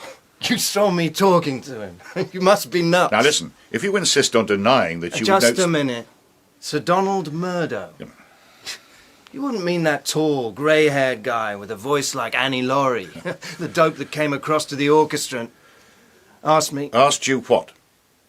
And asked me if I knew where he could find a girl called Virginia Van Cleve. That's the man we mean, all right. Did you know where he could find Miss Virginia Van Cleve? Sure, and I told him she was sitting under the balcony. Mr. Royston? Who's this? My name is Temple. Paul Temple.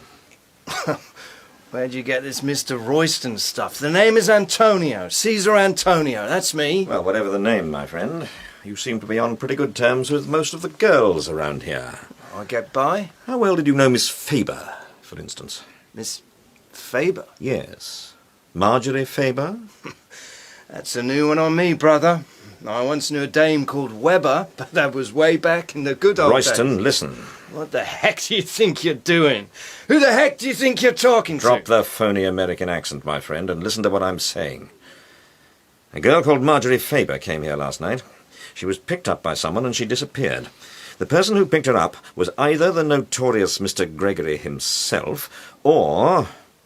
Or what? Or he was a member of the organization. Someone like yourself, for instance.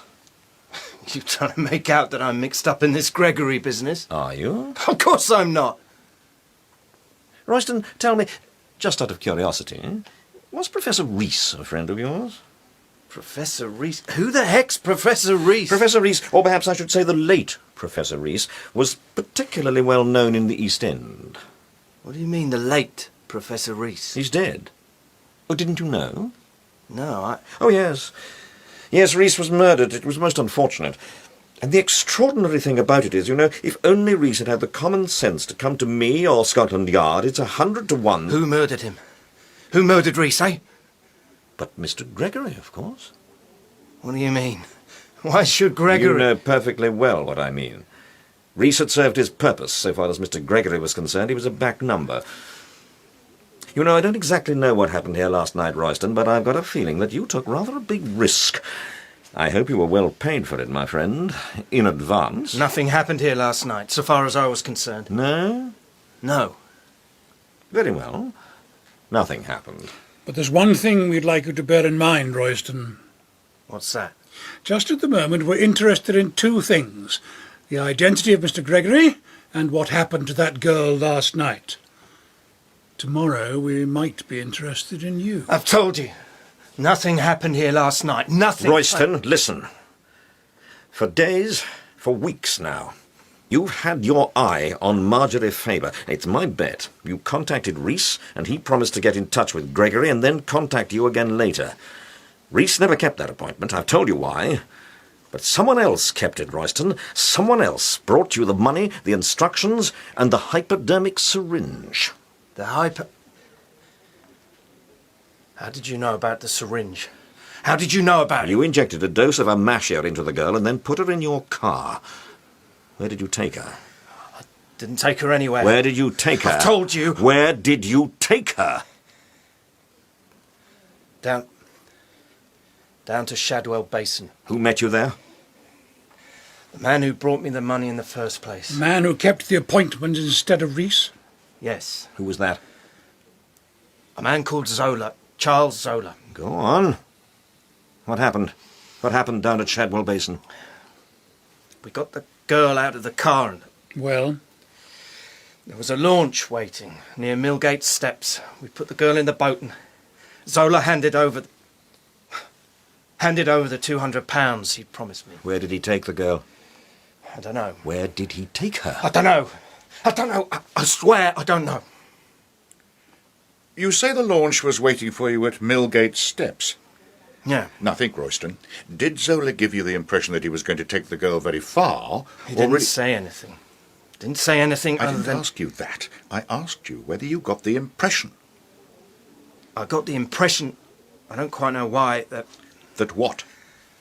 That he wasn't going very far. What's on your mind, Vossman? I was thinking about an old warehouse, Sir Graham. Where? Well, as a matter of fact, it's not far from Millgate Steps.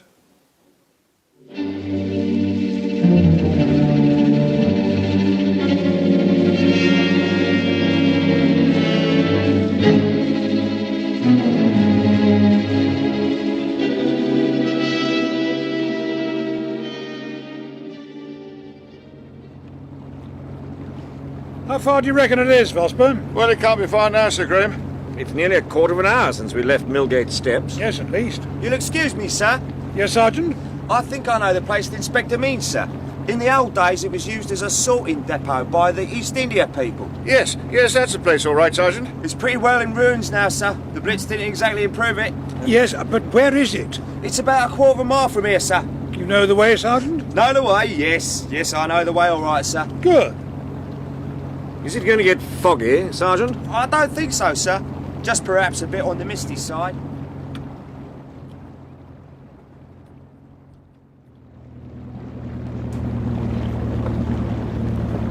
Here we are, sir. Is this the place, Vosper? It looks very much like it, sir. Right. Watch your steps, Sir Graham. I should say the wood's pretty rotten, sir. Yes, it's almost bound to be. That's all right. Steady. I can manage all right. All right, sir? Yep. All right, Vosper. I'll go next. As a matter of fact, it might be quite a good idea if we split up and you stayed behind in the launch, Inspector. Yes, I think you're right, sir. Have you got a torch? Yes. Get hold of my hand. Thanks, Sir Graham. Get ready to turn the engine off, Sergeant, and switch the lights out. Yes, sir. Are you all right, sir? Yes, I'm all right. Good. Switch the engine off and turn the lights out. Yes, sir.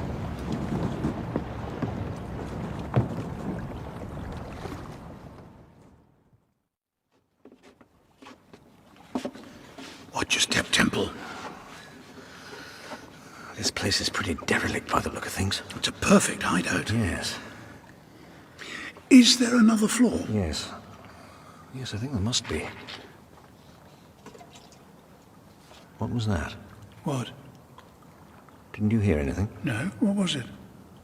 I thought I heard something drop into the water.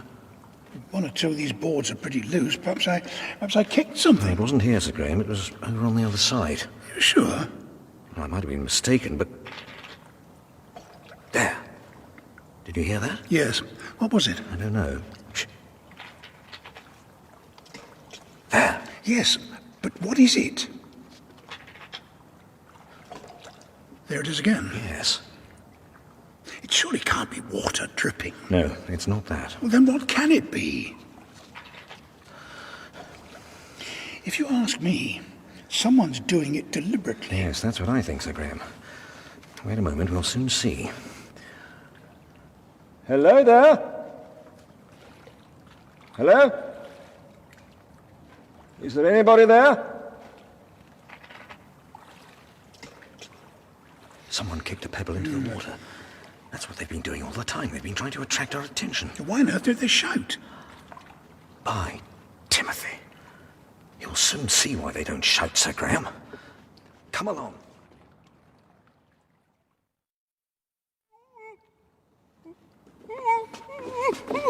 Good Lord, Temple. Do you recognize her? Yes, it's Marjorie Faber. Get the gag out of her mouth. Quickly.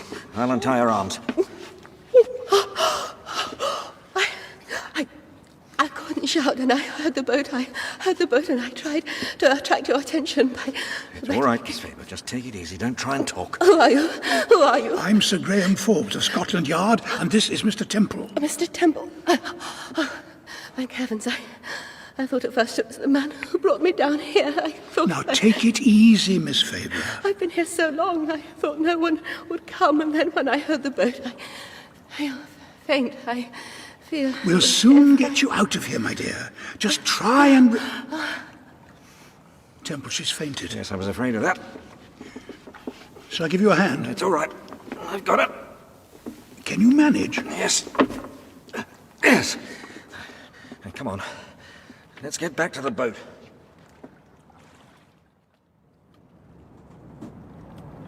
Do you see anything, sir? No. They seem to have been gone a devil of a time. I always think it seems longer, sir, when you're waiting. Yeah. Oh, here they are now, sir, by the sound of things. Yes, I think you're right. Is that you, Sir Graham? Yes. Any luck, sir? We've got the girl. Good. I'd better get into the boat first, Temple. Yes, all right. Now, you and Vosper, take the girl. Right. We've got her. Put her down here, Vosper. Turn the light on, Sergeant. Very good, sir. No, wait. Wait a moment. What is it, Temple? What is it? Did you hear something? Well, yes. There's another launch coming. Yes, you can hear it quite plainly now, sir. Is it the patrol, Sergeant? No, I don't think so, sir. Not for a moment. You sure? Yes, sir. Well, whoever it is, one thing's pretty obvious. He's coming here. Yes. Don't switch that light on, Sergeant, until I tell you to. Very good, sir. Here he is. Yes. Now, sir. No, wait a moment, Sergeant. Hello? Hello? Are you there? It's Davos. Yes. Let's have the light, Sergeant. Hello? It's Davos, all right. Yes. Good evening, Mr. Look out, sir. He's got a gun. Look out, Temple! He's hit the lamp. Wait a minute. I've got an emergency one. If I can only find the blasted... Be quick, Sergeant. What was that? Yes, what was it, Temple? I think he's in the water. Yes, he's dived into the water. I've got it. I've got the light, sir. There we are. Good work, Sergeant. Where is he? To the right, Sergeant. Turn it to the right. Now to the left. To the left. I don't see him. No, neither do I. But he can't have got far. Where is he? Where the devil is he?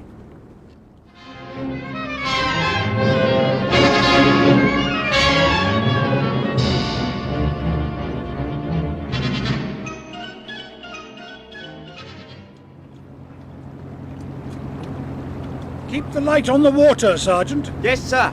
I wonder if he's somewhere under the warehouse. If he managed to swim in between the landing stages, he'd probably be able to hold on for hours. That's about it. Is the girl all right? She's pretty well done in, I'm afraid. She's asleep at the moment. Well, I'm afraid Davos has got away with it. It certainly looks like it. Turn around, Sergeant. We'll get back to Millgate Steps. Very good, sir. What do you make of this Davos business, Sir Graham? Do you think the fact that he turned up at the warehouse proves conclusively that he's Mr. Gregory? Of course he's not Gregory. We know from what Royston said that Charles Zola's Gregory. It's just a question of getting sufficient evidence to convict him. I don't think Steve would exactly agree with you, Sir Graham. Oh? What does Steve think? She suspects Mr. Day. Day? What makes her suspect Day? Feminine intuition. I'm afraid we must have something a little more concrete than just feminine intuition, Temple. Besides, I fail to see why she'd overlook the fact that Day was nearly murdered. Sir Graham! What is it, Sergeant? There's someone in the water, sir. Where?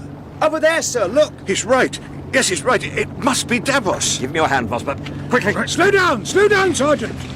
Can you reach him? Yeah, I shall be able to in a minute. Watch yourself, Temple. Yeah, I'm all right.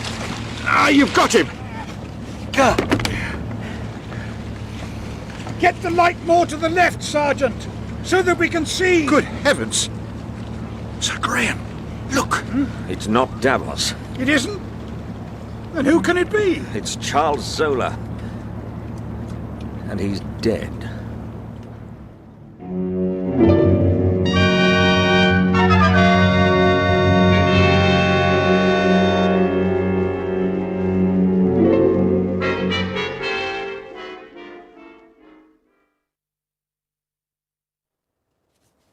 Leave the letters until after breakfast, darling. Oh, all right. Let's have some more coffee, Steve. It's not a very good photograph of Mr. Davos in the paper, is it? No.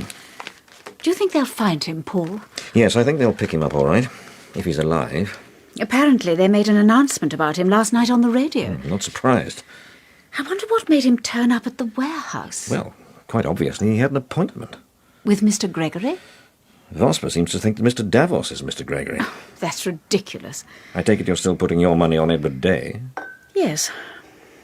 I don't know why, but I've got a thing about Day. Sort of intuition. You and your intuitions. Paul? Yes, dear? How exactly was Zola murdered? He was strangled. Had he been in the water very long? About an hour, I should say. What did Sir Graham think? I'm afraid it shook him rather badly. You see, after what Royston told us, he seemed pretty convinced that Zola was Mr. Gregory and that it was simply a question of collecting sufficient... What's this, darling? What? This little packet on the table. Is it yours? No, it's yours. It came with the letters. Oh? What is it? It looks to me like a penknife. Yes. Yes, that's what it is. Who sent you that? Search me. There's a note with it, Paul. Where? Oh, yes. Dear Mr. Temple, I tried to contact you at your flat last night, but unfortunately could get no reply. I'm sending you this penknife because I think it will be much safer in your hands than in mine. I am convinced that it is a valuable clue to the identity of Mr. Gregory. I will explain precisely what I mean. It's all right, Steve.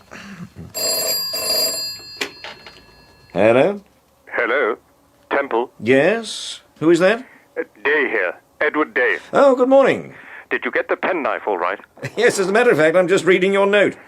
I tried to get hold of you last night, but... Yes, I'm afraid we were all out last night.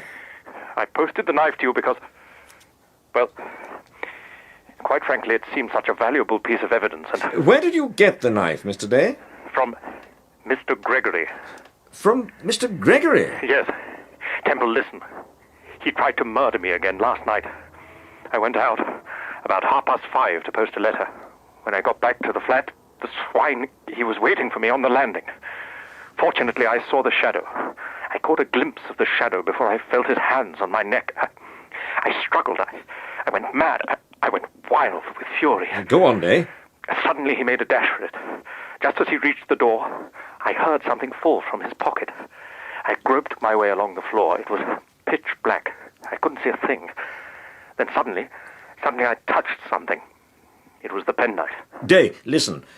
Did you see the person? Would you recognize him again? No, that's the awful part. I'm afraid I wouldn't. It was so dark. It was so confoundedly dark that I couldn't even see what he was wearing.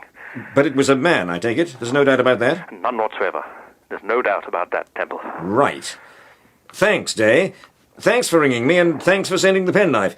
If it's necessary, I'll contact you later. Yes, all right, Temple. And take care of yourself. Well, I'll certainly try. Goodbye. Goodbye, Day. Well, Did you hear that? yes. And your intuition still tells you that Mr. Day is Mr. Gregory? And my intuition still tells me that Mr. Edward Day is none other than... What is it, Charlie? That Dr. Wiseman's here. And that bloke the papers are on about. The bloke that's supposed to be missing. Mr. Davos. What? Mr. Davos? Yes, sir. Show them in, Charlie. Show them in. The more the merrier. Mr. Davos? And it's quite a morning, Steve. Quite a morning. Quite a morning. I shall probably do the Indian rope trick at any moment now, darling. Dr. Wiseman, sir. And Mr. Davos. Good morning, Dr. Wiseman. Hello, Davos. I trust you're feeling quite well this morning? Quite well, thank you, Mr. Temple. Mr. Temple, I persuaded Peter to come along and see you this morning because I feel that, well, after last night, he owes you a... We both owe you an explanation. Kay, please, there's no earthly reason why you should... Darling, please don't interrupt. I sent Peter to that warehouse last night. That's a lie! Oh, Kay, please. Peter, it's no use, darling. It's no use pretending any longer. We've got to tell Mr. Temple the truth. All right.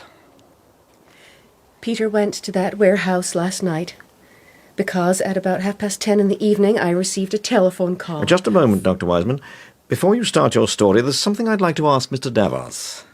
Well? Have you seen this before? What? This penknife. Why, yes.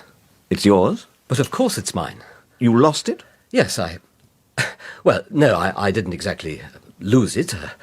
As a matter of fact, I lent it to someone a long time ago, and they rather conveniently forgot to return it. Who did you lend it to, Peter? Supposing I tell you, Mr. Davos, and you correct me if I'm mistaken. Well?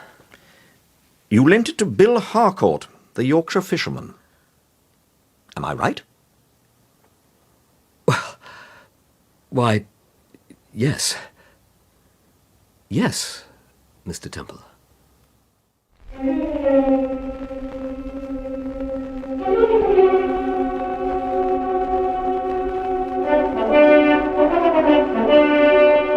You have been listening to the 9th episode of Paul Temple and the Gregory Affair, a serial in 10 episodes by Francis Durbridge, with Crawford Logan as Paul Temple and Gerda Stevenson as Steve.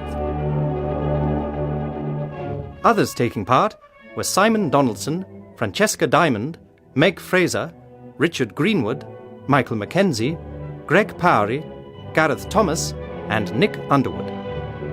The production for the BBC was by Patrick Rayner. Our thriller concludes next week when the identity of the mysterious Mr. Gregory is at last revealed. Where now we conclude our new production of a vintage thriller featuring one of radio's most famous detectives.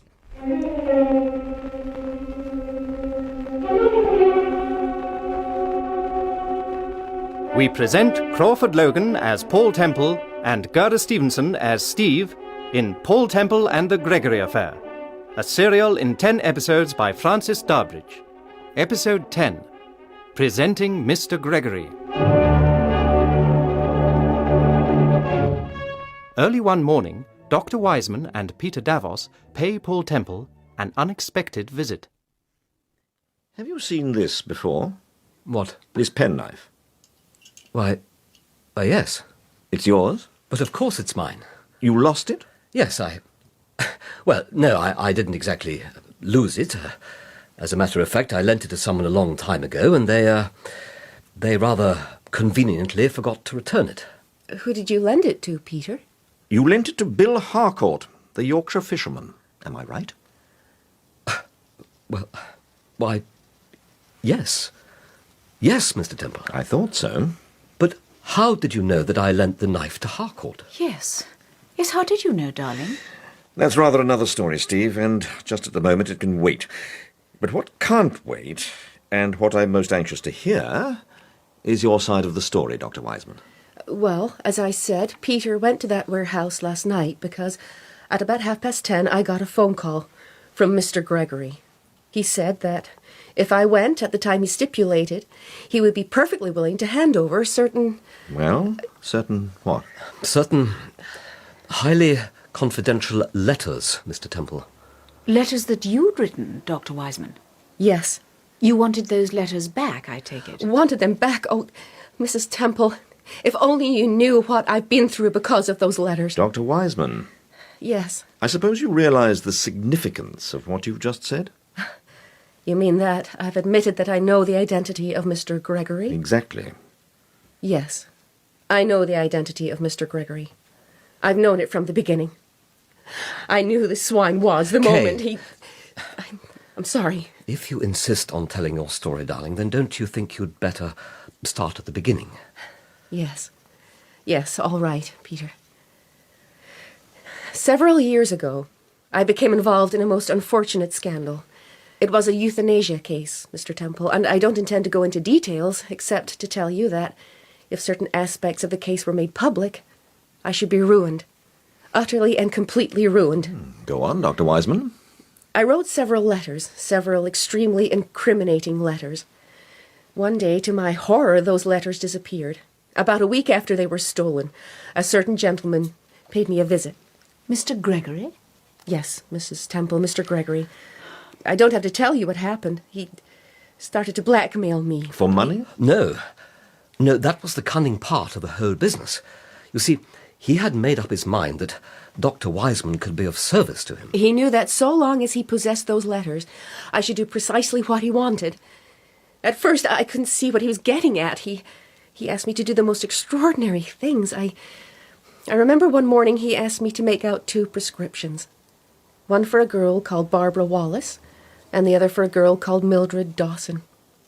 At that time, of course, I never heard of either of them. I made out the prescriptions for him, and then a little while later I got a phone message from a girl who called herself Barbara Wallace. I see. I'm beginning to understand. You mean that Mr. Gregory intended that Scotland Yard should believe that Dr. Wiseman and Mr. Gregory were one and the same person? Exactly, Mrs. Temple. He was, in fact, quite calmly, quite deliberately, throwing suspicion onto me. You mean that Mr. Gregory planted the prescriptions on Barbara Wallace and Mildred Dawson? Well, not exactly planted them, Mr. Temple. He simply handed them over. He was, in fact, on very friendly terms with both of them. I see. But why exactly did Gregory make the 2 girls you told me about impersonate Barbara Wallace and Mildred Dawson? Well, Mr. Gregory knew that once the police discovered that I had apparently supplied the real Barbara Wallace and the real Mildred Dawson with prescriptions, they would naturally assume that I had been in personal contact with them. You see the position I was in. I should have to admit that I had been in contact with a Barbara Wallace and a Mildred Dawson, but... But they were imposters. And you can just imagine the police believing that story, Mr. Temple, especially when they knew for a fact that Dr. Wiseman had unquestionably supplied the real Mildred Dawson and the real Barbara Wallace with a prescription. Go on. Well, I just didn't know what to do. And then suddenly, one morning, Mr. Gregory made a mistake. He sent a girl to see me, a girl called Virginia Van Cleve. I felt instinctively that this was not the real Virginia Van Cleve and that he was playing precisely the same game all over again. I contacted Peter. He'd always been a great friend of mine, and I knew that I could trust him. I told him the whole story from A to Z. And what did you do, Mr. Davos? I advised Dr. Wiseman to get in touch with you, Mr. Temple. You see, I knew that if her supposition was right about Virginia Van Cleve, and that the girl who visited her was an impostor, then by telling you pretty nearly the whole story, she was, to a certain extent... forestalling Mr. Gregory. And last night? Last night, I got a phone call from Mr. Gregory. He seemed overwrought. He told me that if I was prepared to meet him at a certain warehouse near Millgate Steps, he would hand over the letters. Peter was with me when the call came through. I was convinced that the telephone message was a trap. I persuaded Kay to take no notice of it. And yet you went there yourself, Mr. Davos? Yes. Yes, I went there myself. Why? Why did you go to the warehouse, Mr. Davos? Because I had made up my mind to take care of Mr. Gregory. Oh, Peter. I see. Well, what's the matter? Don't you believe our story? Don't you believe what Dr. Wiseman told you? Do you expect me to believe it, Mr. Davos? But of course. Don't you see it? It fits together like a jigsaw. Now, take the perfume, for instance. Ah, yes, the perfume. Isn't it obvious that Mr. Gregory intended to throw further suspicion onto Dr. Wiseman by making you believe that she had visited Shadwell Basin? Why, he even tried to get her down there by a trick, by an urgent telephone message purporting to come from Professor Reese. And that afternoon, Mr. Temple, the afternoon that Virginia Van Cleve returned, you know what happened. You know how he tricked us into going into that hotel. Don't you realise that if someone, from Scotland Yard, for instance, had followed Miss Van Cleve from the park back to the hotel, then... Then the first person they would have seen would have been Dr. Wiseman. Exactly, Mrs. Temple. Mr. Davos. Yes? Who is Mr. Gregory? We can't tell you that, Mrs. Temple. Why not?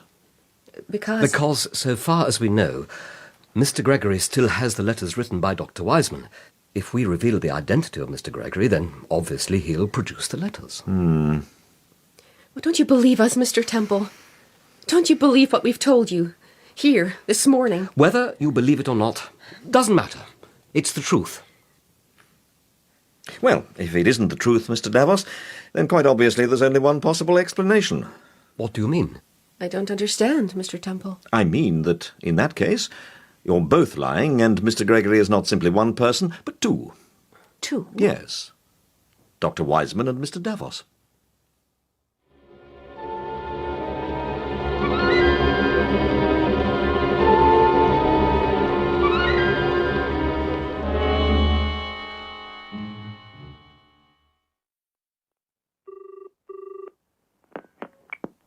Hello? Hello, who is that? Temple here. Oh, hello, Mr. Temple. I tried to get you at the yard, Inspector, but Superintendent Bradley said that you were having the afternoon off. If you can call 3 telephone calls and 2 unexpected visitors having the afternoon off, yes. I'm sorry to disturb you. That's all right. What is it you want? As a matter of fact, I wanted to invite you to a party. Yes, well, I'm afraid parties aren't much in my line, Mr. Temple. I think this one will be. What do you mean? I've invited rather a distinguished guest, Inspector. Distinguished people aren't exactly my cup of tea. I've seen too many of them make fools of themselves. You seem to be rather difficult to please, Inspector. As a matter of fact, I thought you'd be particularly interested to meet Mr. Gregory. What? Is this some kind of practical joke, Temple? No, I'm not joking, Inspector. Who is Mr. Gregory? You'll find that out for yourself, Inspector. Tomorrow night at 8 o'clock. Where? At the Madrid. Madrid? Yes, the Madrid. Ask for room 34.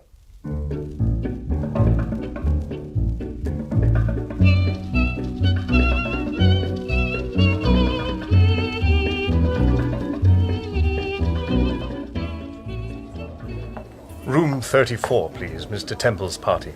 Oh, yes, sir. It's on the second floor, sir. Turn left at the top of the staircase. Thank you.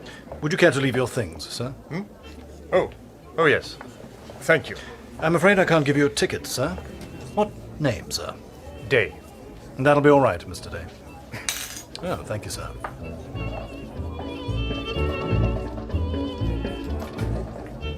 Excuse me, please, but where is room 34? Mr. Temple's party, sir? Yes. It's on the second floor, sir. Turn left at the top of the staircase. Thank you. Would you like to leave your coat, sir? Yes. Thank you. What name, sir? Davos. Very good, sir. Oh, thank you, sir.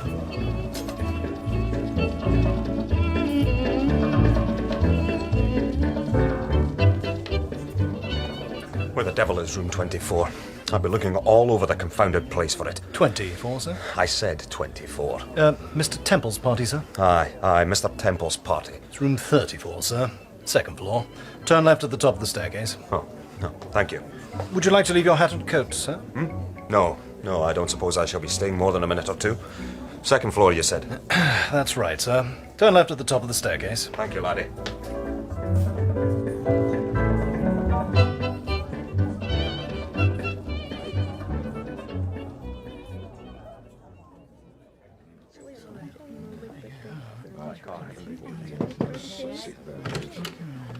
Ah, Sir Donald, come in. You were beginning to wonder where you'd got to. You're the last guest, sir. Oh, didn't you leave your coat downstairs? There was no need for me to leave my coat. I don't intend to stay any longer than... Good evening, Sir Donald. Good evening, Sir Graham. Good evening, Inspector. I didn't expect to find you here. Well, if it comes to that, I didn't expect to find you here either, Sir Donald. Or did I? Now, what exactly do you mean by that? I think you know most of the others, Sir Donald. My wife, of course. Hello, Sir Donald. Good evening, Mrs. Temple. Dr. Wiseman. Oh. How do you do, Doctor? How do you do? Mr. Davos. Good evening. Oh, and Mr. Day. How do you do? Now, can I get you a drink, Sir Donald? What would you like, a whisky and soda? I don't wish to appear rude, Mr. Temple. Look but here, Temple. It seems I've to no me... wish to jump to Mr. Temple, conclusions. why did you invite us here that this evening? I Why am exactly are we all here at Madrid? Gentlemen, please, one at a time. Now, Mr. Day? I said, why did you invite us here this evening? Why exactly are we all here at the Madrid? Well, now, that's rather a leading question, Mr. Day. You see... My husband has a weakness for parties, I'm afraid, especially this sort of party. What do you mean, Mrs. Temple, this sort of party?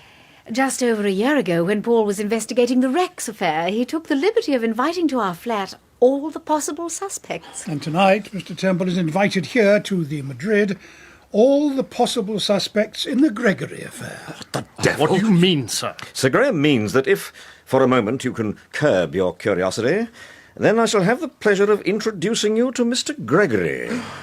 What? Temple, are you serious? Just a minute.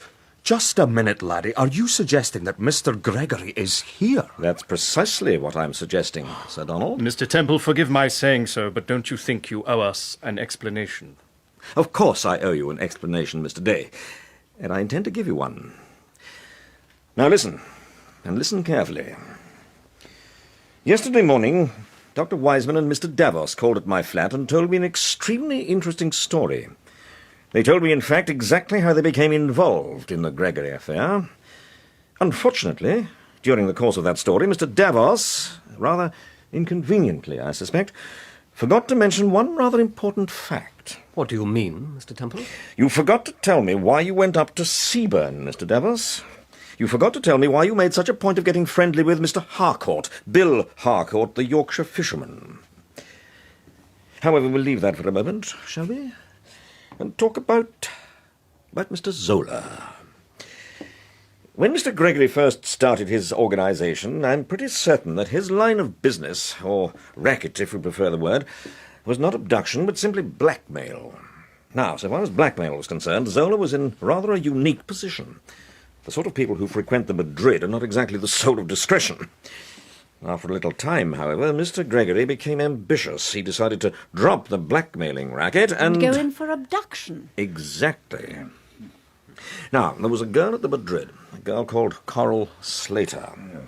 Miss Slater was rather a curious mixture. She had no scruples so far as blackmail was concerned, But when it came to abduction, she drew the line. The night the Temple visited the Madrid, Coral Slater suddenly decided to double-cross Mr. Gregory. You know, of course, what happened. She was murdered and taken to my flat. To your flat, Mr. Davos. But look here, Sir Graham. Are you telling us that Charles Zola and Mr. Gregory were one and the same person? No. Zola was Gregory's right-hand man. When Mr. Gregory switched over to the abduction racket, Zola realized they were in the big money. He tried to double-cross Gregory. And Mr. Gregory retaliated by trying to throw suspicion onto Zola. But Mr. Temple, Mr. Gregory was already throwing suspicion onto me. Of course he was, Dr. Wiseman. In fact, Mr. Gregory was a pretty shrewd bird. He didn't only throw suspicion onto Charles Zola, but onto Dr. Wiseman and Mr. Davos. Exactly, Mr. Day. But look here, Temple. If Mr. Davos isn't Mr. Gregory, and Dr. Wiseman isn't Mr. Gregory, and Charles Zola wasn't Mr. Gregory, then who is Mr. Gregory? Don't you know, Inspector? What do you mean? Sir Donald, you remember the night before last, the night you went to the Palais de Danse at Hammersford? Yes. Why did you go there? What do you mean? You know perfectly well what Mr. Temple means. Why did you go to the Palais de Danse at Hammersford? Well, if you must know, Virginia started to blackmail me. She demanded £150. It was that chap Antonio. He put her up to it. She'd been there the night before, at the Palais, I mean, and she'd obviously told him the whole story about me and... Why, damn it, Temple. You spotted the money. You saw it yourself in my coat pocket. Did you see the money, Mr. Temple? Yes, I saw the money, Inspector. Mr. Temple? Yes?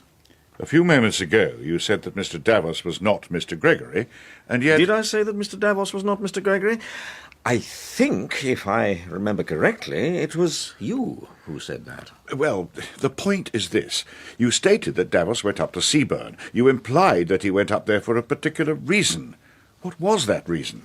He went for two reasons. Firstly, because he suspected that Mr. Gregory had taken Barbara Wallace to Seaburn, and secondly, he went to make certain inquiries concerning Mr. Gregory himself. At Seaburn? Yes. But why at Seaburn? Exactly, Mr. Day. Why at Seaburn? Because Mr. Gregory was born there. Born there? At Seaburn? At Seaburn, Sir Donald. Are you sure? Quite sure, Mr. Day. As a matter of fact, you interviewed his father. His father? Bill Harcourt. Bill Harcourt? You mean to say that... I don't believe it. I don't believe it. Why, you fool, he's right. Of course he's right. You ought to have guessed it the day that... The day that Harcourt committed suicide. Don't you see what happened? Dr. Wiseman was being blackmailed by Mr. Gregory. Peter Davos knew this, and he went to Seaburn to try and persuade Harcourt to influence Gregory to return certain letters to Dr. Wiseman. Harcourt knew that his son was a waster, but he never in his wildest dreams suspected that he was the notorious Mr. Gregory. When Harcourt and Davos found the body of Barbara Wallace, there was a note on it, a note which simply said, "With the compliments of Mr. Gregory." Harcourt took the note and confronted his son with it. From that moment, he knew that Davos had told him the truth. The old boy was almost out of his mind with anxiety. He must have studied that note 1,000 times. He'd been studying it the morning we found him, the morning he committed suicide. It's an interesting theory, Mr. Temple. More than a theory, my friend. Don't you remember what happened the night Steve and I tried to interview Harcourt? We were quite deliberately forced off the road. Temple's right. He's right. Don't you see? He must be right. What do you mean, Day? Gregory was determined that no one should interview Harcourt. He tried to stop Mr. and Mrs. Temple from interviewing him, just as he tried to stop me. Did he try to stop you, Mr. Day? What do you mean? You know, I've always been rather intrigued by that story of yours. Intrigued? Yes. It was such a neat story. Not only neat, but so very convenient. I don't think I quite understand you. Don't you? Then let me make myself quite clear. I'm suggesting that you visited us that morning, the morning after the accident, for 3 reasons. 1, to find out whether you'd been recognized the night before. 2, to tell us the story about the number plate and thus throw suspicion onto Zola. And 3, To cover up any damage which might have been done to your car when you deliberately forced us over the bridge. What the devil are you suggesting? Don't you know what I'm suggesting, Mr. Day? You mean that? You mean that... That Day is Mr. Gregory. What? Mr. Gregory? Why, you fool, Temple. You can't possibly believe it. Why, what about the time when Gregory tried to murder me? When Gregory tried to murder you, Mr. Day? Yes. Why, man, we were in the car together. We were very nearly killed by him. We were very nearly killed by Zola. Zola? Yes. You know as well as I do that it was Zola that tried to murder you. Apart from the fact that Zola wanted to take over, he knew only too well that you were deliberately trying to throw suspicion onto him. I suppose it was Zola that tried to murder me the night before last, 2 hours after you'd picked him out of the river. No one tried to murder you the night before last, Mr. Day. What do you mean? I'll tell you. Royston, or Caesar Antonio if we prefer it, tipped you off that we were going to the warehouse. You tried to get Dr. Wiseman down there too because you knew perfectly well that her presence there, plus the evidence we already had against her, would be pretty... It's true. It's true, you swine. Shut up. Shut your blasted mouth. But Dr. Wiseman didn't turn up at the warehouse. Instead, we had the pleasure of meeting Mr. Davos. The next morning, you did precisely what I expected you would do, Mr. Day. What do you mean? Because of what had happened the previous night, you tried to switch the suspicion onto Mr. Davos. You produced a penknife. The penknife that Davos had lent to your father. Look out! Look out, Temple! Stand back! Stand back! Why, the man's crazy. If anybody moves, I'll let them have it. Put that gun down, Day. You heard what I said, Temple. One step further, and I'll... Inspector, move away from that lamp. You heard me. Move away from that. All right? He's hit him. Crazy loon. It's all right. It's all right. It's only grazed my shoulder. Stand still. Now perhaps you realize that I mean business. Come over here, Mrs. Temple. What are you going to do? You heard me. Come over here, Mrs. Temple. Don't move, darling. Mrs. Temple, come over here.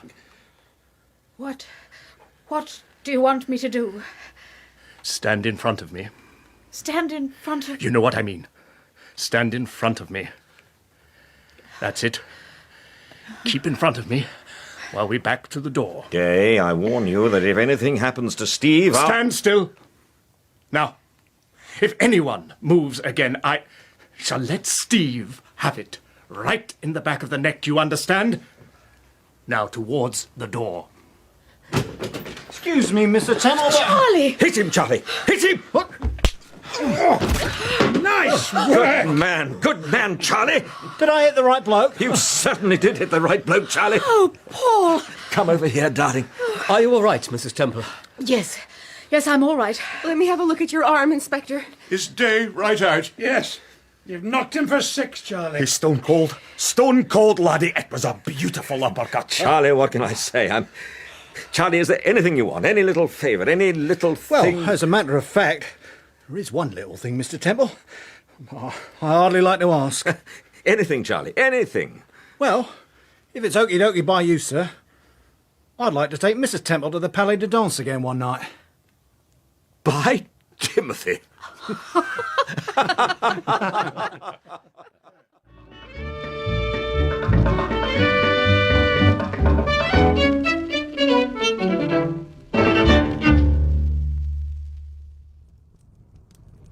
Say, these walnuts are awfully good, Steve. Pass me the nutcrackers, darling. Thanks. Have another glass of port, Sir Graham. Oh, thank you, Steve. Well, have some more walnuts. No, I think I'd better be making a move. Nonsense. It's early yet. It's only 11:30. You know, darling, I've been thinking... Now, don't start talking about the Gregory affair. It's not that early. No, but seriously, I don't quite see why Mr. Gregory, or rather Edward Day, wanted to throw suspicion onto Zola. After all, Zola was a pretty useful member of the organisation, and if the police... Well, obviously Day wanted to shake Zola out of his complacency. He was convinced that Zola wouldn't want to take over if Zola suspected that the police already had their eye on him. But Zola did want to take over. Yes, for the simple reason that Day underestimated him. As a matter of fact, I'm not so sure we all didn't. You remember Madison, the young fellow who impersonated Zola over the phone? You mean the man that telephoned Sir Donald Modo? Yes.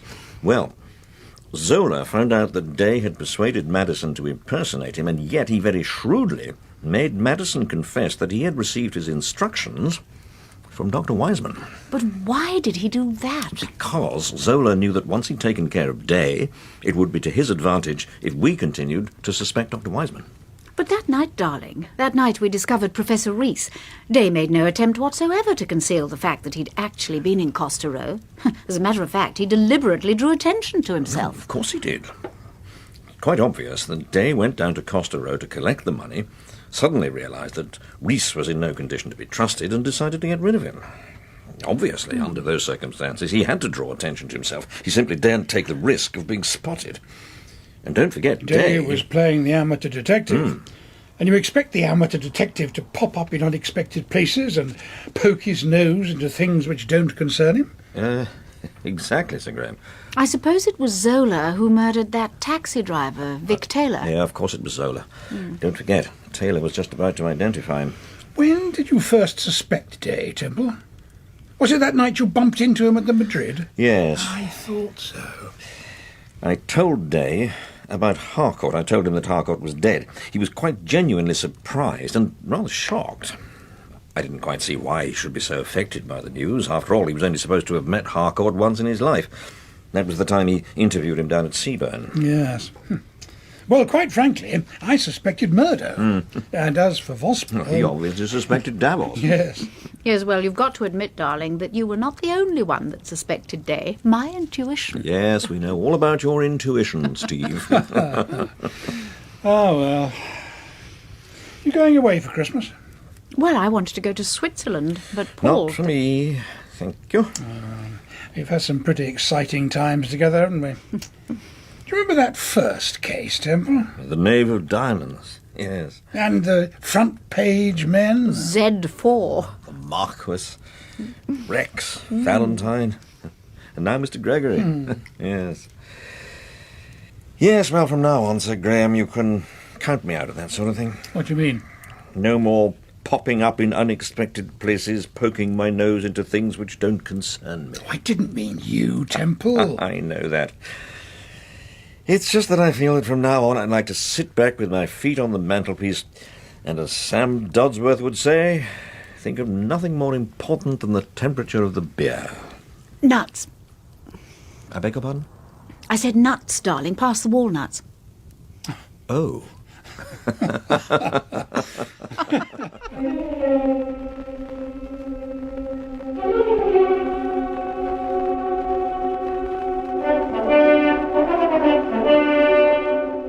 You have been listening to the 10th and final episode of Paul Temple and the Gregory Affair by Francis Durbridge, with Crawford Logan as Paul Temple and Gerda Stevenson as Steve. Others taking part were Simon Donaldson, Meg Fraser, Richard Greenwood, Michael Mackenzie, Greg Powery, Gareth Thomas, and Nick Underwood. The production for the BBC was by Patrick Rayner.